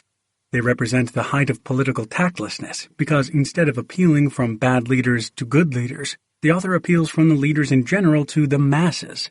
This is as much an attempt to drag us back organizationally as the idea of substituting exitative terrorism for political agitation drags us back politically.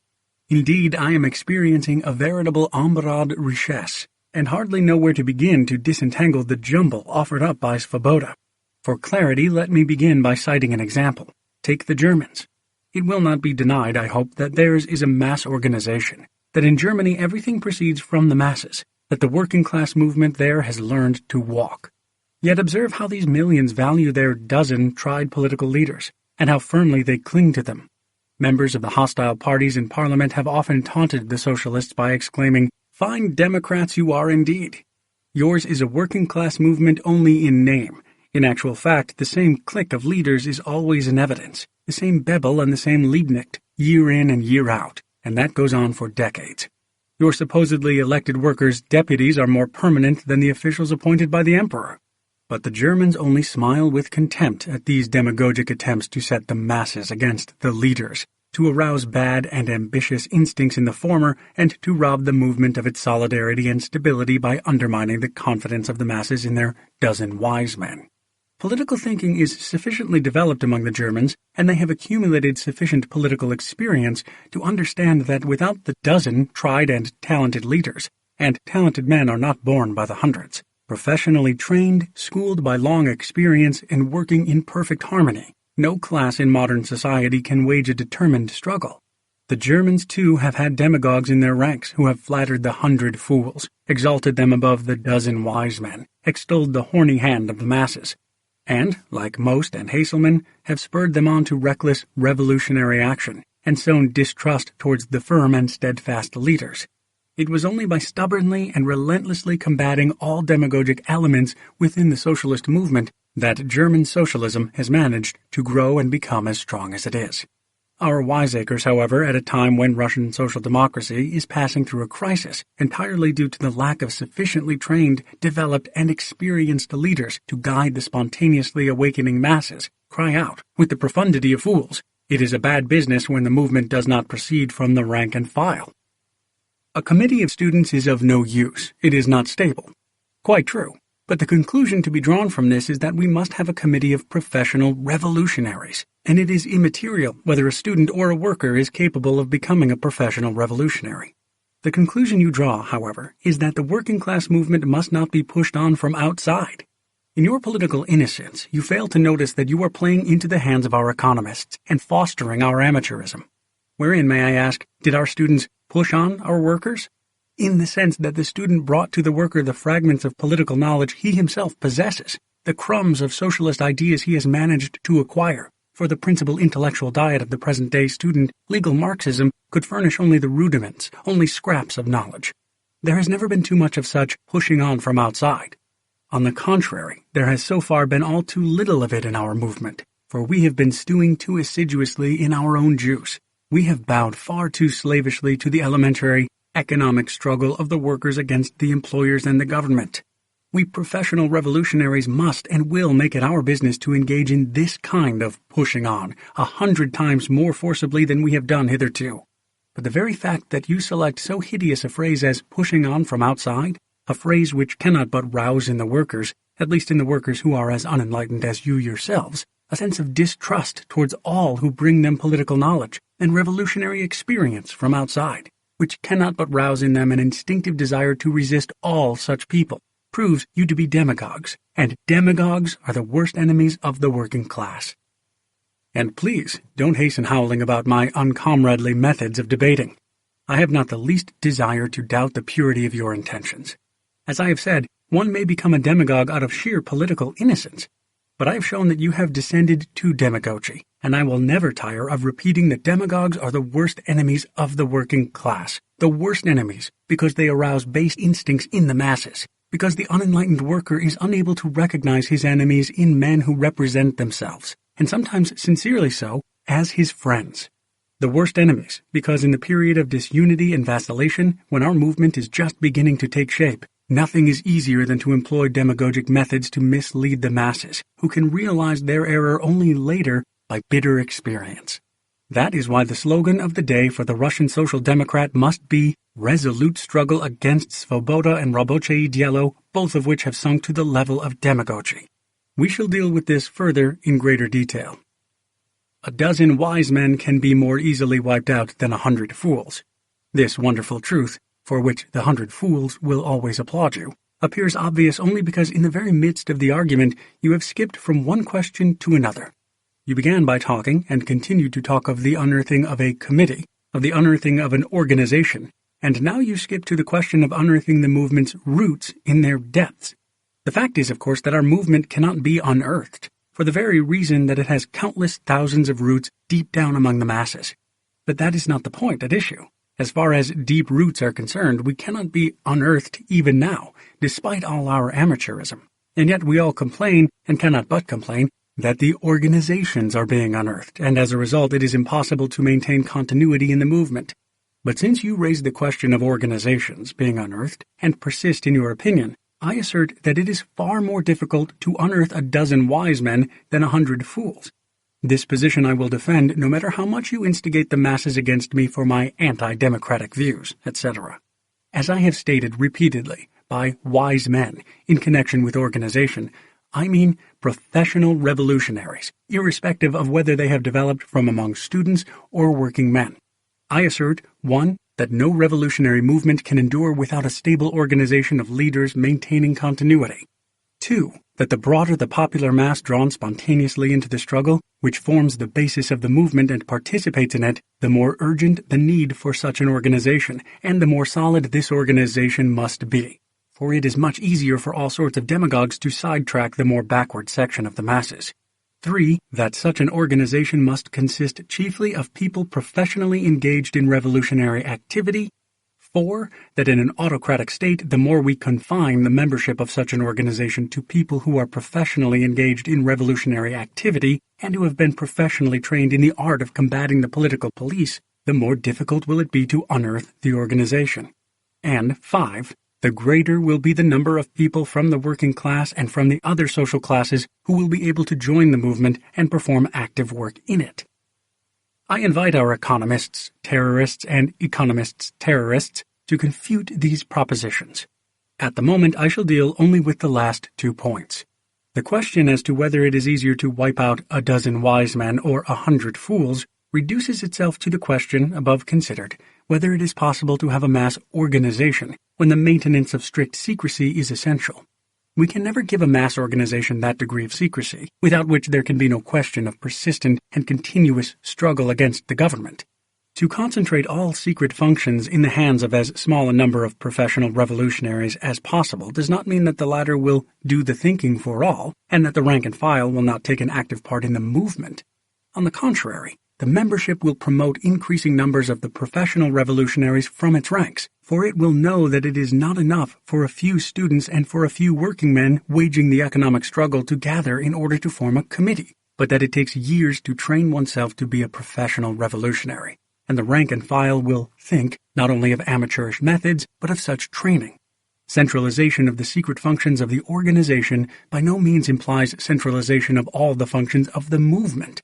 Active participation of the widest masses in the illegal press will not diminish because a dozen professional revolutionaries centralize the secret functions connected with this work. On the contrary, it will increase tenfold. In this way and in this way alone shall we ensure that reading the illegal press, writing for it, and to some extent even distributing it, will almost cease to be secret work. For the police will soon come to realize the folly and impossibility of judicial and administrative red tape procedure over every copy of a publication that is being distributed in the thousands.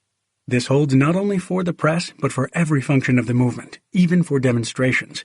The active and widespread participation of the masses will not suffer. On the contrary, it will benefit by the fact that a dozen experienced revolutionaries, trained professionally no less than the police, will centralize all the secret aspects of the work. The drawing up of leaflets, the working out of approximate plans, and the appointing of bodies of leaders for each urban district, for each institution, etc.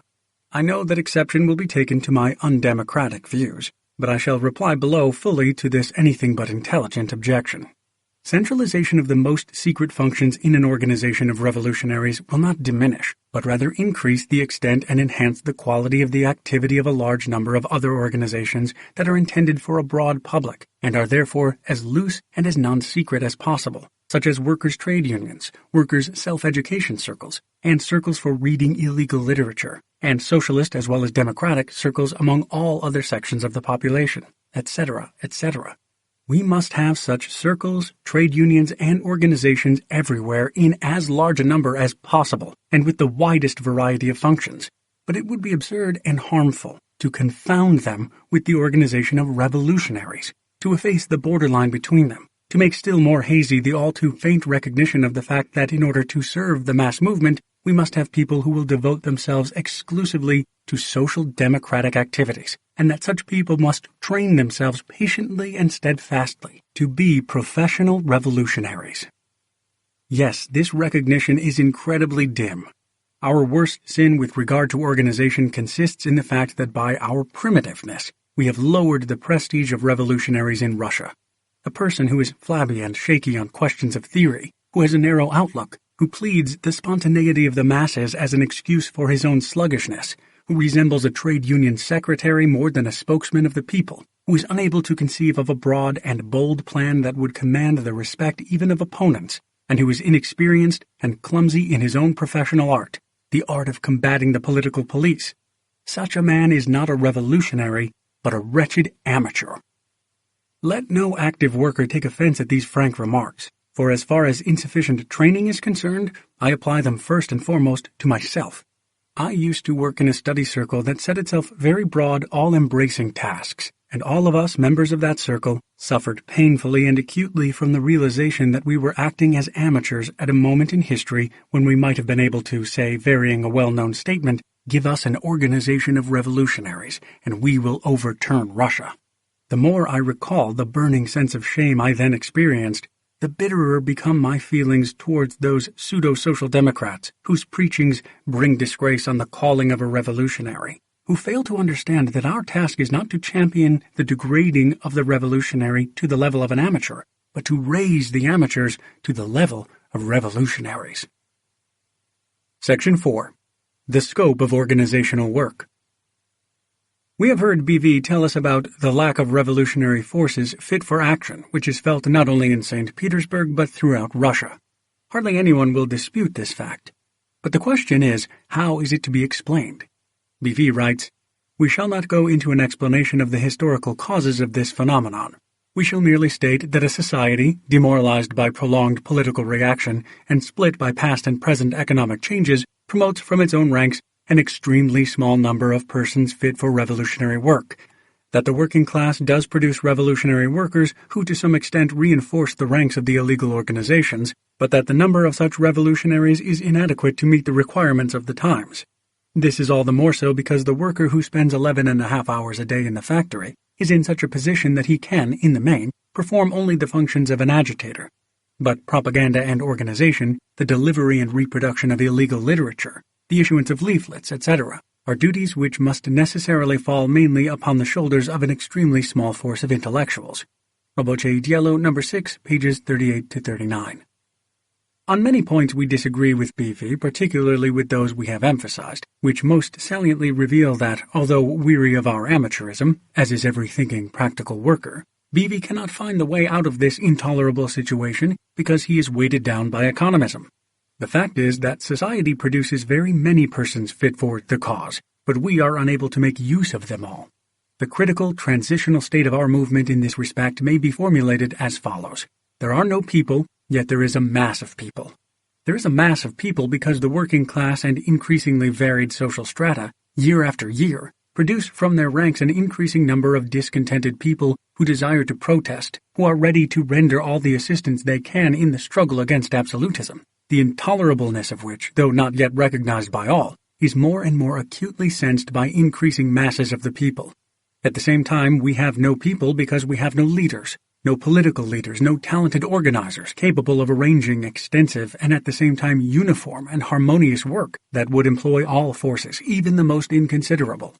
The growth and development of the revolutionary organizations lag not only behind the growth of the working class movement, which even BV admits, but behind that of the general democratic movement among all strata of the people. In passing, probably BV would now regard this as supplementing his conclusion. The scope of revolutionary work is too narrow as compared with the breadth of the spontaneous basis of the movement. It is too hemmed in by the wretched theory of economic struggle against the employers and the government. Yet at the present time, not only social democratic political agitators, but social democratic organizers must go among all classes of the population. There is hardly a single practical worker who will doubt that the Social Democrats could distribute the 1,001-minute functions of their organizational work among individual representatives of the most varied classes.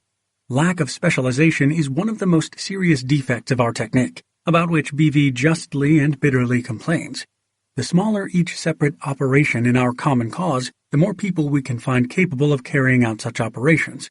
People who, in the majority of cases, are completely incapable of becoming professional revolutionaries. More difficult will it be for the police to net all these detail workers.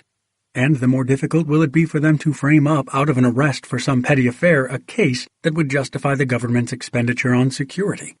As for the number of people ready to help us, we referred in the preceding chapter to the gigantic change that has taken place in this respect in the last 5 years or so.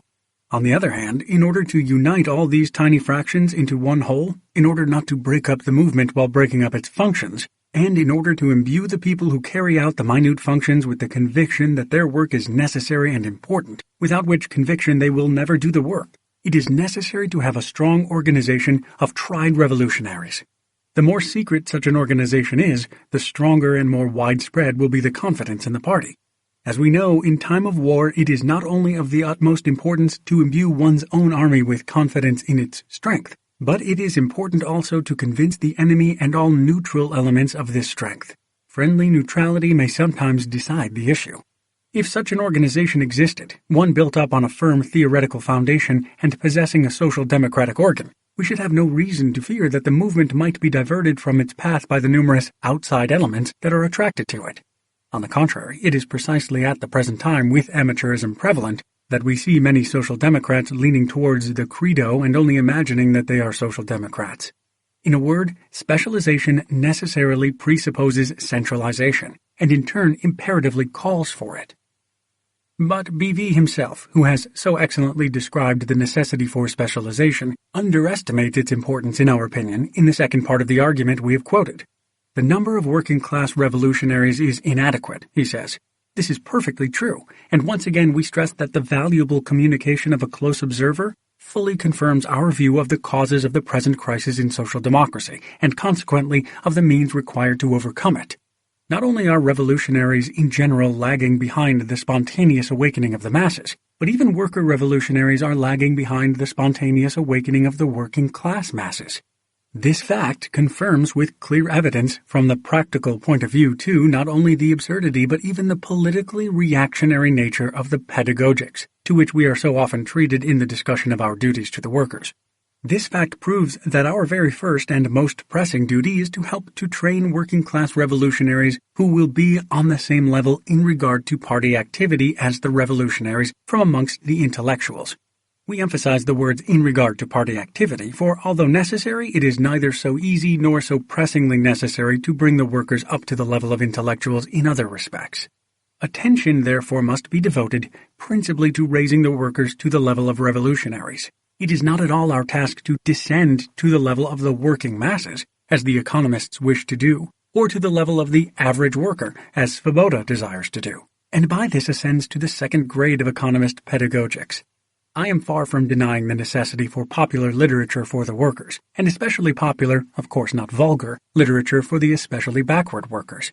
But what annoys me is this constant confusion of pedagogics with questions of politics and organization. You, gentlemen, who are so much concerned about the average worker, as a matter of fact, rather insult the workers by your desire to talk down to them when discussing working-class politics and working-class organization. Talk about serious things in a serious manner. Leave pedagogics to the pedagogues and not to politicians and organizers. Are there not advanced people, average people, and masses among the intelligentsia too? Does not everyone recognize that popular literature is also required for the intelligentsia, and is not such literature written? Imagine someone in an article on organizing college or high school students, repeating over and over again, as if he had made a new discovery, that first of all we must have an organization of average students? The author of such an article would be ridiculed, and rightly so. Give us your ideas on organization if you have any, he would be told, and we ourselves will decide who is average, who above average, and who below. But if you have no organizational ideas of your own, then all your exertions in behalf of the masses and average people will be simply boring. You must realize that these questions of politics and organization are so serious in themselves that they cannot be dealt with in any other but a serious way. We can and must educate workers and university and gymnasium students so that we may be able to discuss these questions with them. But once you do bring up these questions, you must give real replies to them. Do not fall back on the average or on the masses. Do not try to dispose of the matter with facetious remarks and mere phrases. To be fully prepared for this task, the worker revolutionary must likewise become a professional revolutionary. Hence BV is wrong in saying that since the worker spends 11.5 hours in the factory, the brunt of all other revolutionary functions, apart from agitation, must necessarily fall mainly upon the shoulders of an extremely small force of intellectuals. But this condition does not obtain out of sheer necessity. It obtains because we are backward, because we do not recognize our duty to assist every capable worker to become a professional agitator, organizer, propagandist, literature distributor, etc., etc. In this respect, we waste our strength in a positively shameful manner. We lack the ability to husband that which should be tended and reared with special care.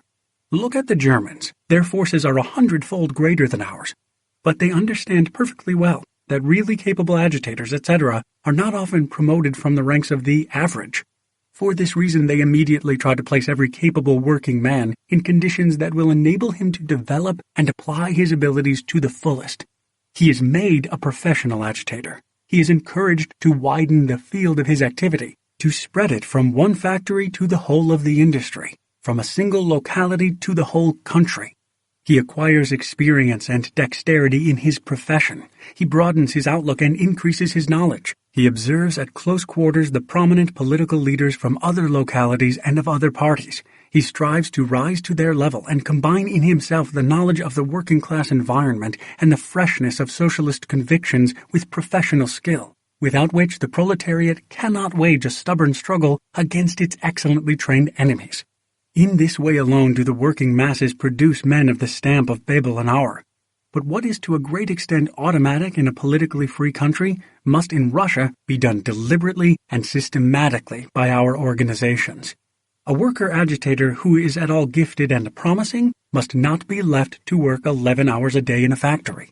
We must arrange that he be maintained by the party, that he may go underground in good time, that he change the place of his activity, if he is to enlarge his experience, widen his outlook, and be able to hold out for at least a few years in the struggle against the gendarmes. As the spontaneous rise of their movement becomes broader and deeper, the working-class masses promote from their ranks not only an increasing number of talented agitators, but also talented organizers, propagandists, and practical workers in the best sense of the term, of whom there are so few among our intellectuals, who, for the most part in the Russian manner, are somewhat careless and sluggish in their habits. When we have forces of specially trained worker revolutionaries who have gone through extensive preparation, and of course revolutionaries of all arms of the service, no political police in the world will then be able to contend with them. For these forces, boundlessly devoted to the revolution, will enjoy the boundless confidence of the widest masses of the workers. We are directly to blame for doing too little to stimulate the workers to take this path, common to them and to the intellectuals, of professional revolutionary training, and for all too often dragging them back by our silly speeches about what is accessible to the masses of the workers, to the average workers, etc.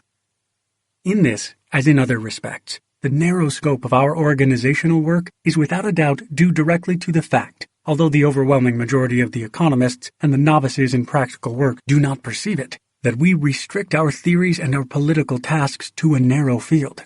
Subservience to spontaneity seems to inspire a fear of taking even one step away from what is accessible to the masses, a fear of rising too high above mere attendance on the immediate and direct requirements of the masses. Have no fear, gentlemen. Remember that we stand so low on the plane of organization that the very idea that we could rise too high is absurd. Section 5. Conspiratorial Organization and Democratism. Yet there are many people among us who are so sensitive to the voice of life that they fear it more than anything in the world, and charge the adherents of the views here expounded with following a Narodnaya Volya line, with failing to understand democratism, etc. These accusations, which of course have been echoed by Raboche Dielo, need to be dealt with. The writer of these lines knows very well that the St. Petersburg economists leveled the charge of Narodnaya Volya tendencies also against Rabochaya Gazeta, which is quite understandable when one compares it with Rabochaya Misl. We were not in the least surprised, therefore, when soon after the disappearance of Iskra, a comrade informed us that the Social Democrats in the town of X describe Iskra as a Narodnaya Volya organ. We, of course, were flattered by this accusation. For what decent Social Democrat has not been accused by the economists of being a Narodnaya Volya sympathizer? These accusations are the result of a twofold misunderstanding. First, the history of the revolutionary movement is so little known among us that the name Narodnaya Volya is used to denote any idea of a militant centralized organization which declares determined war upon Tsarism. But the magnificent organization that the revolutionaries had in the 70s, and that should serve us as a model, was not established by the Narodnaya Volya, but by the Zemlyae Volya, which split up into the Chorny Peredel and the Narodnaya Volya. Consequently, to regard a militant revolutionary organization as something specifically Narodnaya Volya in character is absurd both historically and logically, for no revolutionary trend, if it seriously thinks of struggle, can dispense with such an organization. The mistake the Narodnaya Volya committed was not in striving to enlist all the discontented in the organization and to direct this organization to resolute struggle against the autocracy. On the contrary, that was its great historical merit. The mistake was in relying on a theory which in substance was not a revolutionary theory at all, and the Narodnaya Volya members either did not know how or were unable to link their movement inseparably with the class struggle in the developing capitalist society. Only a gross failure to understand Marxism, or an understanding of it in the spirit of Struvism, could prompt the opinion that the rise of a mass, spontaneous working-class movement relieves us of the duty of creating as good an organization of revolutionaries as the Zemlya Volya had, or indeed an incomparably better one. On the contrary, this movement imposes the duty upon us, for the spontaneous struggle of the proletariat will not become its genuine class struggle until this struggle is led by a strong organization of revolutionaries. Secondly, many people, including apparently B. Khrushchevsky, Рабочее дело number 10, page 18, misunderstand the polemics that Social Democrats have always waged against the conspiratorial view of the political struggle. We have always protested, and will of course continue to protest against, confining the political struggle to conspiracy. But this does not, of course, mean that we deny the need for a strong revolutionary organization. Thus, in the pamphlet mentioned in the preceding footnote, after the polemics against reducing the political struggle to a conspiracy, a description is given, as a social democratic ideal, of an organization so strong as to be able to resort to rebellion, and to every other form of attack in order to deliver a smashing blow against absolutism. In form, such a strong revolutionary organization in an autocratic country may also be described as a conspiratorial organization, because the French word conspiration is the equivalent of the Russian word zagovar, conspiracy, and such an organization must have the utmost secrecy. Secrecy is such a necessary condition for this kind of organization that all the other conditions, number and selection of members, functions, etc., must be made to conform to it. It would be extremely naive indeed, therefore, to fear the charge that we Social Democrats desire to create a conspiratorial organization. Such a charge should be as flattering to every opponent of economism as the charge of following a Narodnaya Volya line. The objection may be raised that such a powerful and strictly secret organization, which concentrates its hands in all the threads of secret activities, an organization which of necessity is centralized, may too easily rush into a premature attack, may thoughtlessly intensify the movement before the growth of political discontent, the intensity of the ferment and the anger of the working class, etc., have made such an attack possible and necessary. Our reply to this is, speaking abstractly, it cannot be denied, of course, that a militant organization may thoughtlessly engage in battle, which may end in a defeat entirely avoidable under other conditions. But we cannot confine ourselves to abstract reasoning on such a question, because every battle bears within itself the abstract possibility of defeat, and there is no way of reducing this possibility except by organized preparation for battle. If, however, we proceed from the concrete conditions at present obtaining in Russia, we must come to the positive conclusion that a strong revolutionary organization is absolutely necessary precisely for the purpose of giving stability to the movement and of safeguarding it against the possibility of making thoughtless attacks. Precisely at the present time, when no such organization yet exists, and when the revolutionary movement is rapidly and spontaneously growing, we already observe two opposite extremes, which, as is to be expected, meet. These are the utterly unsound economism and the preaching of moderation, and the equally unsound excitative terror, which strives artificially to call forth symptoms of the end of the movement, which is developing and strengthening itself. Visa Sulich in Zaria, numbers 2-3, page 353. And the instance of Рабочее дело shows that there exist social democrats who give way to both these extremes. This is not surprising, for apart from other reasons, the economic struggle against the employers and the government can never satisfy revolutionaries, and opposite extremes will therefore always appear here and there. Only a centralized militant organization that consistently carries out a social democratic policy that satisfies, so to speak, all revolutionary instincts and strivings can safeguard the movement against making thoughtless attacks and prepare attacks that hold out the promise of success. A further objection may be raised that the views on organization here expounded contradict the democratic principle. Now, while the earlier accusation was specifically Russian in origin, this one is specifically foreign in character. And only an organization abroad, the Union of Russian Social Democrats Abroad, was capable of giving its editorial board instructions like the following. Organizational principle. In order to secure the successful development and unification of social democracy, the broad democratic principle of party organization must be emphasized, developed, and fought for. This is particularly necessary in view of the anti-democratic tendencies that have revealed themselves in the ranks of our party. 2 Conferences, page 18. We shall see in the next chapter how Рабочее дело combats Iskra's anti-democratic tendencies. For the present, we shall examine more closely the principle that the economists advance. Everyone will probably agree that the broad democratic principle presupposes the two following conditions. First, full publicity, and secondly, election to all offices. It would be absurd to speak of democracy without publicity. Moreover, without a publicity that is not limited to the membership of the organization. We call the German Socialist Party a democratic organization because all its activities are carried out publicly. Even its party congresses are held in public. But no one would call an organization democratic that is hidden from everyone but its members by a veil of secrecy. What is the use, then, of advancing the broad democratic principle when the fundamental condition for this principle cannot be fulfilled by a secret organization? The broad principle proves itself simply to be a resounding but hollow phrase. Moreover, it reveals a total lack of understanding of the urgent tasks of the movement in regard to organization. Everyone knows how great the lack of secrecy is among the broad masses of our revolutionaries. We have heard the bitter complaints of BV on this score and his absolutely just demand for a strict selection of members. Rabotei Diallo number 6, page 42. Yet persons who boast a keen sense of realities urge, in a situation like this, not the strictest secrecy and the strictest, consequently more restricted, selection of members, but the broad democratic principle. This is what you call being wide of the mark. Nor is the situation any better with regard to the second attribute of democracy, the principle of election. In politically free countries, this condition is taken for granted.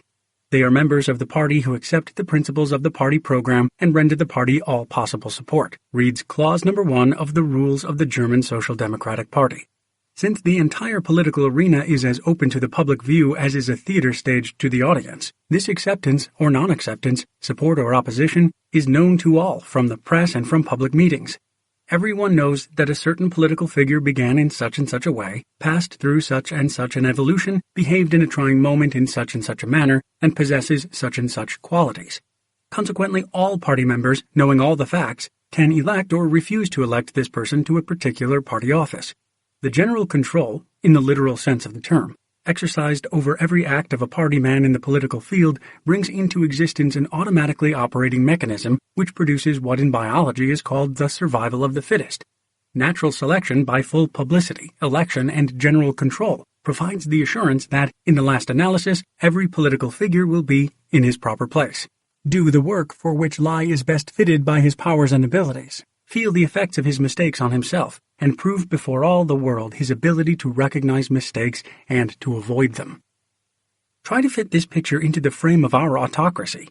Is it conceivable in Russia for all who accept the principles of the party program and render the party all possible support to control every action of the revolutionary working in secret? Is it possible for all to elect one of these revolutionaries to any particular office, when in the very interests of the work, the revolutionary must conceal his identity from 9 out of 10 of these all?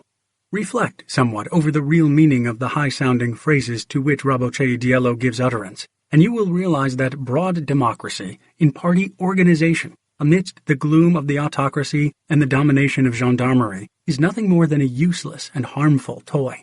It is a useless toy because, in point of fact, no revolutionary organization has ever practiced or could practice broad democracy, however much it may have desired to do so.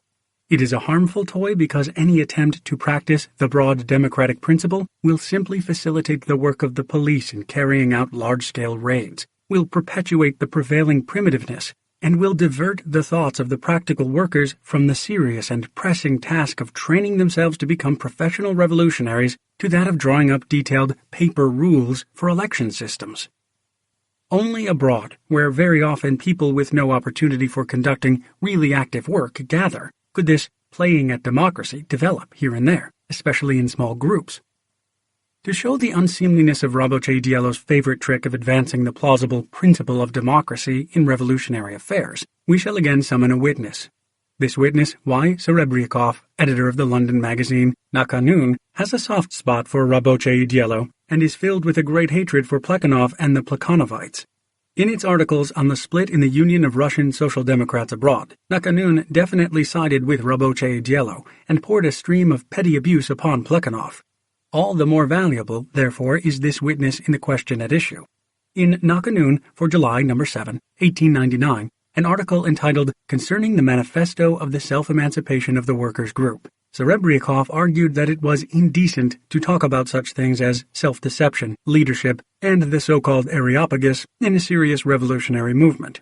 And Inter alia wrote, Mishkin, Rogachev, Zelyabov, Mikhailov, Perovskaya, Figner, and others never regarded themselves as leaders, and no one ever elected or appointed them as such, although in actuality they were leaders, because in the propaganda period, as well as in the period of the struggle against the government, they took the brunt of the work upon themselves. They went into the most dangerous places, and their activities were the most fruitful. They became leaders, not because they wished it, but because the comrades surrounding them had confidence in their wisdom, in their energy, in their loyalty. To be afraid of some kind of Areopagus, if it is not feared, why write about it? That would arbitrarily govern the movement is far too naive. Who would pay heed to it? We ask the reader, in what way does the Areopagus differ from anti-democratic tendencies? And is it not evident that Raboche Diello's plausible organizational principle is equally naive and indecent? Naive because no one would pay heed to the Areopagus or people with anti-democratic tendencies if the comrades surrounding them had no confidence in their wisdom, energy, and loyalty. Indecent because it is a demagogic sally calculated to play on the conceit of some, on the ignorance of others, regarding the actual state of our movement, and on the lack of training and the ignorance of the history of the revolutionary movement on the part of still others. The only serious organizational principle for the active workers of our movement should be the strictest secrecy, the strictest selection of members, and the training of professional revolutionaries. Given these qualities, something even more than democratism would be guaranteed to us, namely, complete, comradely, mutual confidence among revolutionaries. This is absolutely essential for us, because there can be no question of replacing it by general democratic control in Russia. It would be a great mistake to believe that the impossibility of establishing real democratic control renders the members of the revolutionary organization beyond control altogether. They have not the time to think about toy forms of democratism within a close and compact body of comrades in which complete mutual confidence prevails. But they have a lively sense of their responsibility, knowing as they do from experience that an organization of real revolutionaries will stop at nothing to rid itself of an unworthy member. Moreover, there is a fairly well-developed public opinion in Russian and international revolutionary circles, which has a long history behind it, and which sternly and ruthlessly punishes every departure from the duties of comradeship, and democratism, real and not toy democratism, certainly forms a component part of the conception of comradeship. Take all this into consideration, and you will realize that this talk and these resolutions about anti-democratic tendencies have the musty odor of the playing at generals, which is indulged in abroad. It must be observed also that the other source of this talk, vis-à-vis naivete, is likewise fostered by the confusion of ideas concerning the meaning of democracy. In Mr. and Mrs. Webb's book on the English trade unions, there is an interesting chapter entitled Primitive Democracy. In it, the authors relate how the English workers, in the first period of existence of their unions, considered it an indispensable sign of democracy for all the members to do all the work of managing the unions. Not only were all questions decided by the vote of all the members, but all official duties were fulfilled by all the members in turn. A long period of historical experience was required for workers to realize the absurdity of such a conception of democracy, and to make them understand the necessity for representative institutions on the one hand and for full-time officials on the other. Only after a number of cases of financial bankruptcy of trade union treasuries had occurred did the workers realize that the rates of contributions and benefits cannot be decided merely by a democratic vote, but that this requires also the advice of insurance experts.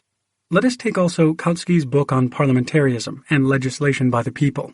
There we find that the conclusions drawn by the Marxist theoretician coincide with the lessons learned from many years of practical experience by the workers who organized spontaneously. Kautsky strongly protests against Rittinghausen's primitive conception of democracy. He ridicules those who, in the name of democracy, demand that popular newspapers shall be edited directly by the people. He shows the need for professional journalists, parliamentarians, etc. For the social democratic leadership of the proletarian class struggle, he attacks the socialism of anarchists and littérateurs who, in their striving for effect, extol direct legislation by the whole people, completely failing to understand that this idea can be applied only relatively in modern society. Those who have performed practical work in our movement know how widespread the primitive conception of democracy is among the masses of the students and workers. It is not surprising that this conception penetrates also into rules of organizations and into literature. The economists of the Bernsteinian persuasion included in their rules the following. Number 10. All affairs affecting the interests of the whole of the union organization shall be decided by a majority vote of all its members. The economists of the terrorist persuasion repeat after them. The decisions of the committee shall become effective only after they have been referred to all the circles. Svoboda, number 1, page 67. Observe that this proposal for a widely applied referendum is advanced in addition to the demand that the whole of the organization be built on an elective basis. We would not, of course, on this account condemn practical workers who have had too few opportunities for studying the theory and practice of real democratic organizations. But when Robocze Dielo, which lays claim to leadership, confines itself under such conditions to a resolution on broad democratic principles, can this be described as anything but a mere striving for effect? Section 6. Local and All-Russia Work. The objections raised against the plan of organization here outlined on the grounds that it is undemocratic and conspiratorial are totally unsound. Nevertheless, there remains a question which is frequently put and which deserves detailed examination. This is the question of the relations between local work and all-Russia work. Fears are expressed that the formation of a centralized organization may shift the center of gravity from the former to the latter, damage the movement through weakening our contact with the working masses and the continuity of local agitation generally. To these fears, we reply that our movement in the past few years has suffered precisely from the fact that local workers have been too absorbed in local work, that therefore it is absolutely necessary to shift the center of gravity somewhat to national work, and that far from weakening, this would strengthen our ties and the continuity of our local agitation. Let us take the question of central and local newspapers. I would ask the reader not to forget that we cite the publication of newspapers only as an example, illustrating an immeasurably broader and more varied revolutionary activity in general. In the first period of the mass movement, 1896 to 98, an attempt was made by local revolutionary workers to publish an all-Russia paper, Rabochaya Gazeta. In the next period, 1898 to 1900, the movement made an enormous stride forward, but the attention of the leaders was wholly absorbed by local publications. If we compute the total number of the local papers that were published, we shall find that on the average one issue per month was published. Does this not clearly illustrate our amateurism? Does this not clearly show that our revolutionary organization lags behind the spontaneous growth of the movement? If the same number of issues had been published, not by scattered local groups, but by a single organization, we would not only have saved an enormous amount of effort, but we would have secured immeasurably greater stability and continuity in our work. This simple point is frequently lost sight of by those practical workers who work actively and almost exclusively on local publications. Unfortunately, this is true even now in the overwhelming majority of cases, as well as by the publicists who display an astonishing quixotism on this question. The practical workers usually rest content with the argument that it is difficult for the local workers to engage in the organization of an all-Russia newspaper, and that local newspapers are better than no newspapers at all. This argument is, of course, perfectly just, and we, no less than any practical worker, appreciate the enormous importance and usefulness of local newspapers in general. But this is not the point. The point is, can we not overcome the fragmentation and primitiveness that are so glaringly expressed in the 30 issues of local newspapers that have been published throughout Russia in the course of 2.5 years? Do not restrict yourselves to the indisputable, but too general, statement about the usefulness of local newspapers generally. Have the courage frankly to admit their negative aspects revealed by the experience of 2.5 years. This experience has shown that under the conditions in which we work, these local newspapers prove, in the majority of cases, to be unstable in their principles, devoid of political significance, extremely costly in regard to expenditure of revolutionary forces, and totally unsatisfactory from a technical point of view. I have in mind, of course, not the technique of printing, but the frequency and regularity of publication. These defects are not accidental. They are the inevitable outcome of the fragmentation which, on the one hand, explains the predominance of local newspapers in the period under review, and, on the other, is fostered by this predominance. It is positively beyond the strength of a separate local organization to raise its newspaper to the level of a political organ maintaining stability of principles. It is beyond its strength to collect and utilize sufficient material to shed light on the whole of our political life. The argument usually advanced to support the needs for numerous local newspapers in free countries, that the cost of printing by local workers is low and that the people can be kept more fully and quickly informed. This argument, as experience has shown, speaks against local newspapers in Russia. They turn out to be excessively costly in regard to the expenditure of revolutionary forces, and appear very rarely, for the simple reason that the publication of an illegal newspaper, however small its size, requires an extensive secret apparatus, such as is possible with large-scale factory production, for this apparatus cannot be created in a small handicraft workshop. Very frequently, the primitiveness of the secret apparatus, every practical worker can cite numerous cases, enables the police to take advantage of the publication and distribution of one or two issues to make mass arrests, which result in such a clean sweep that it becomes necessary to start all over again. A well-organized secret apparatus requires professionally well-trained revolutionaries and a division of labor applied with the greatest consistency. But both these requirements are beyond the strength of a separate local organization, however strong it may be at any given moment. Not only the general interests of our movement as a whole, training of the workers in consistent socialist and political principles, but also specifically local interests are better served by non-local newspapers. This may seem paradoxical at first sight, but it has been proved to the hilt by the 2.5 years of experience referred to. Everyone will agree that had all the local forces that were engaged in the publication of the 30 issues of newspapers worked on a single newspaper, 60, if not 100 issues could easily have been published, with a fuller expression, in consequence, of all the specifically local features of the movement. True, it is no easy matter to attain such a degree of organization, but we must realize the need for it.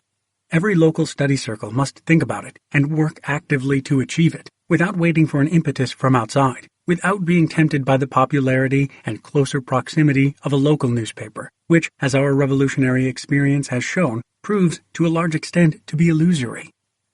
And it is a bad service indeed those publicists render to the practical work, who, thinking themselves particularly close to the practical workers, fail to see this illusoriness, and make shift with the astoundingly hollow and cheap argument that we must have local newspapers, we must have district newspapers, and we must have all Russian newspapers.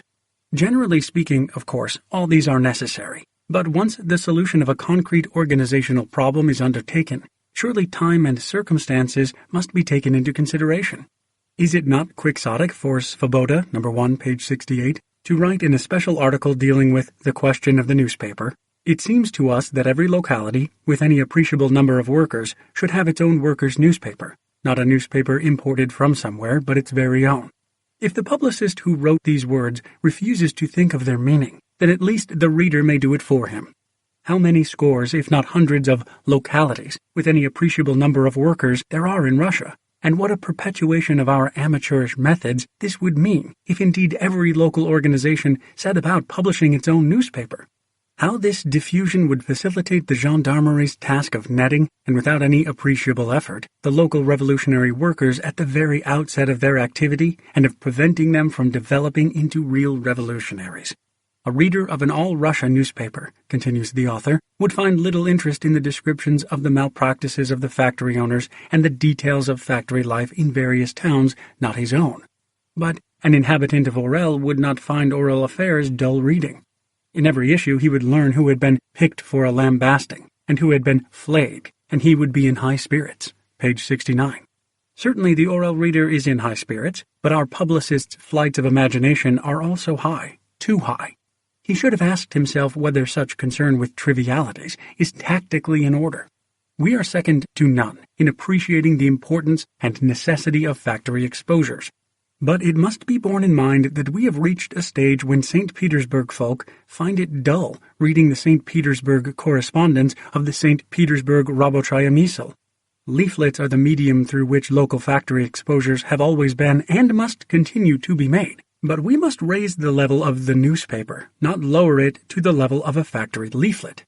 What we ask of a newspaper is not so much petty exposures as exposures of the major, typical evils of factory life, exposures based on especially striking facts and capable therefore of arousing the interest of all workers and all leaders of the movement, of really enriching their knowledge, broadening their outlook, and serving as a starting point for the awakening new districts and workers from ever newer trade areas.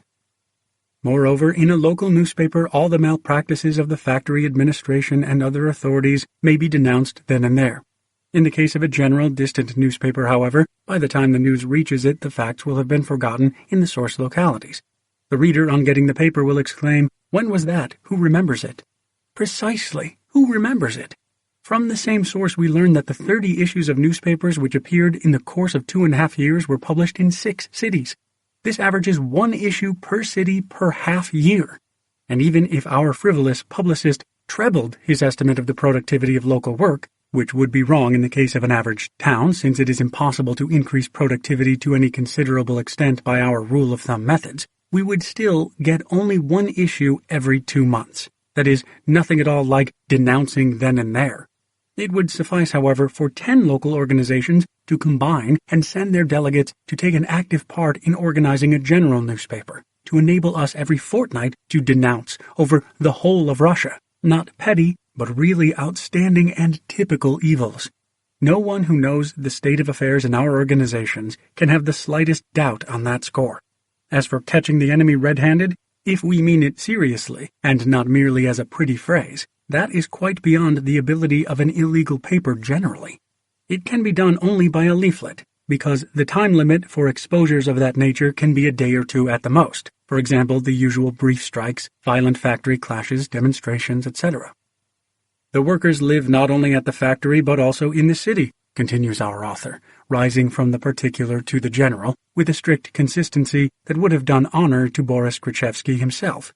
And he refers to matters like municipal councils, municipal hospitals, municipal schools, and demands that workers' newspapers should not ignore municipal affairs in general. This demand, excellent in itself, serves as a particularly vivid illustration of the empty abstraction to which discussions of local newspapers are all too frequently limited.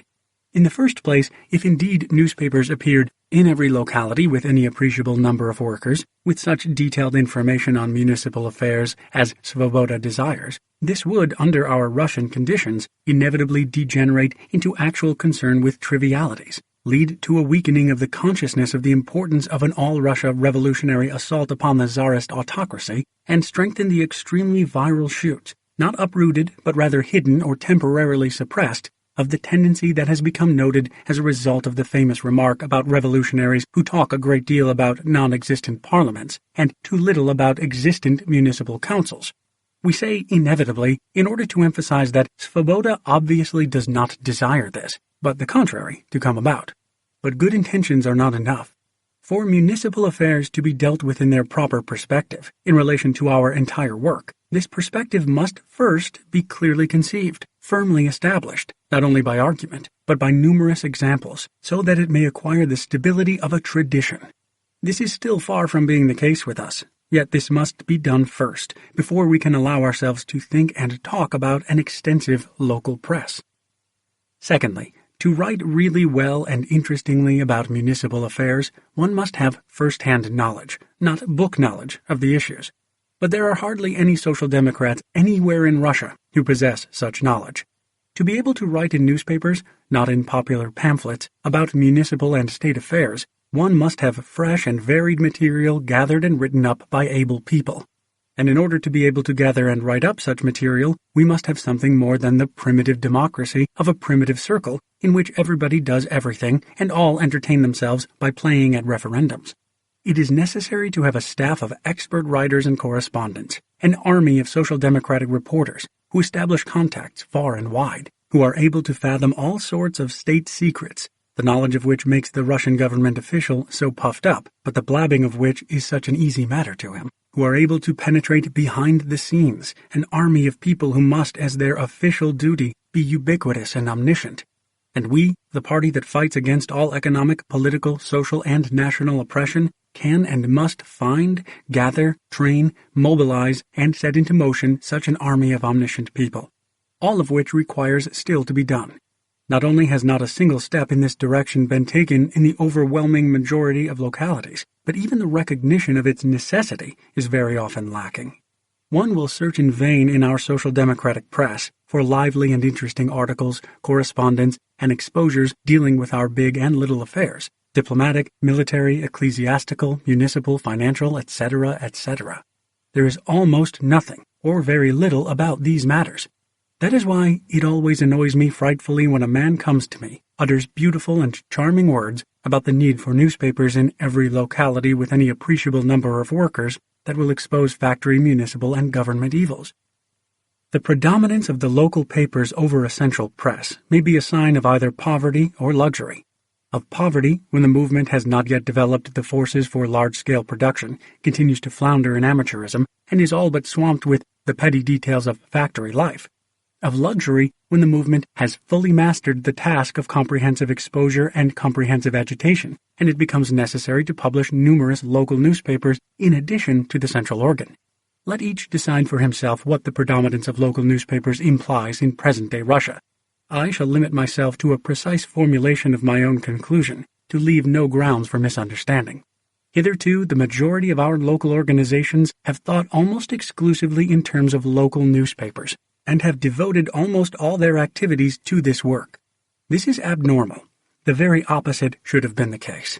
The majority of the local organizations should think principally of the publication of an all-Russia newspaper, and devote their activities chiefly to it.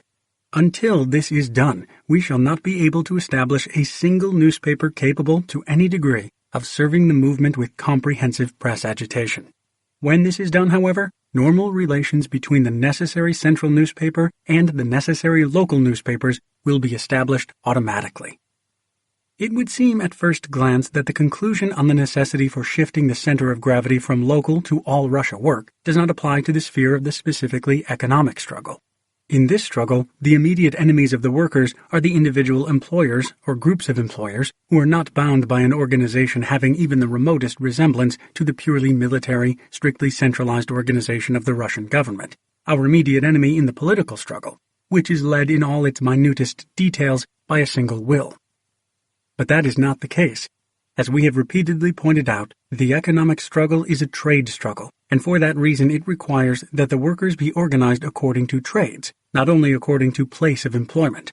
Organization by trades becomes all the more urgently necessary, the more rapidly our employers organize in all sorts of companies and syndicates. Our fragmentation and our amateurism are an outright hindrance to this work of organization, which requires the existence of a single all-Russia body of revolutionaries, capable of giving leadership to the all-Russia trade unions. We have described above the type of organization that is needed for this purpose. We shall now add but a few words on the question of our press in this connection. Hardly anyone will doubt the necessity for every social democratic newspaper to have a special department devoted to the trade union economic struggle. But the growth of the trade union movement compels us to think about the creation of a trade union press.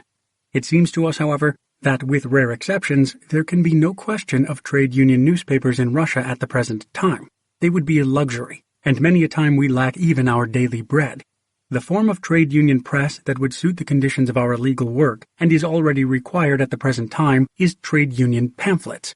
In these pamphlets, legal and illegal material should be gathered and grouped systematically on the working conditions in a given trade, on the differences in this respect in the various parts of Russia, on the main demands advanced by the workers in the given trade, on the inadequacies of legislation affecting that trade, on outstanding instances of economic struggle by the workers in the trade, on the beginnings, the present state, and the requirements of their trade union organization, etc. Such pamphlets would, in the first place, relieve our social democratic press of a mass of trade details that are of interest only to workers in the given trade. Secondly, they would record the results of our experience in the trade union struggle. They would preserve the gathered material, which now literally gets lost in a mass of leaflets and fragmentary correspondence, and they would summarize this material. Thirdly, they could serve as guides for agitators, because working conditions change relatively slowly, and the main demands of the workers in a given trade are extremely stable. For example, the demands advanced by the weavers in the Moscow district in 1885 and in the St. Petersburg district in 1896. A compilation of such demands and needs might serve for years as an excellent handbook for agitators on economic questions in backward localities or among the backward strata of the workers. Examples of successful strikes in a given region, information on higher living standards, on improved working conditions in one locality, would encourage the workers in other localities to take up the fight again and again. Fourthly, having made a start in generalizing this trade union struggle and in this way strengthening the link between the Russian trade union movement and socialism, the Social Democrats would at the same time see to it that our trade union work occupied neither too small nor too large a place in our social democratic work as a whole. A local organization that is cut off from organizations in other towns finds it very difficult, sometimes almost impossible, to maintain a correct sense of proportion. The example of Rabochaya Mysl shows what a monstrous exaggeration can be made in the direction of trade unionism. But an all-Russia organization of revolutionaries that stands undeviatingly on the basis of Marxism, that leads the entire political struggle and possesses a staff of professional agitators, will never find it difficult to determine the proper proportion. Chapter 5. The Plan for an All-Russia Political Newspaper. The most serious blunder Iskra committed in this connection, writes B. Krichevsky, Rabocheye Dielo No. 10, page 30, charging us with the tendency to convert theory into a lifeless doctrine by isolating it from practice, was its plan for a general party organization, vis-à-vis the article entitled Where to Begin. Martinov echoes this idea in declaring that Iskra's tendency to belittle the significance of the forward march of the drab everyday struggle in comparison with the propaganda of brilliant and completed ideas was crowned with the plan for the organization of a party which it sets forth in the article entitled Where to Begin in issue number 4. Finally, L. Nadezdin has of late joined in the chorus of indignation against this plan. In his pamphlet, which we have just received, entitled The Eve of the Revolution, published by the revolutionary socialist group Svoboda, whose acquaintance we have made, he declares, page 126, to speak now of an organization held together by an all-Russia newspaper means propagating armchair ideas and armchair work, and represents a manifestation of bookishness, etc. That our terrorist turns out to be in agreement with the champions of the forward march of the drab everyday struggle is not surprising, since we have traced the roots of this intimacy between them in the chapters on politics and organization. But must draw attention here to the fact that Nadezdin is the only one who has conscientiously tried to grasp the train of thought in an article he disliked, and has made an attempt to reply to the point, whereas Rabocheye Dielo has said nothing that is material to the subject, but has tried merely to confuse the question by a series of unseemly demagogic sallies. Unpleasant though the task may be, we must first spend some time in cleansing this Augean stable. Section 1. Who was offended by the article Where to Begin?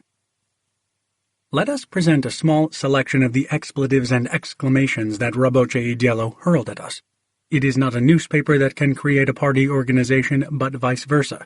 A newspaper standing above the party, outside of its control and independent of it, thanks to its having its own staff of agents. By what miracle has Iskra forgotten about the actually existing social democratic organizations of the party to which it belongs? Those who possess firm principles and a corresponding plan are the supreme regulators of the real struggle of the party and dictate to it their plan. The plan drives our active and virile organizations into the kingdom of shadows and desires to call into being a fantastic network of agents. Were Iskra's plan carried into effect, every trace of the Russian Social Democratic Labor Party which is taking shape would be obliterated. A propagandist organ becomes an uncontrolled autocratic lawmaker for the entire practical revolutionary struggle. How should our party react to the suggestion that it be completely subordinated to an autonomous editorial board, etc., etc.? As the reader can see from the contents and the tone of these above quotations, Rabocheye Dielo has taken offense. Offense not for its own sake, but for the sake of the organizations and committees of our party which it alleges Iskra desires to drive into the kingdom of shadows, and whose very traces it would obliterate. How terrible! But a curious thing should be noted. The article Where to Begin appeared in May 1901. The articles in Rabocheye Dielo appeared in September 1901. Now we are in mid-January 1902. During these 5 months, prior to and after September, not a single committee and not a single organization of the party protested formally against this monster that seeks to drive them into the kingdom of shadows, and yet scores and hundreds of communications from all parts of Russia have appeared during this period in Iskra, as well as in numerous local and non-local publications. How could it happen that those who would be driven into the realm of shadows are not aware of it, and have not taken offense, though a third party has? The explanation is that the committees and other organizations are engaged in real work and are not playing at democracy. The committees read the article Where to Begin, saw that it represented an attempt to elaborate a definite plan for an organization so that its formation may be undertaken from all aspects, and since they knew and saw very well that not one of these sides would dream of setting about to build it until it was convinced of its necessity and of the correctness of the architectural plan, it has naturally never occurred to them to take offense at the boldness of the people who said in Iskra, "In view of the pressing importance of the question, we, on our part, take the liberty of submitting to the comrades a skeleton plan to be developed in greater detail in a pamphlet now in preparation for the print." With a conscientious approach to the work, was it possible to view things otherwise than that if the comrades accepted the plan submitted to them, they would carry it out, not because they are subordinate, but because they would be convinced of its necessity for our common cause, and that if they did not accept it, then the skeleton, a pretentious word, is it not, would remain merely a skeleton? Is it not demagogy to fight against the skeleton of a plan, not only by picking it to pieces and advising comrades to reject it, but by inciting people inexperienced in revolutionary matters against its authors merely on the grounds that they dare to legislate and come out as the supreme regulators, that is, because they dare to propose an outline of a plan? Can our party develop and make progress if an attempt to raise local functionaries to broader views, tasks, plans, etc., is objected to not only with the claim that these views are erroneous, but on the grounds that the very desire to raise us gives offense? Nadezhdin, too, picked our plan to pieces, but he did not sink to such demagogy as cannot be explained solely by naivete or by primitiveness of political views. From the outset, he emphatically rejected the charge that we intended to establish an inspectorship over the party. That is why Nadezhdin's criticism of the plan can and should be answered on its merits, while Raboche Diallo deserves only to be treated with contempt. But contempt for a writer who sinks so low as to shout about autocracy and subordination does not relieve us of the duty of disentangling the confusion that such people create in the minds of their readers. Here we can clearly demonstrate to the world the nature of catchwords like broad democracy. We are accused of forgetting the committees, of desiring or attempting to drive them into the kingdom of shadows, etc. How can we reply to these charges when, out of considerations of secrecy, we can give the reader almost no facts regarding our real relationships with the committees? Persons hurling vehement accusations calculated to provoke the crowd prove to be ahead of us because of their brazenness and their disregard of the duty of a revolutionary to conceal carefully from the eyes of the world the relationships and contacts which he maintains, which he is establishing or trying to establish. Naturally, we refuse once and for all to compete with such people in the field of democratism. As to the reader who is not initiated in all party affairs, the only way in which we can discharge our duty to him is to acquaint him, not with what is and what is in Virden, but with a particle of what has taken place, and what may be told as a thing of the past. The Bund hints that we are impostors. The Union abroad accuses us of attempting to obliterate all traces of the party. Gentlemen, you will get complete satisfaction when we relate to the public 4 facts concerning the past. First fact. The members of one of the leagues of struggle, who took a direct part in founding our party and in sending a delegate to the inaugural party congress, reached agreement with a member of the Iskra group regarding the publication of a series of books for workers that were to serve the entire movement. The attempt to publish the series failed, and the pamphlets written for it, The Tasks of the Russian Social Democrats and the New Factory Law, by a circuitous course and through the medium of third parties, found their way abroad, where they were published. Second fact.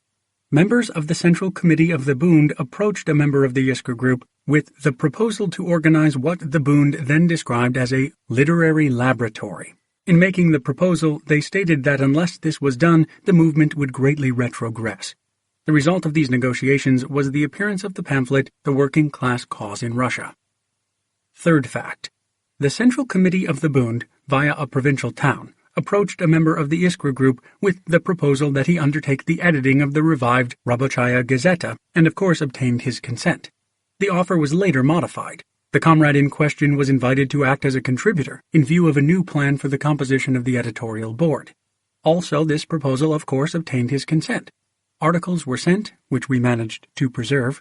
Our program, which was a direct protest against Bernsteinism, against the change in the line of the legal literature and of Rabochaya Misl. Our immediate task, to publish a party organ that shall appear regularly and have close contacts with all the local groups, the drawbacks of the prevailing amateurism.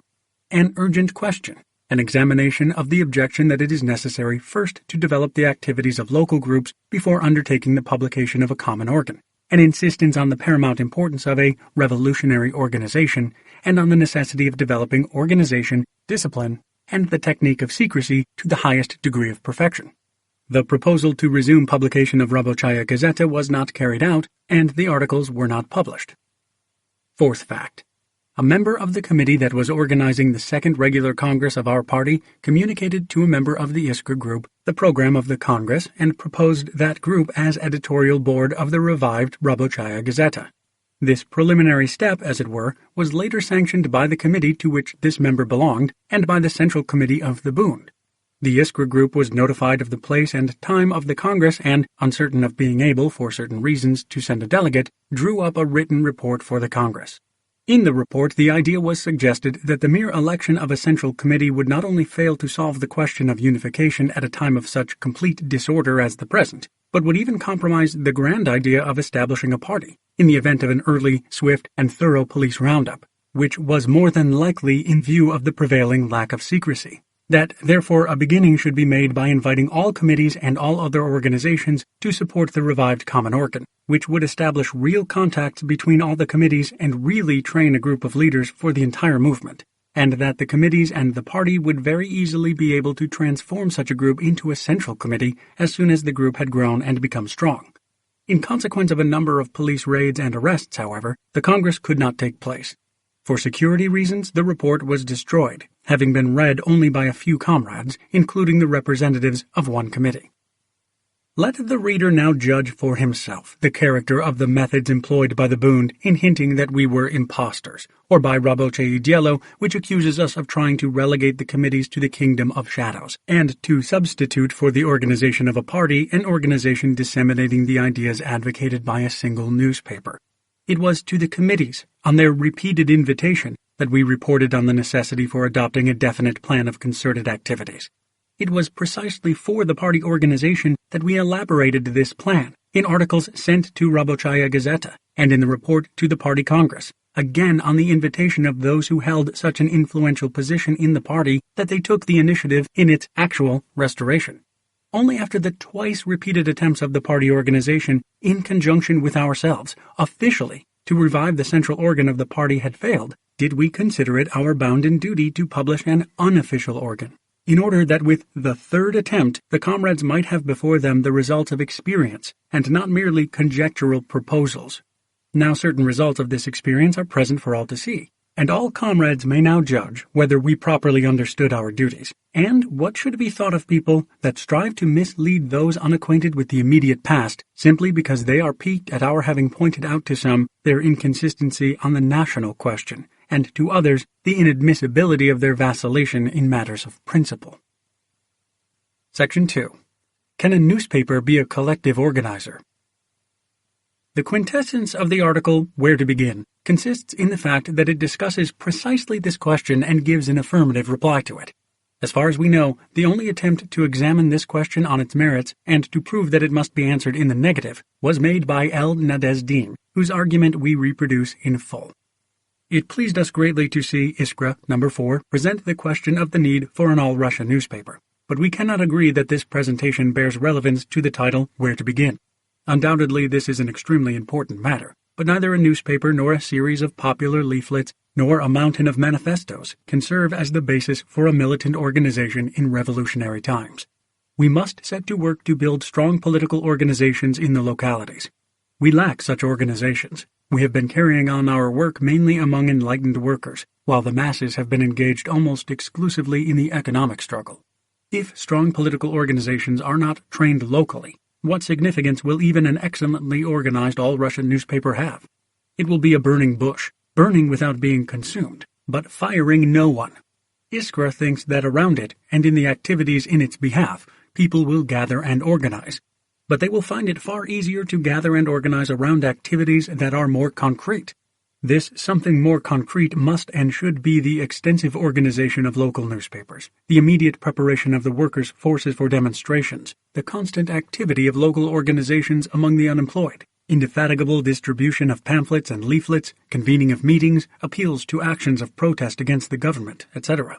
We must begin live political work in the localities, and when the time comes to unite on this real basis, it will not be an artificial paper unity. Not by means of newspapers can such a unification of local work into an all-Russia cause be achieved. The Eve of Revolution, page 54.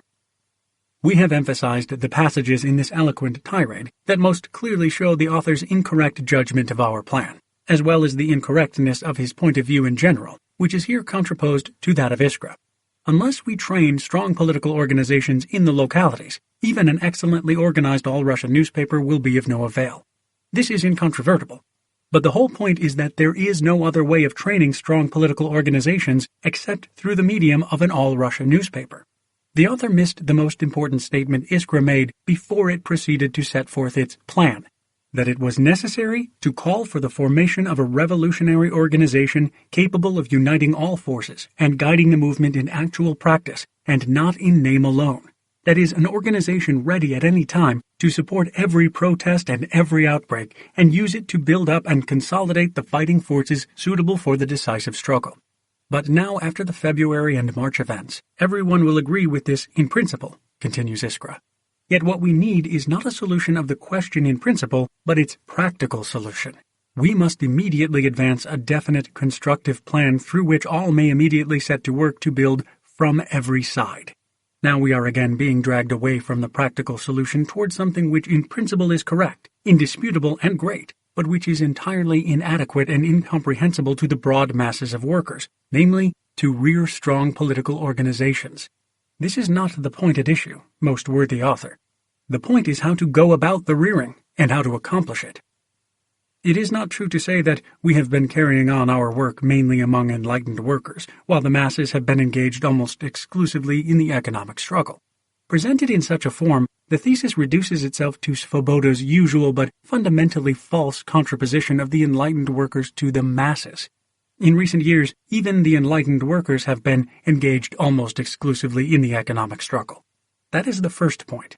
On the other hand, the masses will never learn to conduct the political struggle until we help to train leaders for this struggle, both from among the enlightened workers and from among the intellectuals. Such leaders can acquire training solely by systematically evaluating all the everyday aspects of our political life, all attempts at protest and struggle on the part of the various classes and on various grounds. Therefore, to talk of rearing political organizations, and at the same time to contrast the paper work of a political newspaper to live political work in the localities, is plainly ridiculous.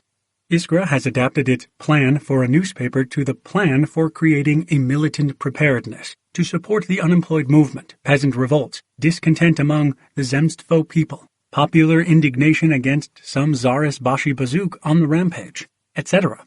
Anyone who is at all acquainted with the movement knows full well that the vast majority of local organizations have never even dreamed of these things, that many of the prospects of live political work here indicated have never been realized by a single organization, that the attempt, for example, to call attention to the growth of discontent and protest among the Zemstvo intelligentsia rouses feelings of consternation and perplexity in Nadezhdin. Good Lord, is this newspaper intended for Zemstvo people? The Eve, page 129. Among the economists, letter to Iskra number 12, and among many practical workers. Under these circumstances, it is possible to begin only by inducing people to think about all these things, to summarize and generalize all the diverse signs of ferment and active struggle. In our time, when social democratic tasks are being degraded, the only way live political work can be begun is with live political agitation, which is impossible unless we have an all-Russian newspaper, frequently issued and regularly distributed. Those who regard the Iskra plan as a manifestation of bookishness have totally failed to understand its substance and take for the goal that which is suggested as the most suitable means for the present time. These people have not taken the trouble to study the two comparisons that were drawn to present a clear illustration of the plan. Iskra wrote, "The publication of an all-Russia political newspaper must be the main line by which we may unswervingly develop, deepen, and expand the organization, vis-à-vis the revolutionary organization that is ever ready to support every protest and every outbreak. Pray tell me, when bricklayers lay bricks in various parts of an enormous, unprecedentedly large structure, Is it paperwork, to use a line to help them find the correct place for the bricklaying? To indicate to them the ultimate goal of the common work? To enable them to use not only every brick, but even every piece of brick, which, cemented to the bricks laid before and after it, forms a finished, continuous line? And are we not now passing through precisely such a period in our party life when we have bricks and bricklayers, but lack the guideline for all to see and follow? Let them shout that in stretching out the line we want to command. Had we desired to command, gentlemen, we would have written on the title page not Iskra No. 1, but Rabochaya Gazeta No. 3, as we were invited to do by certain comrades, and as we would have had a perfect right to do after the events described above. But we did not do that. We wished to have our hands free to wage an irreconcilable struggle against all pseudo-social democrats. We wanted our line, if properly laid, to be respected because it was correct, and not because it had been laid by an official organ. The question of uniting local activity in central bodies runs in a vicious circle, Nadezhdin lectures us. Unification requires homogeneity of the elements, and the homogeneity can be created only by something that unites. But the unifying element may be the product of strong local organizations, which at the present time are by no means distinguished for their homogeneity. This truth is as revered and as irrefutable as that we must train strong political organizations. And it is equally barren. Every question runs in a vicious circle, because political life as a whole is an endless chain consisting of an infinite number of links. The whole art of politics lies in finding and taking as firm a grip as we can of the link that is least likely to be struck from our hands, the one that is most important at the given moment, the one that most of all guarantees its possessor the possession of the whole chain. If we had a crew of experienced bricklayers who had learned to work so well together that they could lay their bricks exactly as required without a guideline, which, speaking abstractly, is by no means impossible, then perhaps we might take hold of some other link. But it is unfortunate that as yet we have no experienced bricklayers trained for teamwork, that bricks are often laid where they are not needed at all, that they are not laid according to the general line, but are so scattered that the enemy can shatter the structure as if it were made of sand, and not of bricks. Another comparison. A newspaper is not only a collective propagandist and a collective agitator, it is also a collective organizer. In this respect it may be compared to the scaffolding erected round a building under construction. It marks the contours of the structure and facilitates communication between the builders, permitting them to distribute the work and to view the common results achieved by their organized labor. Does this sound anything like the attempt of an armchair author to exaggerate his role? The scaffolding is not required at all for the dwelling. It is made of cheaper material, is put up only temporarily, and is scrapped for firewood as soon as the shell of the structure is completed. As for the building of revolutionary organizations, experience shows us that sometimes they may be built without scaffolding, as the 70s showed. But at the present time we cannot even imagine the possibility of erecting the building we require without scaffolding. Nadezhdin disagrees with this, saying, Iskra thinks that around it and in the activities in its behalf, people will gather and organize. But they will find it far easier to gather and organize around activities that are more concrete.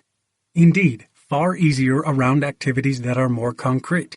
A Russian proverb holds, "Don't spit into a well. You may want to drink from it." But there are people who do not object to drinking from a well that has been spat into.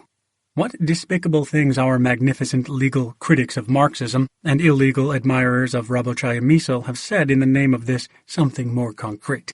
How restricted our movement is by our own narrowness, lack of initiative, and hesitation, which are justified with the traditional argument about finding it far easier to gather around something more concrete.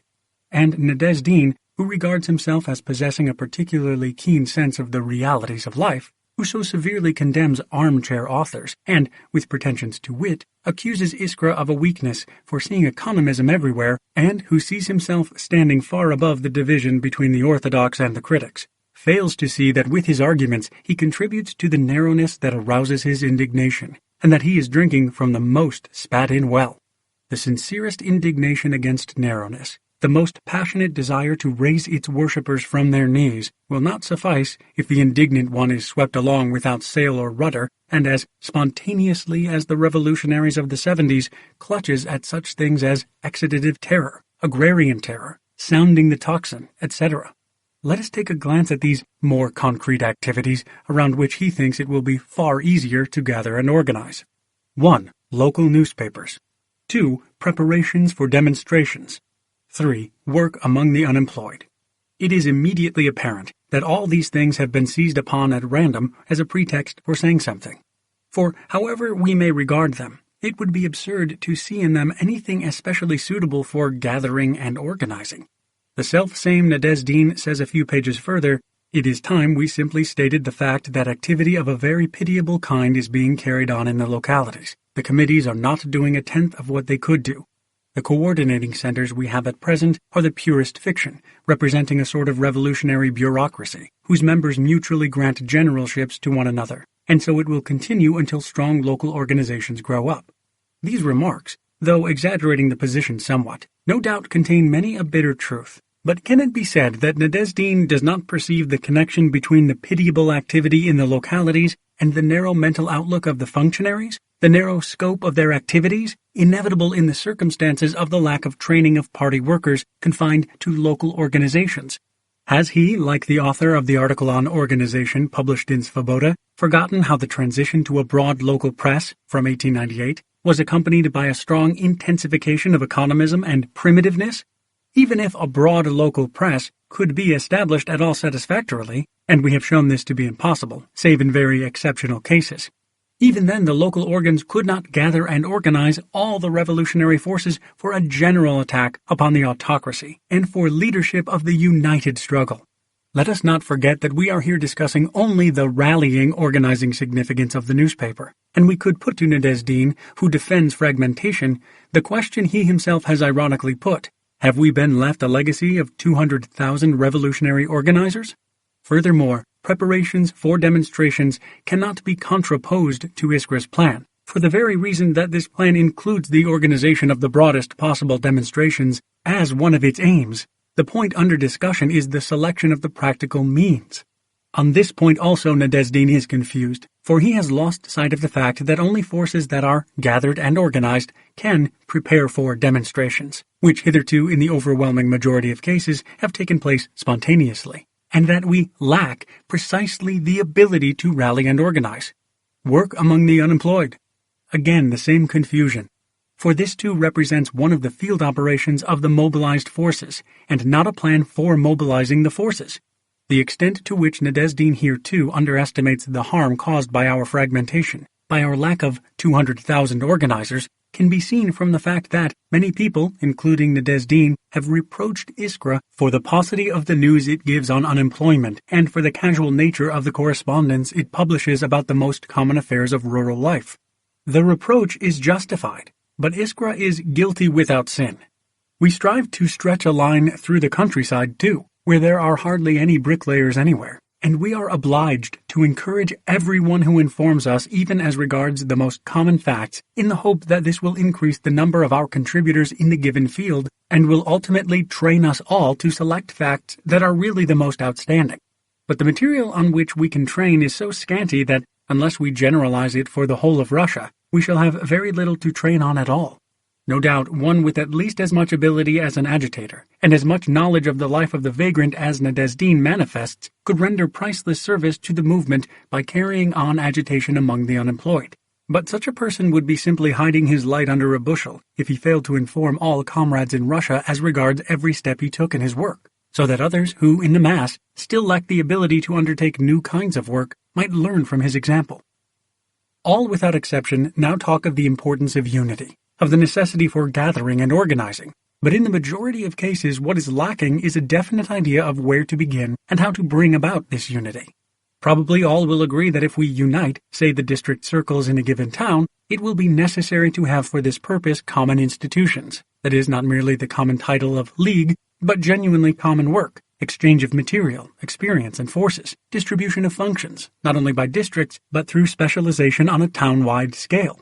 All will agree that a big secret apparatus will not pay its way, to use a commercial expression, with the resources, in both money and manpower of course, of a single district, and that this narrow field will not provide sufficient scope for a specialist to develop his talents. But the same thing applies to the coordination of activities of a number of towns, since even a specific locality will be, and in the history of our social democratic movement has proved to be, far too narrow a field. We have demonstrated this above in detail with regard to political agitation and organizational work. What we require foremost and imperatively is to broaden the field, establish real contacts between the towns on the basis of regular common work. For fragmentation weighs down on the people, and they are stuck in a hole, to use the expression employed by a correspondent to Iskra, not knowing what is happening in the world, from whom to learn, or how to acquire experience and satisfy their desire to engage in broad activities. I continue to insist that we can start establishing real contacts only with the aid of a common newspaper, as the only regular all-Russia enterprise, one which will summarize the results of the most diverse forms of activity and thereby stimulate people to march forward untiringly along all the innumerable paths leading to revolution. In the same way as all roads lead to Rome. If we do not want unity in name only, we must arrange for all local study circles immediately to assign, say, a fourth of their forces to active work for the common cause, and the newspaper will immediately convey to them the general design, scope, and character of the cause. It will give them a precise indication of the most keenly felt shortcomings in the all-Russia activity, where agitation is lacking and contacts are weak, and it will point out which little wheels in the vast general mechanism a given study circle might repair or replace with better ones. A study circle that has not yet begun to work, but which is only just seeking activity, could then start, not like a craftsman in an isolated little workshop unaware of the earlier development in industry, or of the general level of production methods prevailing in industry, but as a participant in an extensive enterprise that reflects the whole general revolutionary attack on the autocracy. The more perfect the finish of each little wheel, and the larger the number of detail workers engaged in the common cause, the closer will our network become, and the less will be the disorder in the ranks consequent on inevitable police raids. The mere function of distributing a newspaper would help to establish actual contacts, if it is a newspaper worthy of the name, that is, if it is issued regularly, not once a month like a magazine, but at least 4 times a month. At the present time, communication between towns on revolutionary business is an extreme rarity, and, at all events, is the exception rather than the rule.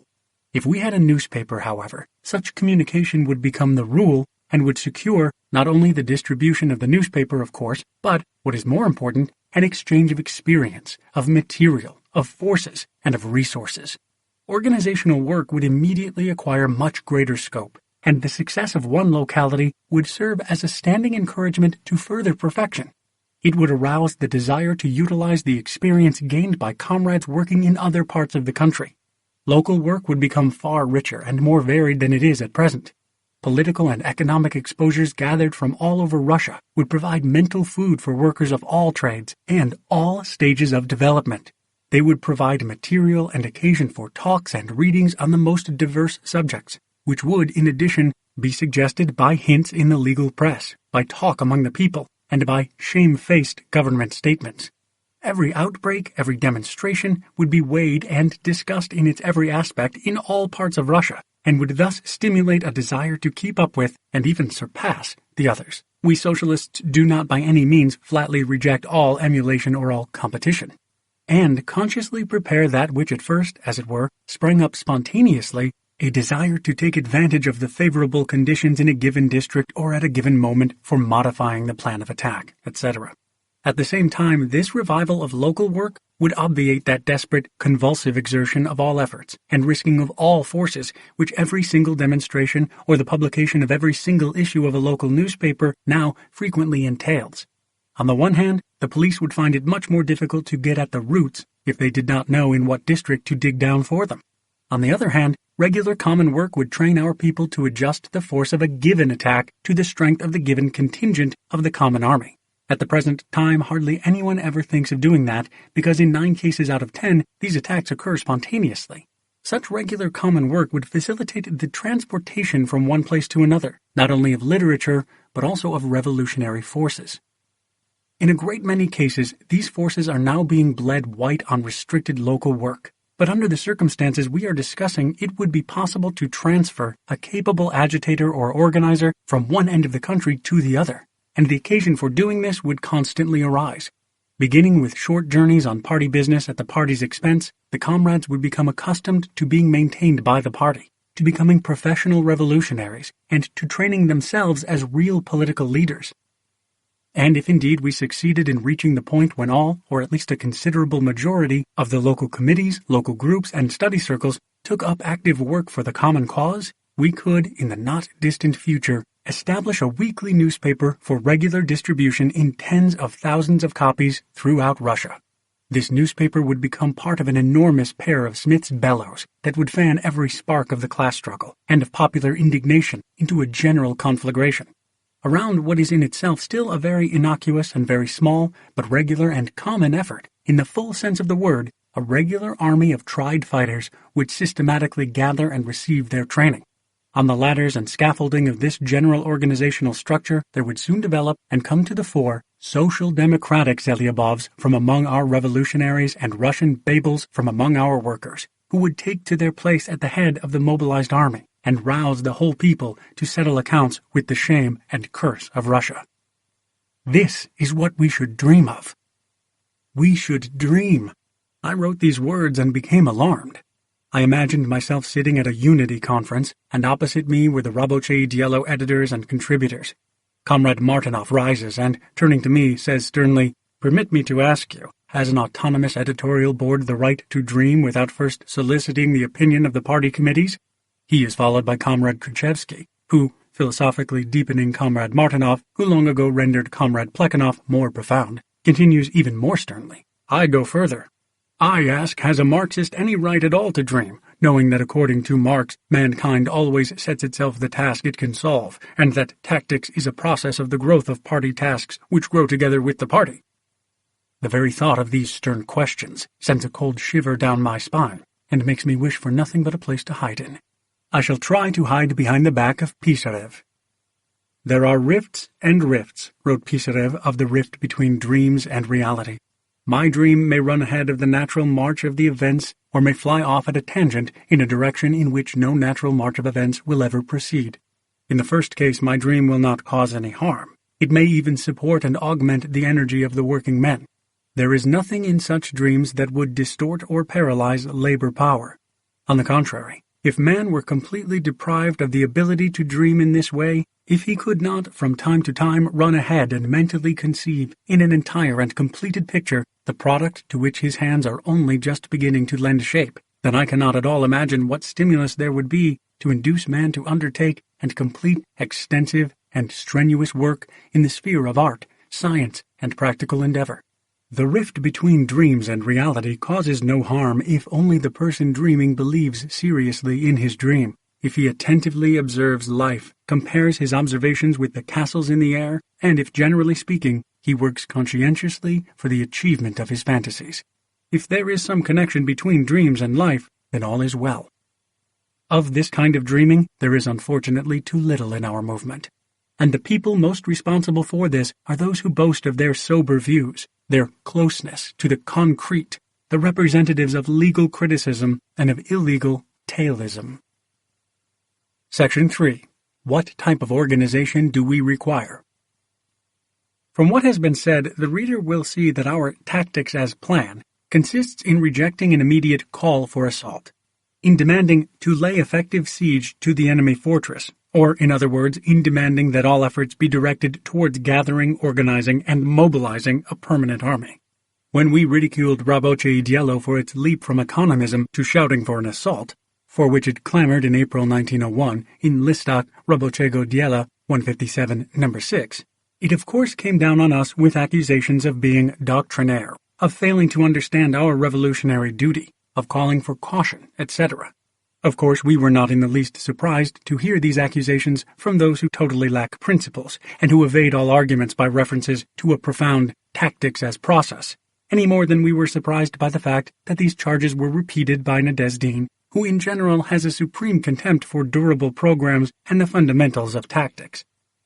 It is said that history does not repeat itself, but Nadezhdin exerts every effort to cause it to repeat itself, and he zealously imitates Khrushchev in strongly condemning revolutionary culturism, in shouting about sounding the tocsin, and about a special eve of the revolution point of view, etc. Apparently he has forgotten the well-known maxim that while an original historical event represents a tragedy, its replica is merely a farce. The attempt to seize power, which was prepared by the preaching of Kachov and carried out by the means of the terrifying terror that really did terrify, had grandeur. But the exudative terror of Kachov, the little, is simply ludicrous, particularly so when it is supplemented with the idea of an organization of average people. If Iskra would only emerge from its sphere of bookishness, wrote Nadezhdin, it would realize that these instances, like the worker's letter to Iskra No. 7, etc., are symptoms of the fact that soon, very soon, the assault will begin, and to speak now of an organization linked with an all-Russia newspaper means to propagate armchair ideas and armchair activity. What an unimaginable muddle! On the one hand, exudative terror and an organization of average people, along with the opinion that it is far easier to gather around something more concrete, like a local newspaper, and on the other, the view that to talk now about an all-Russia organization means to propagate armchair thoughts, or, bluntly put, now it is already too late. But what of the extensive organization of local newspapers? Is it not too late for that, my dear L. Nadezhdin? And compare with this Iskra's point of view and tactical line. Exudative terror is nonsense. To talk of an organization of average people and of the extensive publication of local newspapers means to fling the door wide open to economism. We must speak of a single all-Russia organization of revolutionaries, and it will never be too late to talk of that until the real, not a paper, assault begins. Yes, as far as organization is concerned, the situation is anything but brilliant, continues Nadezhdin. Yes, Iskra is entirely right in saying that the mass of our fighting forces consists of volunteers and insurgents. You do well to give such a sober picture of the state of our forces. But why, at the same time, do you forget that the masses are not ours at all, and, consequently, will not ask us when to begin military operations? They will simply go and rebel. When the crowd itself breaks out with its elemental destructive force, it may overwhelm and sweep aside the regular troops, among whom we prepared all the time to introduce extremely systematic organization, but never managed to do so. Astounding logic! For the very reason that the masses are not ours, it is stupid and unseemly to shout about an immediate assault, for assault means attack by regular troops and not a spontaneous mass upsurge. For the very reason that the masses may overwhelm and sweep aside the regular troops, we must without fail manage to keep up with the spontaneous upsurge by our work of introducing extremely systematic organization in the regular troops. For the more we manage to introduce such organization, the more probably will the regular troops not be overwhelmed by the masses, but will take their place at their head. Nadezhdin is confused because he imagines that troops in the course of systematic organization are engaged in something that isolates them from the masses, when in actuality they are engaged exclusively in all-sided and all-embracing political agitation, that is, precisely in work that brings closer and merges into a single whole the elemental destructive force of the masses, and the conscious destructive force of the organization of revolutionaries. You, gentlemen, wish to lay the blame where it does not belong. For it is precisely the Svoboda group that, by including terror in its program, calls for an organization of terrorists, and such an organization would indeed prevent our troops from establishing closer contacts with the masses, which unfortunately are still not ours, and which unfortunately do not yet ask us, or rarely ask us, when and how to launch their military operations. We shall miss the revolution itself, continues Nadezhdin in his attempt to scare Iskra, in the same way as we missed the recent events which came upon us like a bolt from the blue. This sentence, taken in connection with what has been quoted above, clearly demonstrates the absurdity of the eve of the revolution point of view invented by Svoboda. Plainly put, this special point of view boils down to this, that it is too late now to discuss and prepare. If that is the case, most worthy opponent of bookishness, what was the use of writing a pamphlet of 132 pages on questions of theory and tactics? Don't you think it would have been more becoming for the eve of the revolution point of view to have issued 132,000 leaflets containing the summary call, "Bang them, knock 'em down"? Those who make nationwide political agitation the cornerstone of their program, their tactics, and their organizational work, as Iskra does, stand the least risk of missing the revolution. The people who are now engaged throughout Russia in weaving the network of connections that spread from the all-Russia newspaper not only did not miss the spring events, but, on the contrary, gave us an opportunity to foretell them. Nor did they miss the demonstrations that were described in Iskra, Numbers 13 and 14. On the contrary, they took part in them, clearly realizing that it was their duty to come to the aid of the spontaneously rising masses, and at the same time, through the medium of the newspaper, help all the comrades in Russia to inform themselves of the demonstrations and to make use of their gathered experience. And if they live, they will not miss the revolution, which, first and foremost, will demand of us experience in agitation, ability to support, in a social democratic manner, every protest, as well as direct the spontaneous movement while safeguarding it from the mistakes of friends and the traps of enemies. We have thus come to the last reason that compels us so strongly to insist on the plan of an organization centered around an all-Russia newspaper, through the common work for the common newspaper. Only such organization will ensure the flexibility required of a militant social democratic organization, vis-à-vis the ability to adapt itself immediately to the most diverse and rapidly changing conditions of struggle. The ability, on the one hand, to avoid an open battle against an overwhelming enemy when the enemy has concentrated all his forces at one spot, and yet, on the other, to take advantage of his unwieldiness and to attack him when and where he least expects it. It would be a grievous error indeed to build the party organization in anticipation only of outbreaks and street fighting, or only upon the forward march of the drab everyday struggle.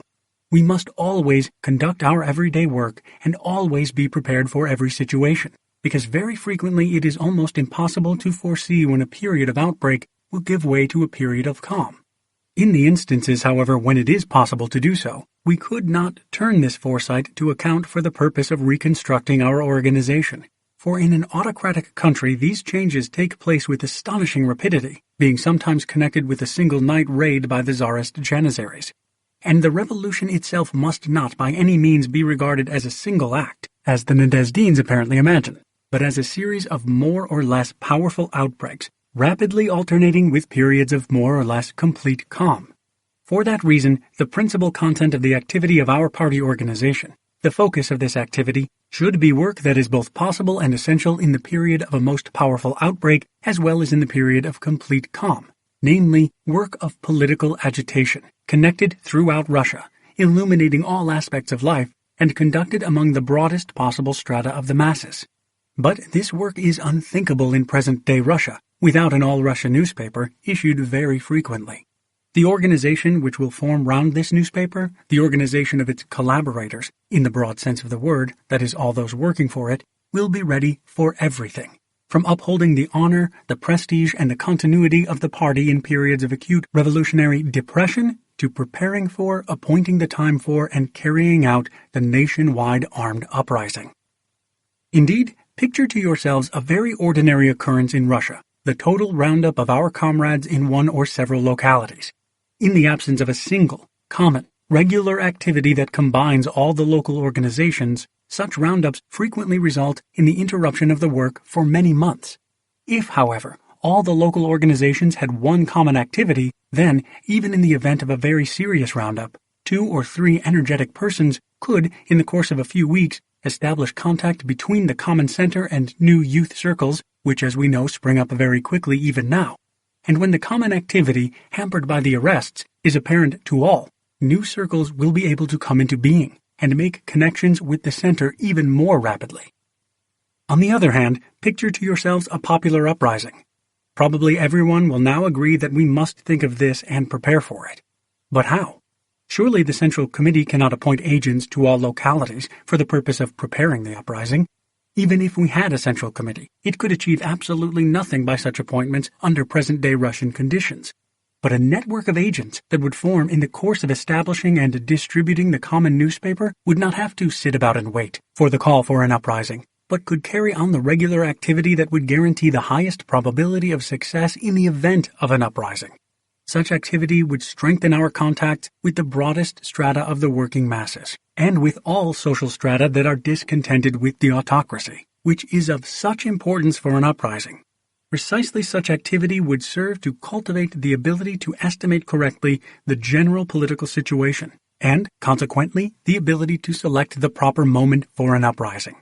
Precisely such activity would train all local organizations to respond simultaneously to the same political questions, incidents, and events that agitate the whole of Russia, and to react to such incidents in the most vigorous, uniform, and expedient manner possible.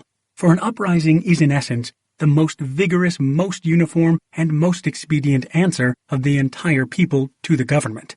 Lastly, it is precisely such activity that would train all revolutionary organizations throughout Russia to maintain the most continuous, and at the same time the most secret, contacts with one another, thus creating real party unity. For without such contacts it will be impossible collectively to discuss the plan for the uprising and to take the necessary preparatory measures on the eve, measures that must be kept in the strictest secrecy. In a word, the plan for an all-Russia political newspaper, far from representing the fruits of the labor of armchair workers, infected with dogmatism and bookishness, as it seemed to those who gave but little thought to it, is the most practical plan for immediate and all-round preparation of the uprising, with, at the same time, no loss of sight for a moment of the pressing day-to-day work. This was What is to be Done, written by Vladimir Lenin.